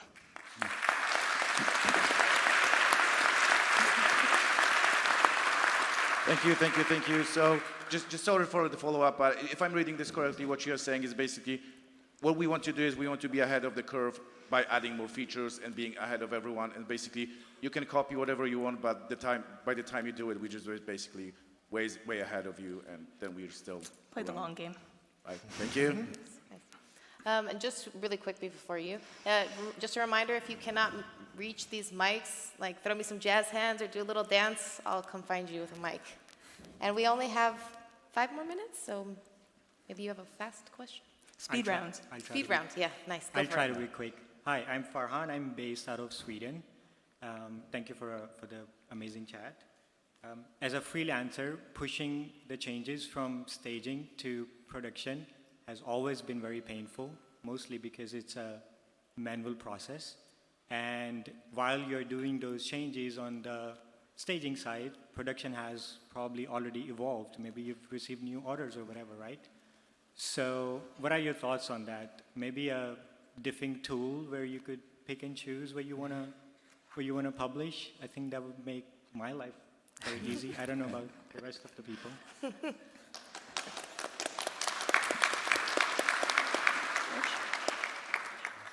There's a lot of ongoing work happening there around Playground, and I forget the name now, but we're exploring sync mechanisms to be able to move sites fast, so whole WordPress sites, but then also at a granular level, and that goes back to how can we diff at the database level, how can we diff at the theme templates content level, and do these sort of partial syncs effectively. Some of that work is grounded on things like the HTML API as well to allow us to traverse the whole website in that way. But you should check out some of the work around Playground and so on. For example, in the Studio Code that we have been developing it's sort of a Cloud Code for WordPress, that's a crucial piece as well, is because you have your local site, you're pushing either to staging or to production, and then between them, and how you transfer between those things fast, safely. That's also somewhat connected with the collaboration work and why collaboration is important as well, even if you don't have multiple users on a site, is because fundamentally you're always dealing with these comparisons and diffing and what's the source of truth, what's the canonical, and how can you merge those changes effectively. I think there's a lot of work to be done there at both the software level and then there's sort of like a step back and how do we manipulate the database and so on. But yeah, I think it's a very active space of research now for the project. I think it's called Studio Reprint, or Playground Reprint. Reprint, yes. And Adam Zielinski is in. He probably is somewhere in here. He's somewhere. He's here at WordCamp. He's if you can find Adam Zielinski afterwards, you can drill him on how that works and so on. He's the expert. Thank you. Thank you.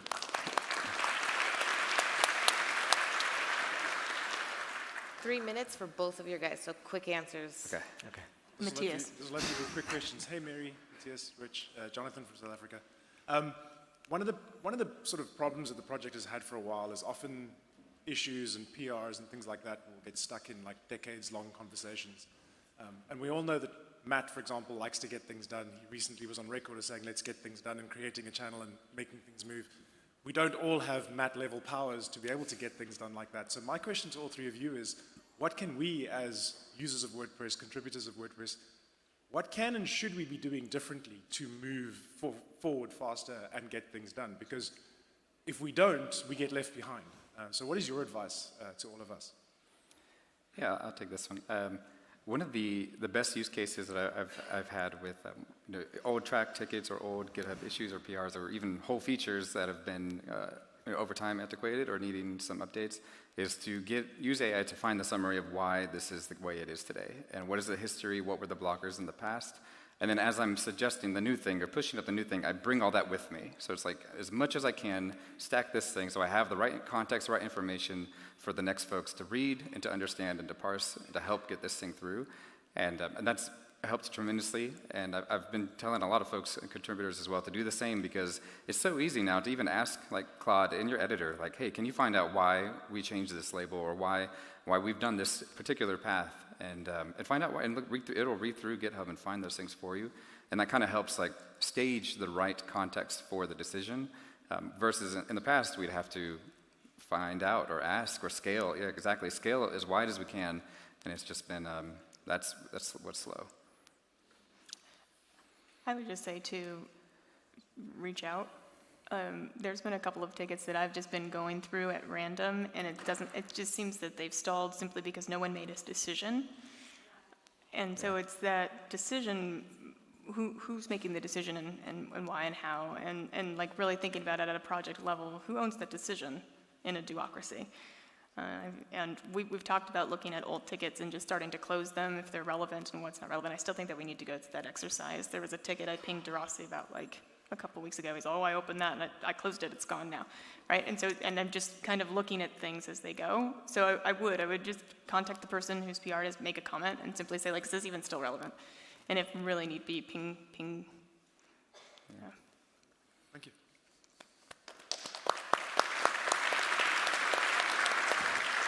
Hi, I'm Michał from local team, and I would like to know if any, or how do you see the future of the Telex program? Telex. Of the Telex program? Telex program. Do you see the future of it? I think, well, it touches a bit on what we're discussing about the generation versus the, how do we navigate that sort of space. We are now, we're sort of exploring both in Telex and Studio Code. Like it's ultimately a lot of the grounding is on the model, so it's really just like what sort of skills you have on top of that and what sort of workflows you build around that. It's a very active project that we're like figuring out where it goes. I think it's there's a lot of potential in those things, I think, and especially to extract the things that can be shared, that can be like used and reused around. Like if we come up with a really solid skill to transform HTML to blocks, it's something that maybe it emerges in Telex, but we can also use in Studio Code. It could be used in general. That's part of the like sharing those things.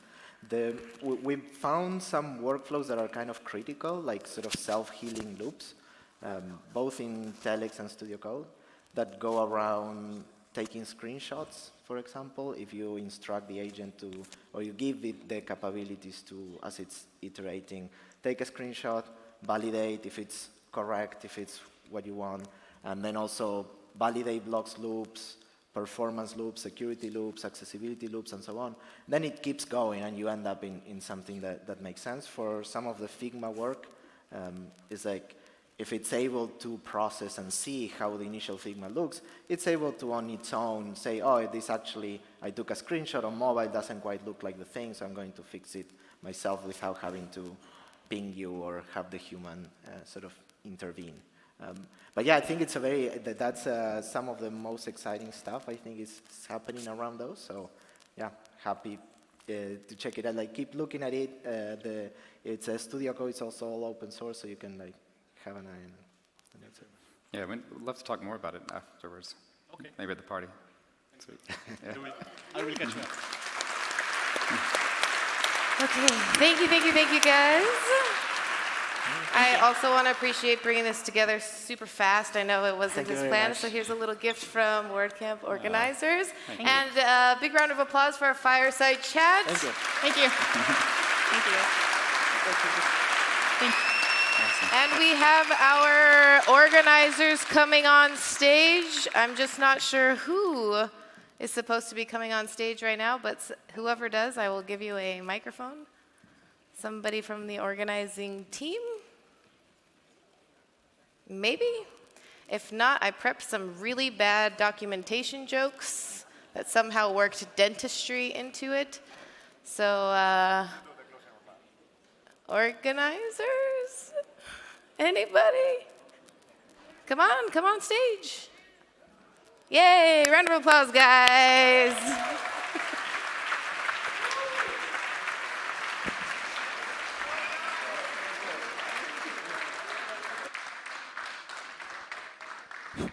Oh wow, WordCamp Europe 2026 is almost over. And I can't decide if I'm more sad or happy. I think that I'm more sad. But it's been really great. I think that everybody enjoyed it. And we had 2 days with Contributor Day 3 full of interesting talks, great Polish food, and so many friends. So, dziękuję. Thank you to everyone.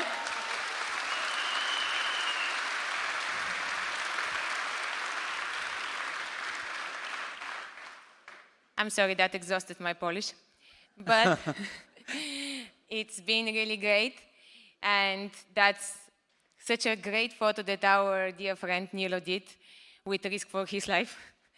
So thank you again, and here is some information about what happened in the past few days. So, like some numbers, like during the open remarks, 2456 tickets sold, 81 different countries. So please, applause if you want. 778 visitors to the contributor days, huge numbers. 23 make teams, 35 table leads during the contributor day.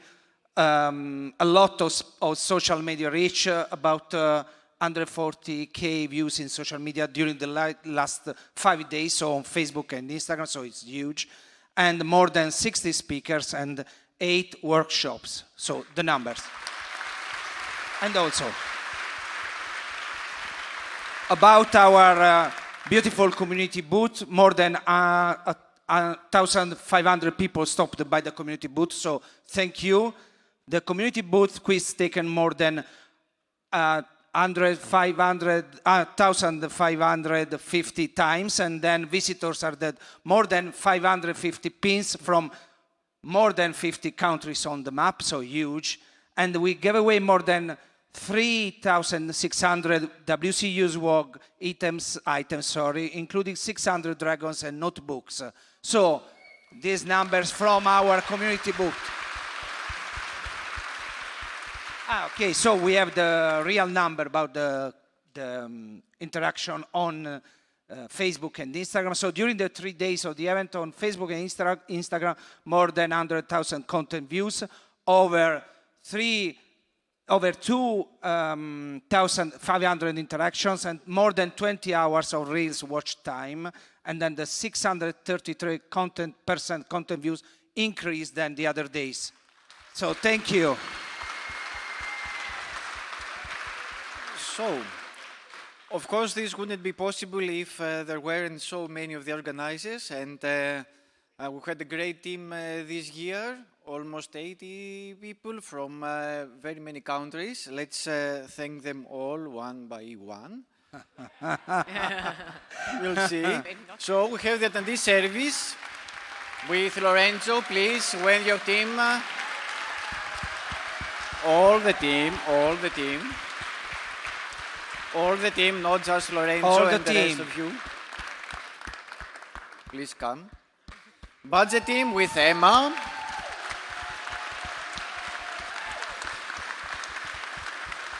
Communication, marketing and PR with Eli and Luca.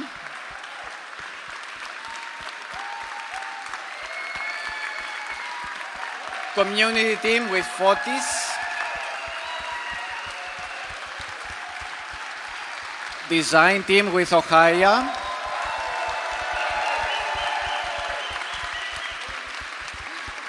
IT team with Pascal. Local team with Sebastian. Photography team with Nilo. Speakers team with Andri. Sponsors team with Lucas.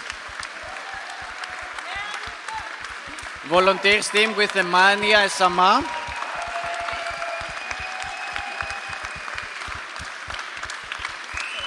Website team with Juric.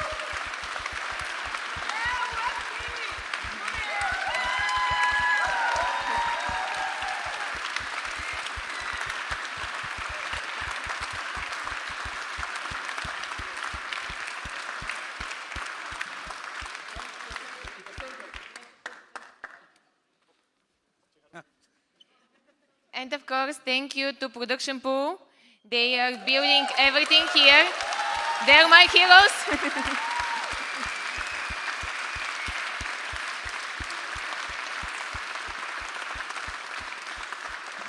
To the city of Kraków, to our lovely mentors, and to all the volunteers that helped this event happen. Please give a round of applause for the volunteers.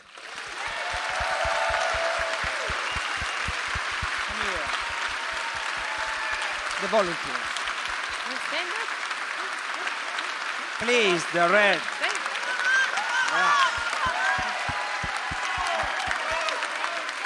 Volunteers, stand up. On stage. Stand up.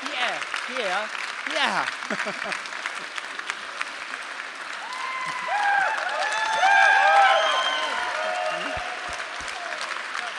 Surprise.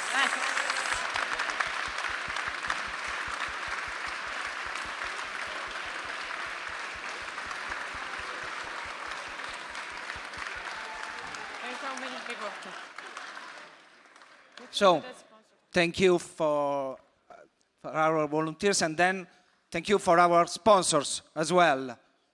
So, thank you to our super admin sponsor, Pressable, WordPress.com, and Salesforce. Thank you. Also, our admin sponsor, Elementor, Jetpack, Google, Partners.one, PayPal, RankMath, SiteGround, Wiglot, Vue, and WP Rocket. Thank you. The editor, Automatic for Agencies, Omnisend, Bluehost, Pantheon, Hostinger, Patchstack, Kinsta, and Yoast. The other author, Cloudways, JetHost, Cookiebot, Kirky, Cloud Linux, WP Remote, EasyWP, Sticklight, Gravity, and CookieS. And also for our Small Business Plus and for small business sponsors. So, the Also to the subscriber sponsors. There are very many, the subscribers, All the education student sponsors.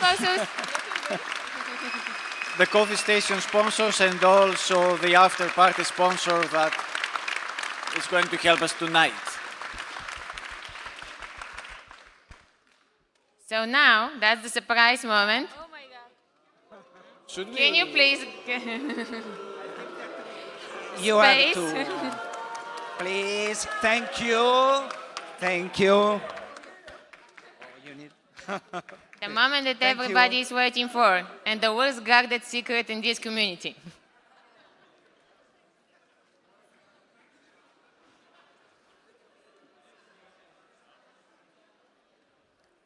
We need the video. So let's see where are we going next.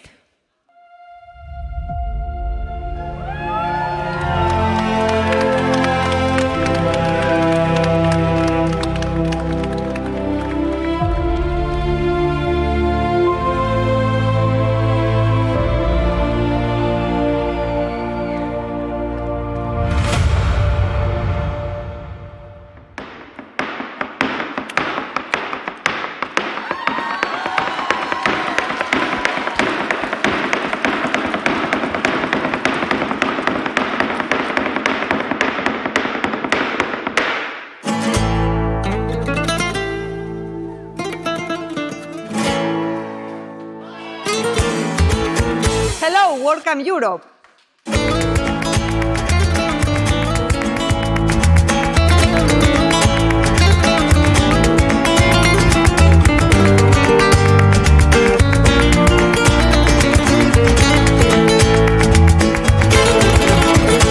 Welcome to Spain.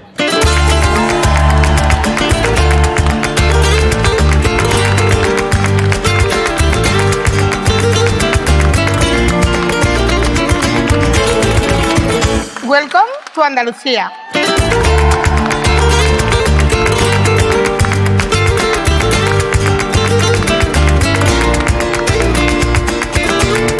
Bienvenidos a Málaga.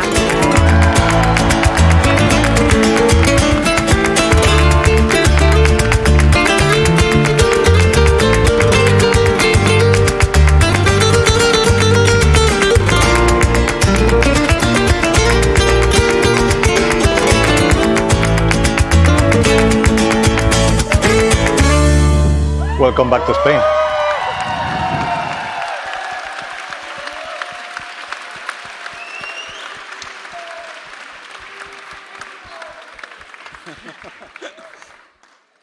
Nos vamos a España.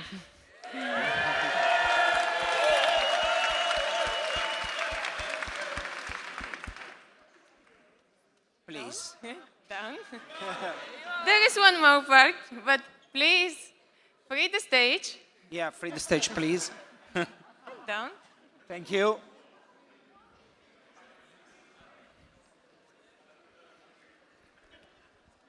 So, with the change of the city, of course, also the global leads team changed. And here is the global leads team for the next year.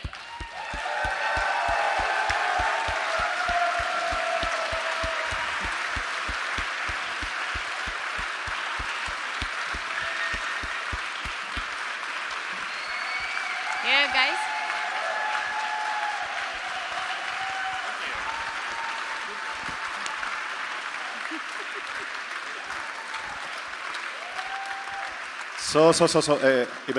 Evelina, wait.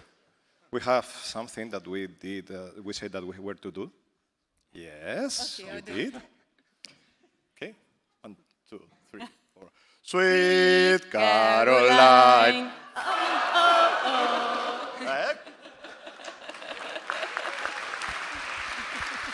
Hello, WordCamp Europe.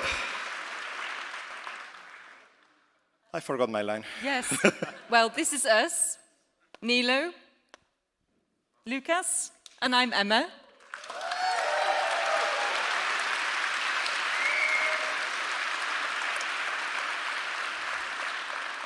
First And of all, as the new incoming leads, it says Emma. There's notes. Yeah.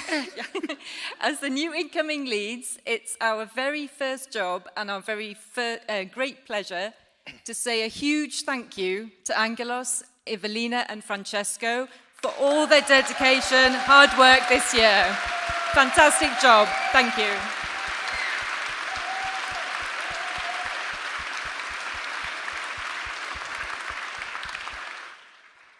Okay, as you might notice, it's something very personal to me for many, many reasons, and one of them is that we are coming back to Spain.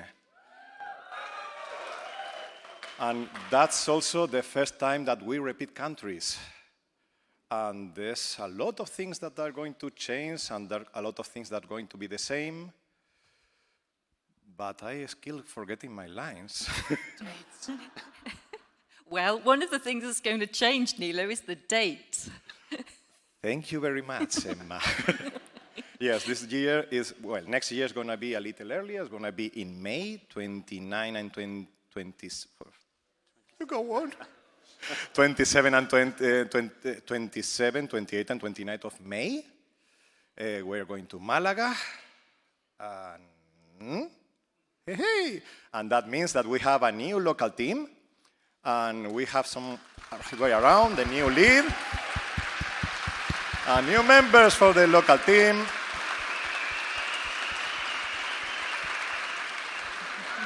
And I hope she's a little less nervous than me.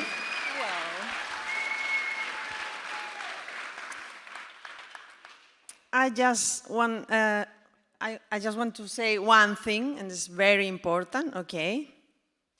Un plato de jamón y 2 cervezas, por favor.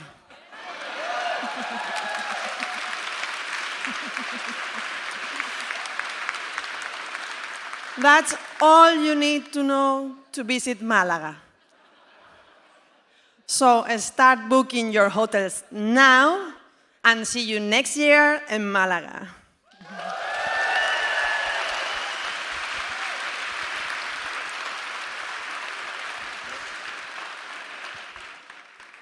But it's not just a local team we need, so that's why we are now opening the call for organizers. Scan the QR code, the call for organizers is open. We need 12 teams in total. We welcome everyone to join us. Whether you were an organizer, a volunteer before, please join us. Call for organizers is now open, and we're really looking forward to welcome you all in Malaga next year. But before we go there, we go somewhere else. After party. After party. So today from 8 p.m. to 4 a.m., yes, that's 8 hours of the after party. We're meeting in the 40 Klepash, so get all there. It's not around the corner, so please plan in how to get there. And remember, as Pascal says, no badge, no party. So please bring your badge, because we need that to get you in. And the next thing to remember is you've all got your ticket for the public transport, but it ends at midnight. So just keep that in mind. Or not. Or not. And with that, thank you for joining us this year. And see you next year in Malaga!